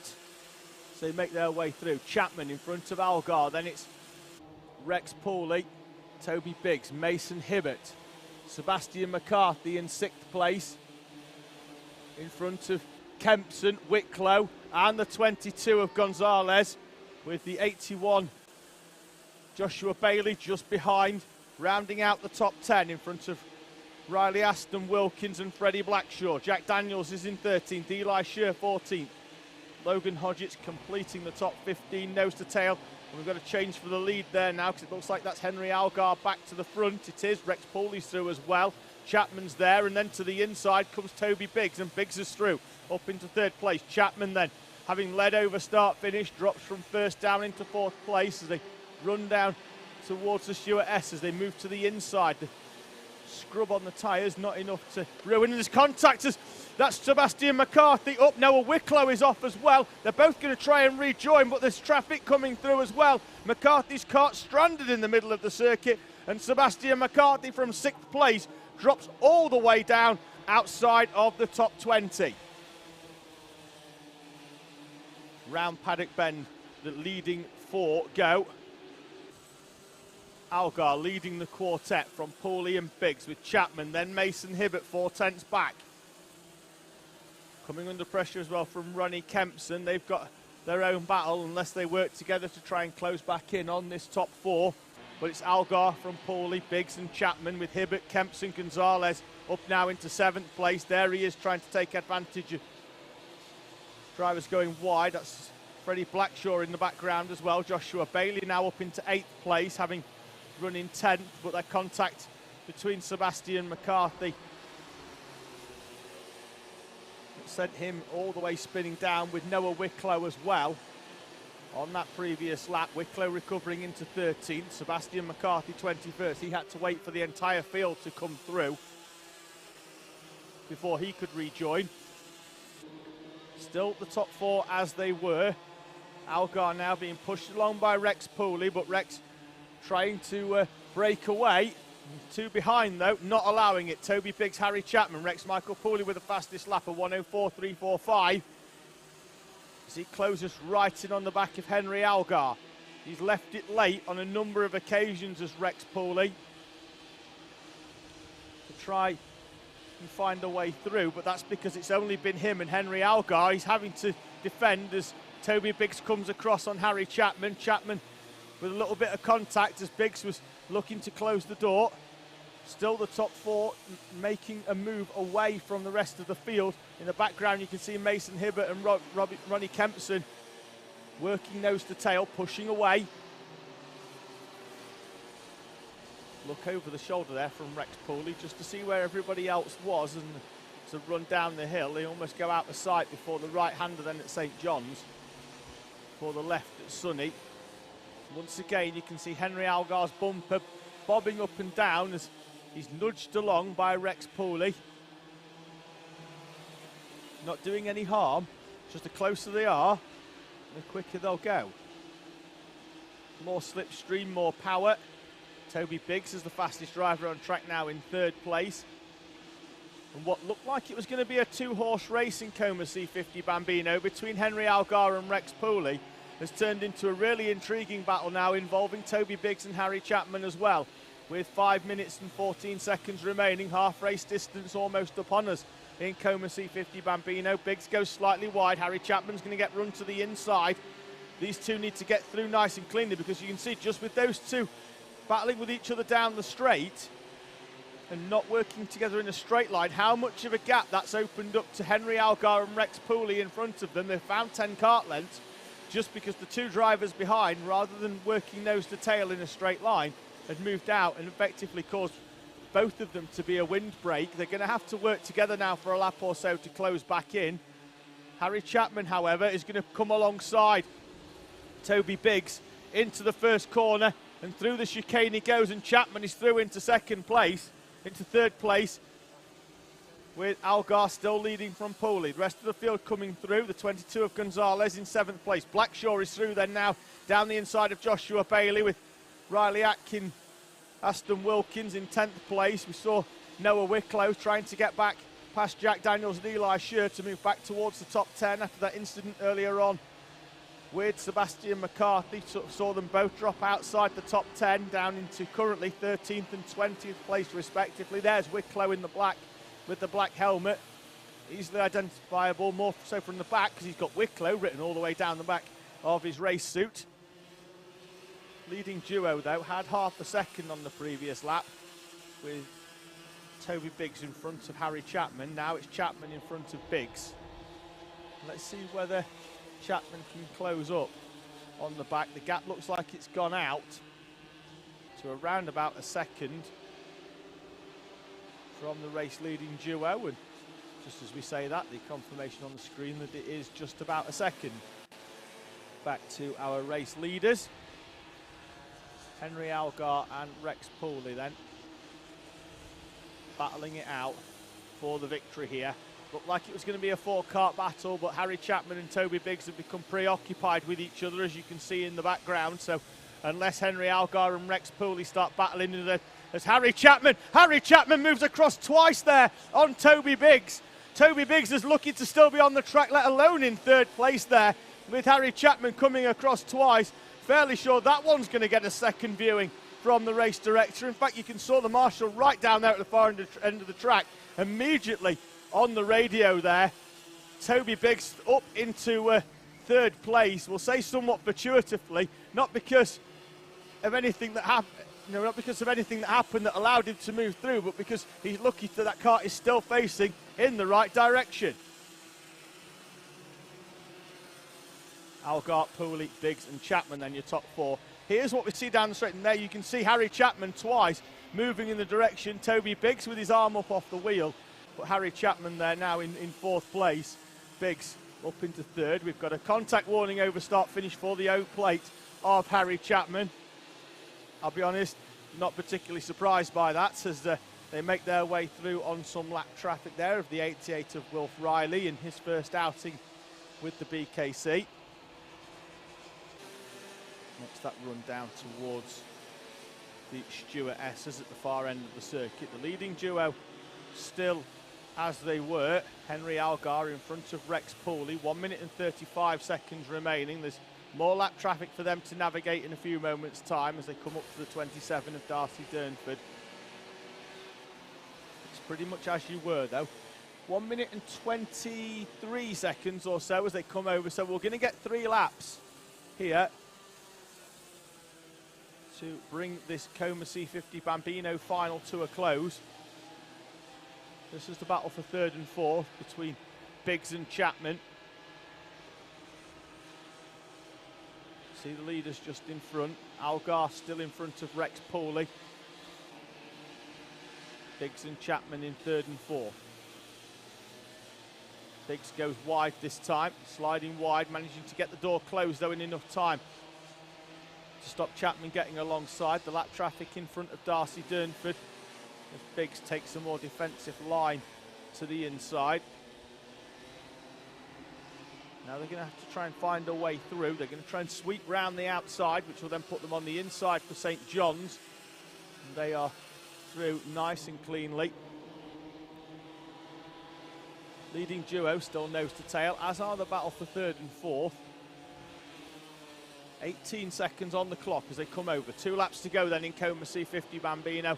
Henry Algar and Rex Pooley. We know Pooley likes to leave it late.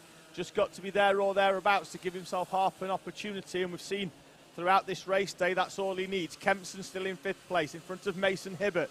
Miguel Gonzalez, although there's been a change for 5th on the line almost, as Hibbert comes alongside Ronnie Kempson. That moves him up into 5th place.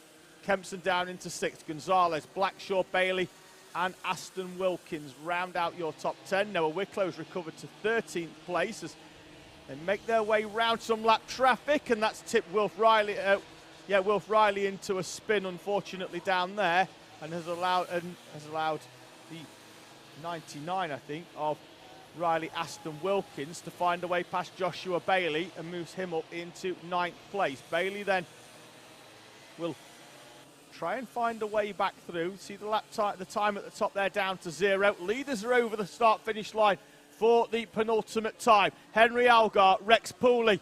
Which way is this one going to go? Algar defensive to the inside. Pooley will try the switch back through the chicanes to try and get a better exit as they head down towards McRae's for the final time. Algar on the white line, then back over onto the racing line on the outside. Will try and do the same as they head towards Iredale's for the final time. This is where Rex Michael Pooley could strike. Goes wide, gets the cutback. Side by side they go down the back straight. Rex Michael Pooley's alongside. Algar's trying to close the door. Squeeze to the inside. Just needs to look over his shoulder to see whether he can have the door closed. Rex Michael Pooley is through with half a lap to go. Henry Algar trying to fight back, swarming all over the back. They're side by side down the hill. Pooley's going to be tight into the right-hander at St John's. Can Algar get the cutback? They're going to be side by side once again, and Henry Algar is going to sweep round the outside as they head towards Paddock Bend. Pooley's had the advantage all day, but it's in the final when it matters, and Henry Algar takes victory by less than 1/10 of a second from Rex Pooley, with Toby Biggs and Harry Chapman coming into contact by the look of it on the final corner. Biggs in 3rd. Chapman crosses the line, still has enough space, and Mason Hibbert tags the back of Ronnie Kempson into the final corner. Kempson is through for 5th, and Miguel Gonzalez is going to inherit 6th place. Blackshaw will come through as well in 7th. Aston Wilkins, Joshua Bailey and Mason Hibbert in 10th place, having tagged the back of Ronnie Kempson into the final corner. That's your top 10 in front of a recovering Noah Wicklow, Jack Daniels and Eli Scher in 13th.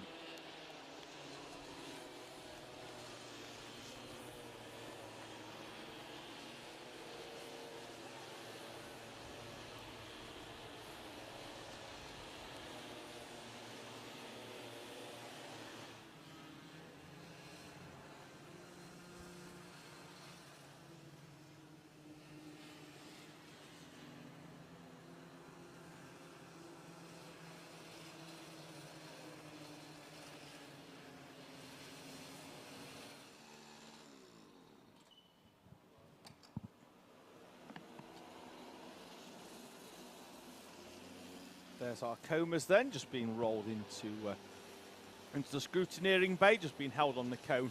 And then the first thing they'll do is they'll just get rolled over them weighing scales, make sure that they hit the 71 kilo minimum weight mark. Some drivers, you see, they're 71 kilos for our Coma C50 van. Just had it queried there by our race director. That includes the driver as well. It used to be 69 kilos.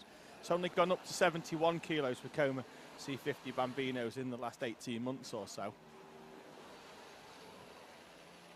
So that's why when you see them, you'll often see the parent helpers down there just lifting the carts off the trolleys by themselves. It's not like when they get into Honda Cadet and they've got to have it's not a two-man job for lifting off, but Nice little fist pumps all around there and some high fives for our Comet C50 runners.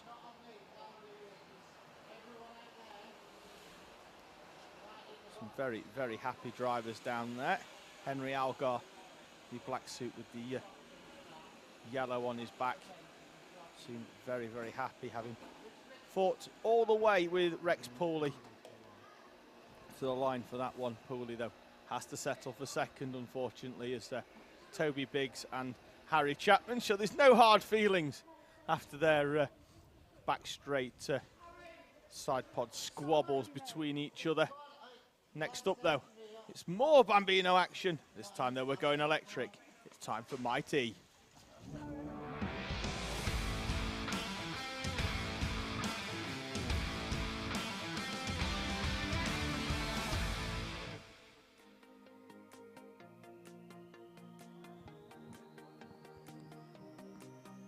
Ansel Murray will start on pole position with Alfie Garrett alongside Oakley Riggs and Ralph Martin on row 2, Ethan Lloyd and Harley Bradbury Stretton on row number 3. Then it's Heath Smith and Junior Wright, Jensen James Williams and Sydney Nell in front of Elijah Sang and Jude Taylor on row number 6. Oscar Maskell starts in 13th with Arthur Bath 14th. Ava Garrett and Hadley Jarvis in front of Henry Ward and Seth State McKay. Then Jack Morrell will start in 19th. Back once again to the live chat. Thank you to Freya Garrett, who's been very active in the live chat all day, saying good luck to Alfie and Ava Garrett, and Freya, Nanny and Charlie watching at home. Thank you to everybody that spent their Sunday with us on the Alpha Live channel, be it here at Rowrah or at our other events that are being covered as well this weekend. Thank you for spending your Sunday with us. We're just waiting for our Mighty Bambinos to appear from the dummy grid down there. We're just having a bit of a reshuffle down there. Shuffle the deck. And nonetheless, it's still going to be an Ansel Murray pole position. He's been right the way at the front all weekend in this Mighty Bambino class.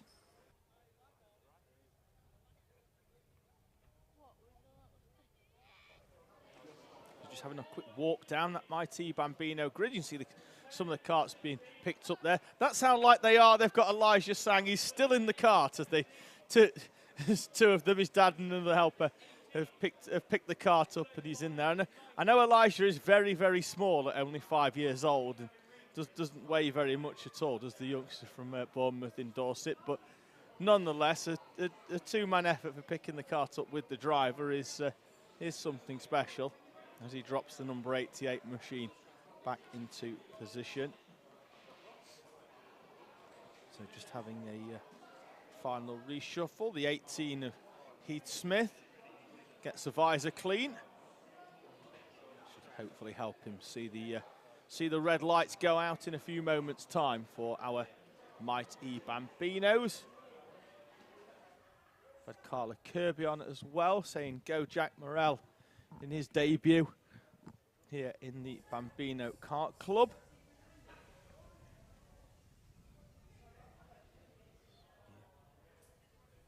See some more of our youngsters who look like they're just having some off-track fun as well. Naomi Nell has been on saying good luck to Sydney. We love you, we know you can do it. And good luck to Ethan from Team LO, that's from Martin Lloyd. Out they go onto the track then, do our Mighty Bambinos. They're going to roll round for their one rolling up lap. And they'll then join their parent helpers down there on the grid. After this one, we've got I-AME Bambinos. Then it's your final of the day in Micromax to bring round 2 of the Kart Championship to a close. We've got driver having a little bit of a spin down there on the start, just as they head towards the first corner. That could have been the 35. We've got the 32 of Ralph Martin off as well. He's just waiting for the rest of the field to come through before he rejoins the action. See there the power unit to the right-hand side with Mighty on it. So that's the battery unit on the kart. Just waiting for the rest of the field to come round. Martin Pointer has joined us in the live chat as well, saying good luck to Sydney Nell from Grandad and Nanny Sandra. And Might E, the Might E, as you can see there on the left-hand side, as Jack Morrell has a spin up at Iredale's, saying good luck to all the Mighty kids. So they've joined us just in time for this Mighty Bambino final. Throughout the year as well, I'm really interested in getting some of the Mighty parents in just to tell us a little bit more about the kart as well, and also how they get into in terms of how they start understanding data. You know, they're not able to hear to the same extent as the normally aspirated karts are, like where their drivers are lifting off and putting the power down, because there's not the same sort of noise that you get from them engines. You hear a lot of road noise, but you can't hear where the drivers are putting the power down or lifting off, or whether they're coasting too much. It'd be really interesting to understand the dynamic that they go through in helping their drivers become quicker, particularly those drivers that are now starting at the front. Obviously off pole position, we've got the reigning champion Ansel Murray, who was the BKC champion last year in the Mighty Bambinos. He's just had his kart just picked up and repositioned into right position. So not for the first time today either. I'm joined back in the commentary box by our winner in Micromax, Max Gilman. Max, when you sat down there on the grid and it's just about to go green, what thoughts go through your mind? Just to concentrate, think fast, just go in, and then we suddenly won, and we got a good start, but then we dropped down to second, but then we came first at the end. Well, we're just going to keep an eye out on this one. Looks like we might just have a delayed start with a driver with a problem, just making sure that we are good to go. See the red lights up there on the overhead gantry. You're going to see the 5-second board in a minute. Stick with us, Max. We'll talk through this first lap, and then we'll come back to yourselves. Keep an eye on the red lights. They extinguish. We're away and racing here then in our Mighty Bambino. It's a good start from Ansel Murray off the front row, with Alfie Garrett joining him into second place. Looks like just behind, though, we've had a good start from Oakley Riggs and Ralph Martin. Harley Bradbury Stretton as well there is now down into 6th place. So we'll keep an eye out as to who's managed to make their way up into this top 5. Ansel Murray, though, coming under pressure on this opening lap from Alfie Garrett. And Garrett's going to come down the inside, and Ansel Murray has to close the door on Alfie Garrett.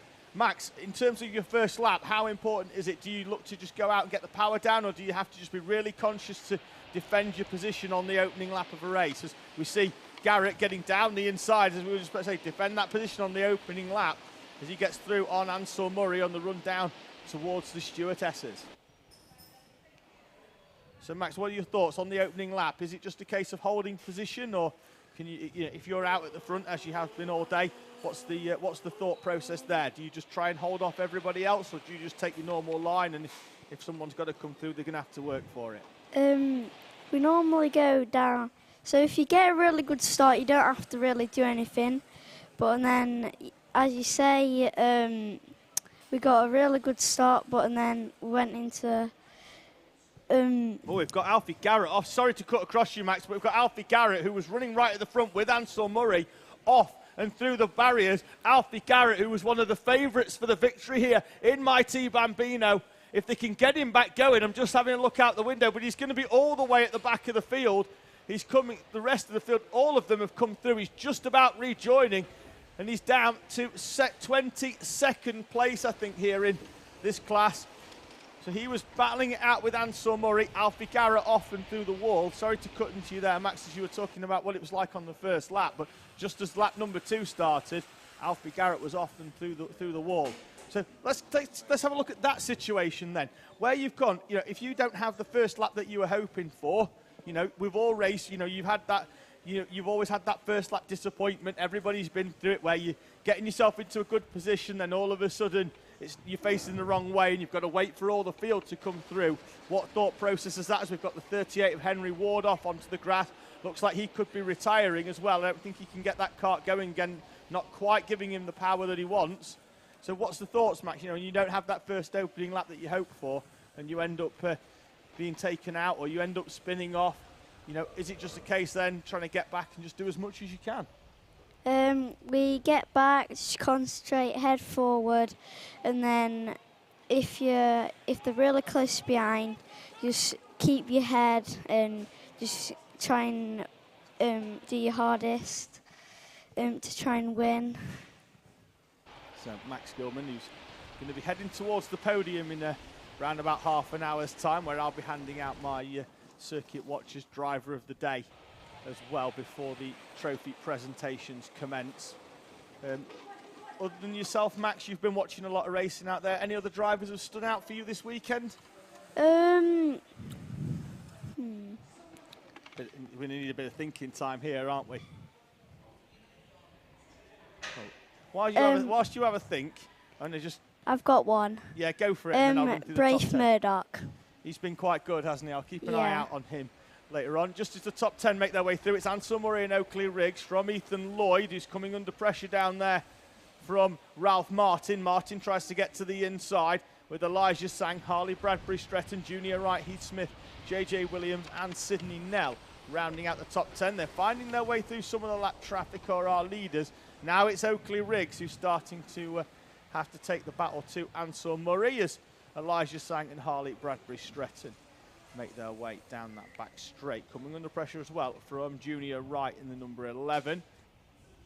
Max, final question before I let you get back off into the paddock. Where are you racing next? We might do some Euro spec.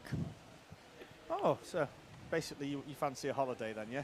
Yeah. Yeah, lovely. Don't we all? I might try some of that as well. So, Max, thank you very much for taking the time to come and see us in the commentary box. Really appreciate it. You're welcome. Ansel Murray leading then from Oakley Riggs and Ethan Lloyd with Ralph Martin. That is Ethan Lloyd, who's had a bit of a spin down at McRae's whilst battling it out with Ralph Martin for third place. That'll put Martin up into third. There's enough of a gap, though, I think, for them to get back in front of Elijah Sang and Harley Bradbury Stretton before Junior Wright and then JJ Williams with Heath Smith and Sydney Nell all battling out. There's Nell in the green cart in the number 3, closing in on Heath Smith just in front of him. Smith was a little bit quicker on that previous lap as they make their way towards the far end of the track. Ansel Murray and Oakley Riggs have had a little bit of a switcheroo, and they're going to have a swap back round again this time over the line, so you'll not see any change in the top left-hand corner, but Oakley Riggs had managed to find a way through on Ansel Murray. Ralph Martin then up into third place, Ethan Lloyd in fourth. After that spin, that's lost him almost 4 seconds as he was battling it out with Ralph Martin, now 4.4 behind the driver of the 32 machine. And Oakley Riggs once again leads this race from Ansel Murray.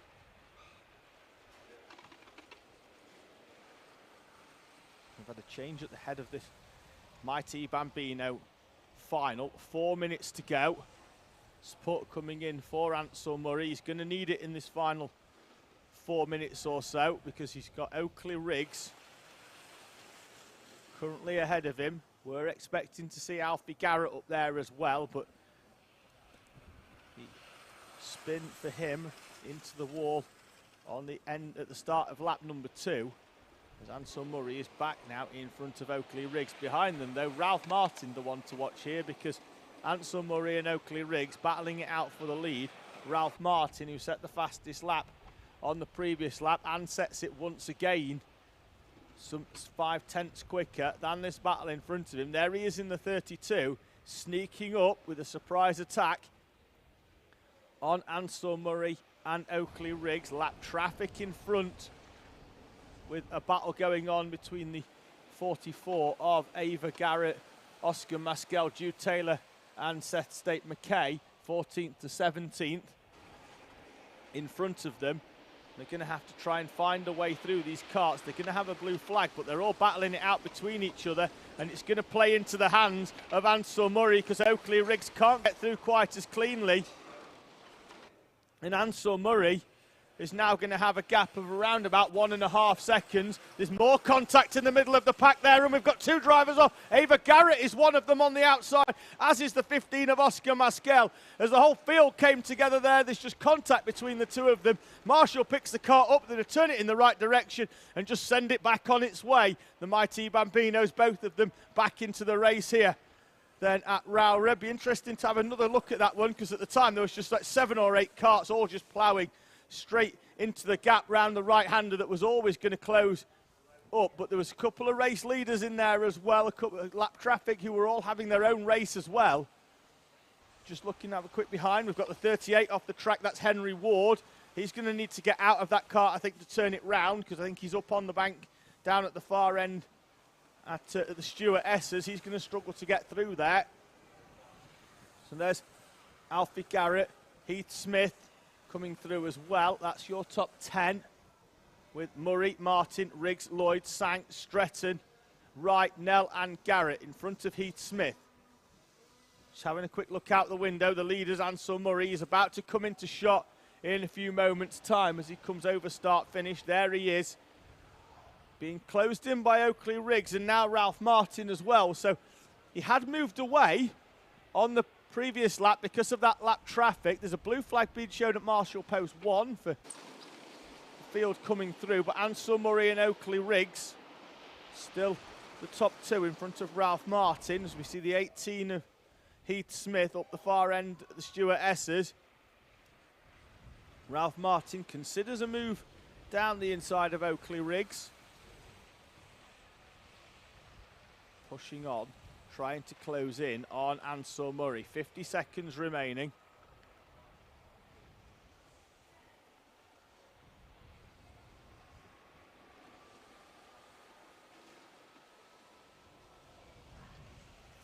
Down the inside then comes Ralph Martin into the right-hander.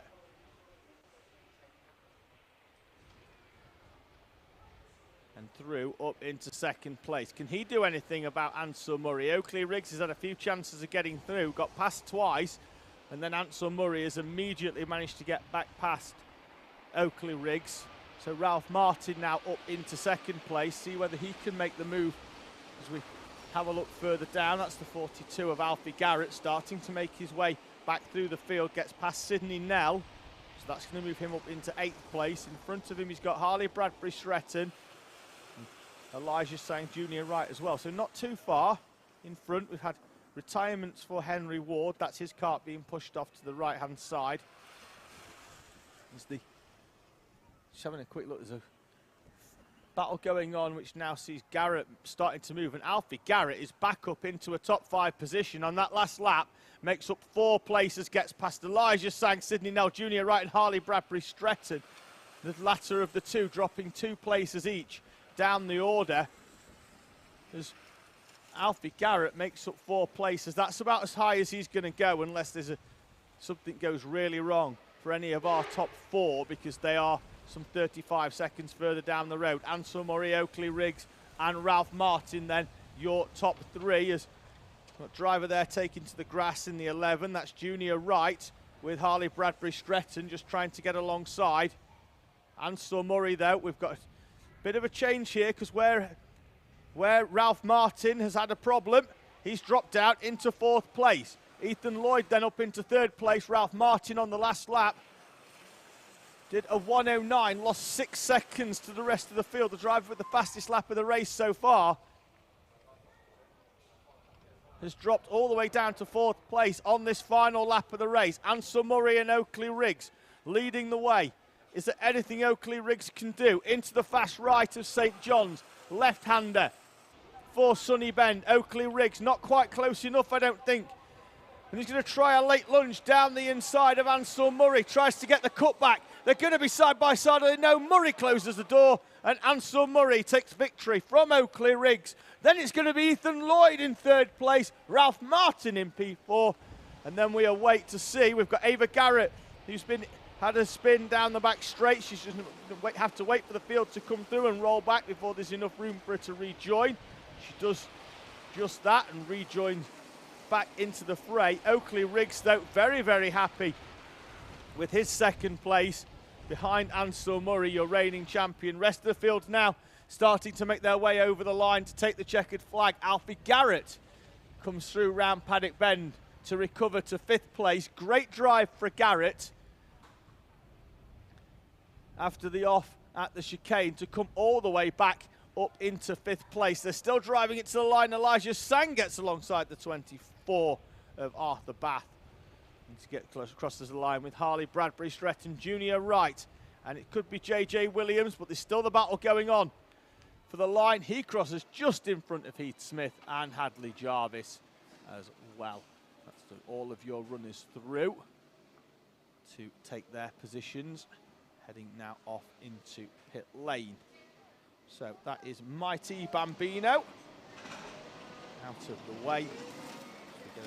Nice little wave there from Oakley Riggs in the 31. A superb second place for him, with Ethan Lloyd in third place. That is your top three.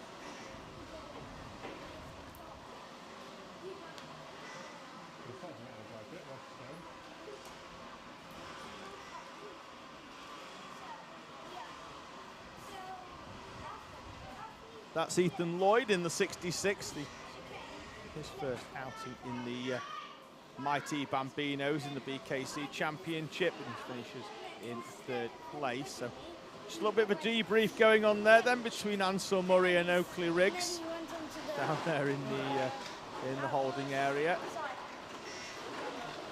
for technical scrutineering, as you can see behind the tables. Having their tyre barcodes checked, you can see there. There's a limited allocation of tyres in this championship, so they'll just be having that, making sure that the tyres that are registered on the system are what are on the for everybody else. Already making their way out though. It's been my most enjoyable class of the race weekend so far. It's I-AME Bambino.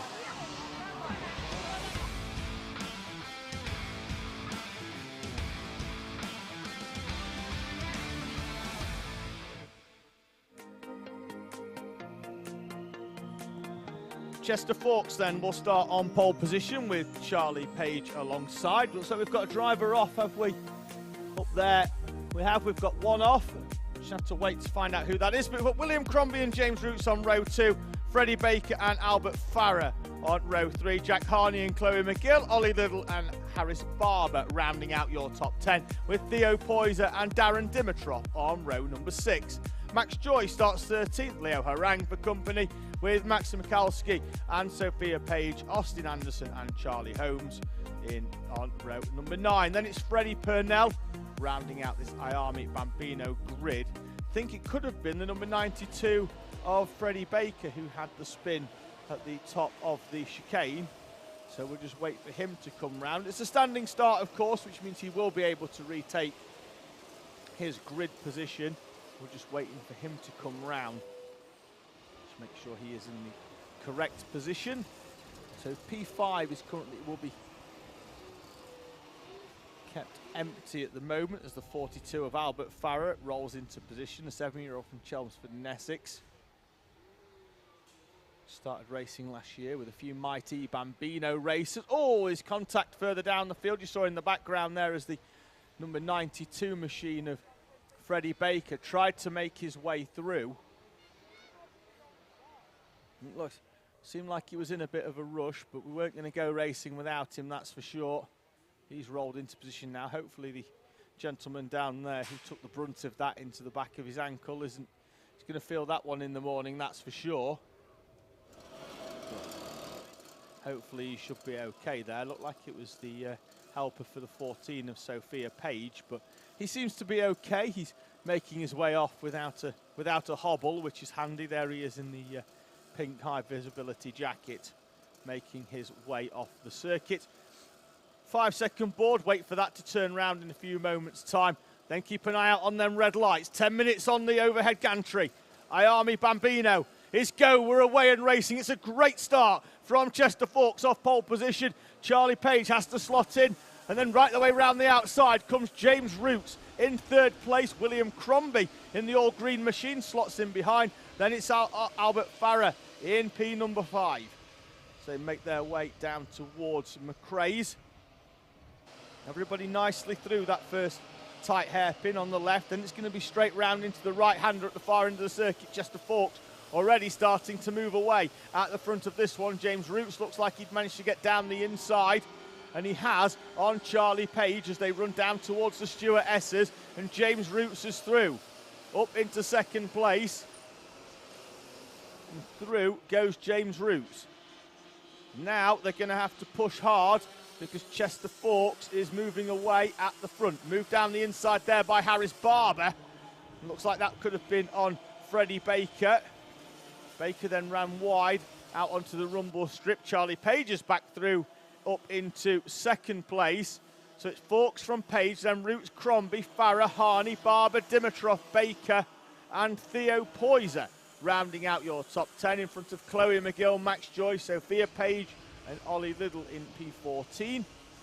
Charlie Holmes, Leo Harang, Austin Anderson in 17th. We've still got a few more runners to be classified in timing as they come over. Chester Forks leading out at the front by 1.2 seconds. It's going to take a lot now for Page and Roots, Crombie potentially as well, to work together to push on. Though at the line when they came over, Farrer was only 2/10 behind Crombie. Crombie was only 2/10 behind Roots, but the gap now a lot more than that as Charlie Page and James Roots set off in pursuit of Chester Forks. The gap on the previous lap 1.2, down now with the fastest lap of the race from Charlie Page to a fraction over a second. They're going to have to work together in this one, still with 7 minutes and 45 seconds remaining to close in on Chester Forks, unless they're going to give him a very, very comfortable victory. Pushing on down the start, down the middle straight towards Iredale's hairpin. 17 runners on timing. We did have 21 at the start of the day, so it does look like we are missing a few runners. Seth State McKay looks like he's not on the timing list at least, so we're still waiting for them to come through. I'll have a quick look out the window to see if I can keep an eye out on a few that I think are missing potentially, but we are down a few runners certainly on the time. I know we've been having some issues, but for the finals at least, we've been back up to where we expected to be in terms of having the timing. Lap time though, the gap at the front is down to 7/10 of a second. Charlie Page, James Roots working together. Roots with the fastest lap of the race, 58.901. Sees him closing in on the back of our race leader, Chester Forks. There's Forks in the 38, look over his shoulder, the same for Charlie Page as well. As they make their way round the right-hander up at Iredale's onto this back straight, which then cuts a little bit to the left just as they come in for this right-hander up at Stewart. Take the curb on the outside, closing up now. There's no gap at all really between the top three anymore. It was 1.2 seconds at its widest. Chester Forks has been reeled in by Charlie Page and James Roots at the front of this race. Roots is trying to get alongside Charlie Page as they go over start finish. Page is going to sweep round the outside and hold on. I-AME Bambino putting on a show for us here then at the Kart Championship round number 2 at Rowrah. Forks, Page and Roots, the top three. Still nose to tail, so they make their way down that back straight towards the Stuart Essers. They've managed to close up, but there's not been any moves so far from Page or Roots. So still not quite at half race distance either just yet. Maybe just playing the long game. We saw it worked quite well for James Roots in heat number 3. And the two in front have got A retiree in Chloe McGill in the number 18, being classified currently in 16th, but she'll drop behind Austin Anderson as they come over the line. Anderson across the line just with our race leaders there as they made their way through on that lap traffic. The top three though still battling it out, running right the way out onto the outside of the circuit there. Chester Forks using all of the extremities of this Rowrah circuit to try and hold on to that lead. William Crombie and Albert Farah just behind. Farah managing to get alongside of William Crombie. Crombie with a helmet tap, both with identical helmets between Farah and Crombie. Farah was in front and they came over the line on the previous lap. Now it's William Crombie. Farah with a little bit of a nudge, helping him down the hill ever so slightly.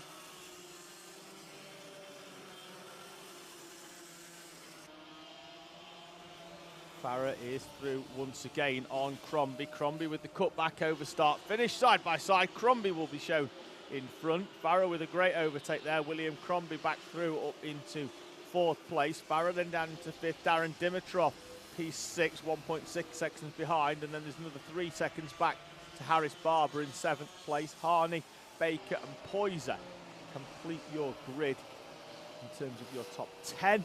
Then it's Liddell, Joy, Page, Harang, Holmes, Anderson, and then Chloe McGill, the retiree, her kart being pushed back into pit lane already. Down the back straight, Harris Barber in the 12, the 92 of Freddie Baker.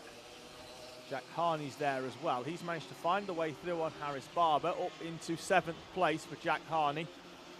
Harris Barber, and then Freddie Baker, that's your top 9. Forks still leading from Page and Roots, Crombie, Farah, Dimitrov. Have a look for Harney moving in front of Harris Roberts in a few moments' time, although sort of Harris Barber, and Barber though will come back through though on Jack Harney. So it's showing us Harney in front, but he's not there anymore. And that's your top 9. Baker in 9th place. Liddell is now in front of Theo Poyser once again, back up into inside the top 10. Those two battling out some 10 seconds behind this battle that we can see on screen for our I-AME Bambinos. The 92 of Freddie Baker getting into the slipstream, will duck out as they go down the back straight. Can he get the move done down the inside? Door closed on him though by Jack Harney. This though allowing Harris Barber to pull away ever so slightly at the front. More comments coming in with support for Ansel Murray, who was in the previous race for Mighty Bambino. James Roots is through on Charlie Page. Now with 1 minute and 50 seconds remaining plus 1 lap. 0.4 of a second is trying to close in on Chester Forks at the front of this I-AME Bambino race.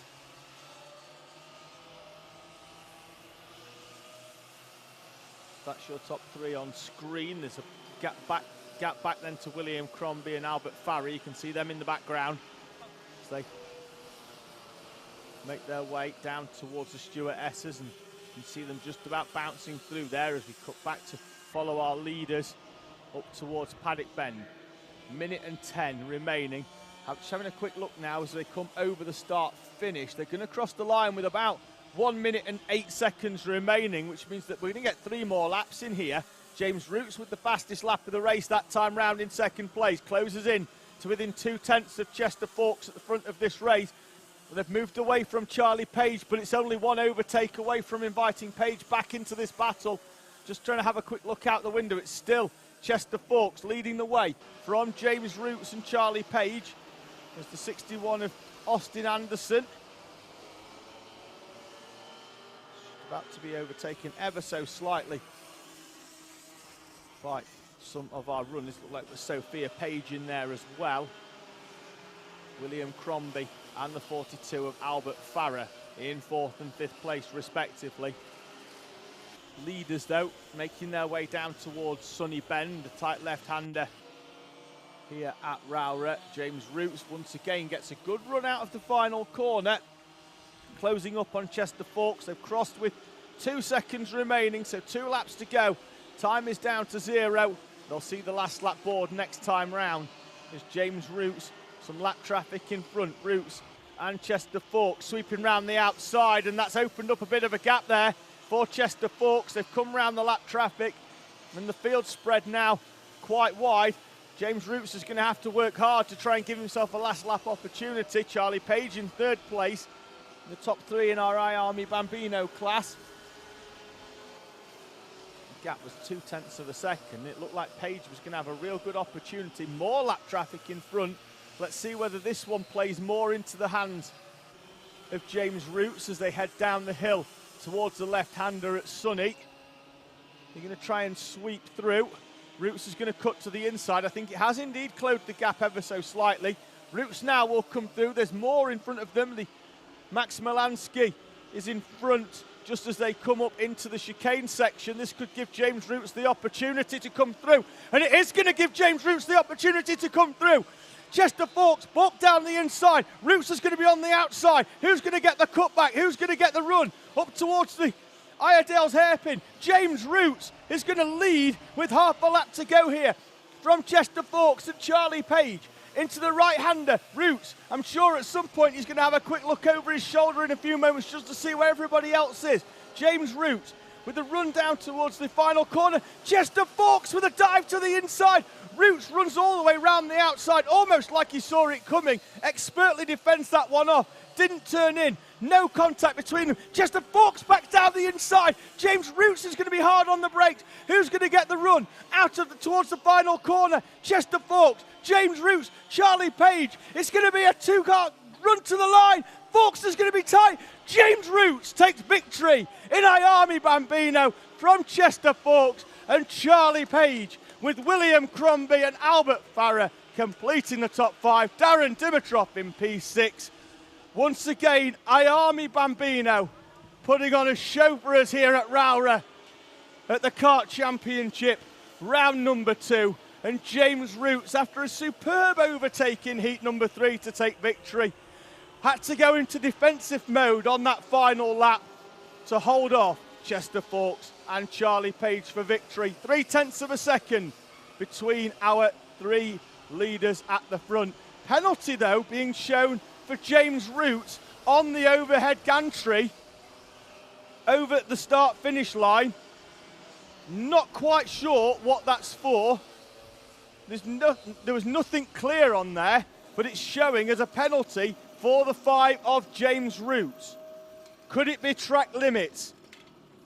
Not quite sure on that one. Could it be track limits right at the end? The overtake down there at the final corner, at McRae's, with Chester Forks going down the inside. Then James Roots being forced wide onto the outside, using all of the rumble strip to come through. But James Roots is being shown as a penalty. Not quite sure why on that one. But James Roots, nonetheless, with a superb performance here today at Rowrah, on track at least, taking victory from Chester Forks, Charlie Page, William Crombie and Albert Farah. There's your result, certainly as it was on track, with Roots, Forks, Page, Crombie, Farah, Dimitrov, Barber, Baker, Harney and Liddell. Your top 10 in front of Theo Poyser, Max Joy, Sophia Page, Leo Harang, Charlie Holmes, Austin Anderson and then Chloe McGill, retiring on lap number 3, classified in 17th place. James Roots down there in the holding area down in scrutineering. I'm not sure he's going to know just yet that he's been shown a penalty over at the start-finish line, because he won't have come back over start-finish again. That's down there having a quick chat with the 38 of Chester Forks.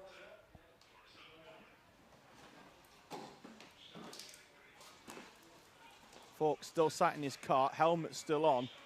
So clearly a little bit of disappointment down there for the 38 of Chester Forks.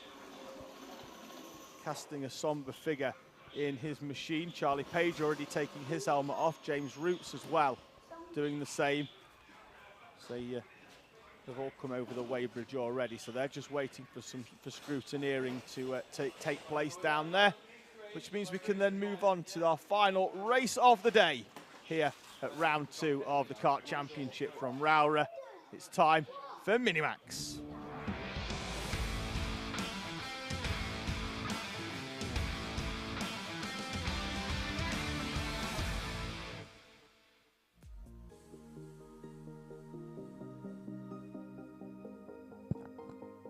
Here we go then for our Minimax final. Charlie Very and Andrew Dixon will share the front row. Oliver Fabricius and Harris Roberts on row 2. Braith Murdoch starts in 5th with Tyler Davis alongside. Then it's Aston Brown and Tom Drake. James Tate and Bella Brown completing your top 10 with Ben Adrian and Daniel Hartley on row number 6. Amy Peacock starts in 13th place. Harry Friel alongside with Alex Lynn and Leighton Kelly on row number 8. Harry Warby starts 17th. Ewan House in P18, Charlie Lomas and James Winstanley on row number 10. Ellis Dealey starts 21st, Zach Kane in 22nd with Maya Simpson in 23rd. Your final runner in our Minimax class, having had that off earlier on. Adrian Roberts has been on, saying good luck to Harris Roberts, the 45. He will go off the second row here today, with support coming in as well from Claire, saying well done to Freddie Baker, great racing. So drivers on your right hand side, they will emerge first in a few moments time from the dummy grid, with those on the left waiting for the rest of the field to come through. So the first 2 rows will come through, and then that will be Ewan House in the 26. He'll join on when the final runner makes his way through.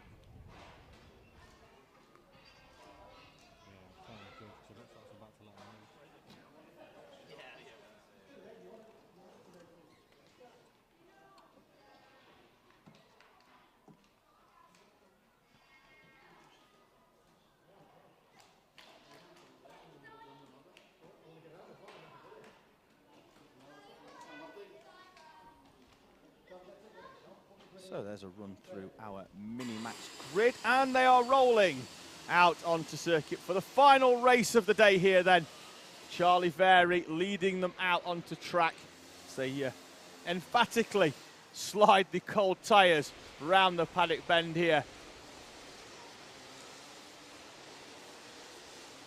Support coming in from Oliver Lomax saying, come on Zach Kane. Keep an eye out for his progress as he tries to make his way up inside the top 20. Charlie Very then will lead them round. At the moment, just trying to get as much heat into the tyres as he possibly can. Once he's round the Stuart S's and heading down towards the right-hander at St John's, he'll pretty much slam the anchors on, slow the field down into a 2x2 format as they'll make their way down towards the start-finish line. So the field already beginning to slow behind Very and Dixon on that front row. Just waiting for the final few runners to join onto the back. They should be there or thereabouts as they come through onto the back. We've got Maya Simpson there in the 96. We've got the 16 of Ellis Dealey just joining on as well. Through they come then into the tram lines. Wait for the red lights to go out. They do not. And the final race of the day will have to wait another minute to get this one going. So as the heart rates came up, then all of a sudden they sink back down again. And we're going to give this one another try in a few moments' time. Charlie Very will lead them round once again. The tail of the field not quite where they needed to be. The pace as well seemed a little bit high as they made their way round that final paddock bend. There is, as I said earlier, there is an acceleration line. It's yellow and painted across the track just after P11 and 12 on the grid. So just as they come round there, that's where they should be accelerating. Now normally they do go a little bit earlier than that, but certainly they don't want to be coming over start finish at a full race pace on the opening lap, as they all barrel side by side towards that first chicane. Charlie Very now slowing them right back down, a more controlled pace this time. Very on the inside, Dixon on the outside with Fabricius and Harris Roberts coming through on row number 2. Into the tram lines they come then. Lights are out, so we're away and racing, and Charlie Vary will lead Andrew Dixon through the first complex of corners. This contact, Braith Murdoch bouncing up and over the top of Harris Roberts. He's lost a place, but at least he's still facing in the right direction. Looks like it's Tyler Davis who's took full advantage to move through, and we've got one kart facing the wrong way. Could that be Ellis Dealey in the 16? Think it is. Facing the wrong way down there at McRae's. Charlie Vary then leading the way from Andrew Dixon and Oliver Fabricius. They broke away already from Harris Roberts. It is Tyler Davis who is up into 6th place. Aston Brown, Tom Drake, Bella Brown and Daniel Hartley. Here's your top 10 as they make their way towards the Stuart Essers. Then it's a recovering Ellis Dealey we saw there coming through on the tail end of the field in 21st place. Through they come now. Down the inside goes Dixon. Contact between him and Vary. That's going to allow Fabricius to come alongside. Vary's going to drop all the way down into 4th place. Dixon down the inside. Got the move done somewhat robustly down the inside of Charlie Vary as Vary turned in to try and defend the position. He's going to drop down into 4th place now. Harris Roberts bouncing over the curbs. He's up into 3rd. With Fabricius in 2nd place. It's Davis, Murdoch, Drake, Brown, Hartley and Bella Brown rounding out your top 10 in front of Ben Adrian, Amy Peacock, James Tate, Charlie Lomas and Alex Lynn. Your top 15. See them bouncing over the curbs there. Mechanical sympathy for the kart. Absolutely none whatsoever. You need to go over them curbs on the inside just to keep the speed up. Maintain the pace. Dixon, Fabricius and Roberts, your top 3. Dixon with the fastest lap of the race, but Fabricius right behind as they make their run down towards McRae's. All still nose to tail. Charlie Vary still in 4th place, right on the back. This is your battle going on further down the field with Ewan House in the 26, coming under pressure from Alex Lynn. For 17th place, Harry Friel, Leighton Kelly in there as well.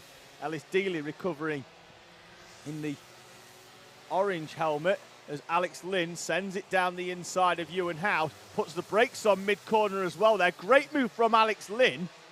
Went down the inside and almost had the kart stopped on the apex to stop Ewan House from getting the cut back on him. And Alex Lynn moves up a place as well. We follow Amy Peacock in the middle of this pack at the moment. That's Ben Adrian in 11th place. Peacock's dropped a place, I think, as you know. She's gone down. She stays in 12th, actually, because it's Adrian who's moved up one, with Bella Brown dropping down into 11th place. Tyler Davis now, fastest driver on track in 5th place, trying to drag himself and Braith Murdoch through up onto the back of this one, although Murdoch looks like he's found a way through. He has, up into 5th place, the red kart in the KMS colours. Now up there in the 14, just in front of Tyler Davis. As they go through the right-hander at St John's. Murdoch goes slightly wide. Davis trying to put the pressure on. At the front, though, we've had a change for the leaders. Fabricius gets down the inside of Andrew Dixon. As Harris Roberts tries to get through, and Roberts tips Dixon into a spin. Vary manages to squeeze through. And now Andrew Davis is just going to have to sit and wait as he's going to come through the rest of the field through Peacock's pass. She was in 13th, up now into 12th place. Andrew Dixon, as it all concertinaed together into the chicane. There was contact from Harris Roberts, and there was, that's tipped Andrew Dixon into a spin. We're going to get another look at it here. Fabricius is already through. They were side by side in the early phase. Then Harris Roberts is on the outside, carrying a lot more speed into the corner. Andrew Dixon just didn't see it coming, and Charlie Vary incredibly lucky to squeeze through the gap and maintain his 3rd place. So it's Fabricius, Roberts, then Vary, Murdoch, Davis, Hartley, Drake, Brown, Ben Adrian, Charlie Lomas then completing the top 10 with Amy Peacock, Andrew Dixon 11th and 12th respectively, Bella Brown, James Tate, Maya Simpson, Zach Kane, Alex Lynn, Leighton Kelly, Harry Friel moving up a place on the previous lap, Ewan House down into 20th, Ellis Dealey in 21st place. It looks like we could be, I thought we were missing Maya Simpson, but she has actually moved up into 15th place. She was in that battle earlier on, but seems to have managed to break broken free from the rest of the battle behind. So Not got timing down the left corner at the moment, but it is Fabricius leading the way from Roberts and Vary. They've managed to get a good gap on each other, half a second between each of them, with Braith Murdoch a further second back, still under pressure from Tyler Davis. This is the battle for 5th and 6th place.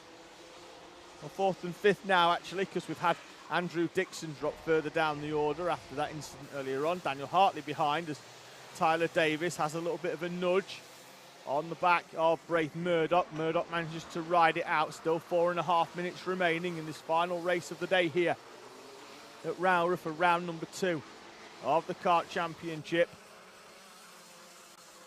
Top 5 coming through, then it's Daniel Hartley. Then there's a great battle going on behind, which now sees Ben Adrian in front of Tom Drake and Aston Brown.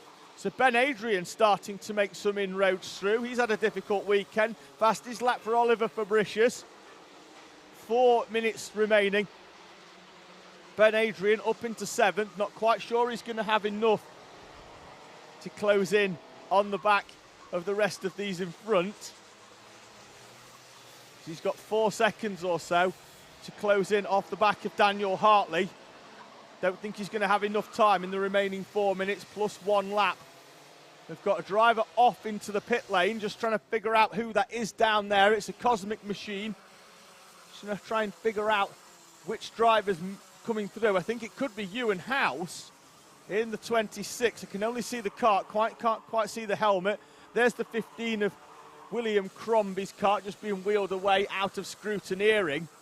As Harris Roberts sets the fastest lap in 2nd place, the gap down to 0.4 of a second. Ewan House watching the remainder of this race. It is Ewan down there in the 26. He was going backwards. Pace wasn't quite there for him.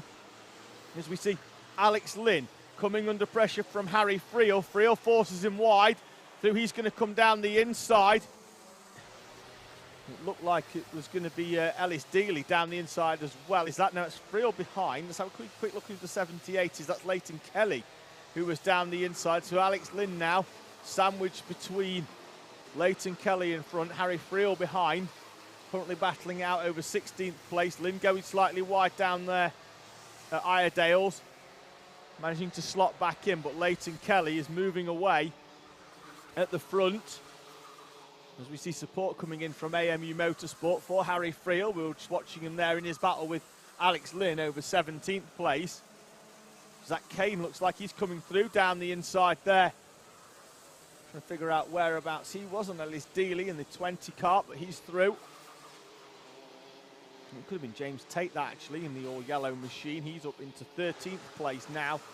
Could have been up to 12th. Your leading duo though now, nose to tail. Harris Roberts has reeled in Oliver Fabricius. Charlie Vary not too far back either, looking to take advantage.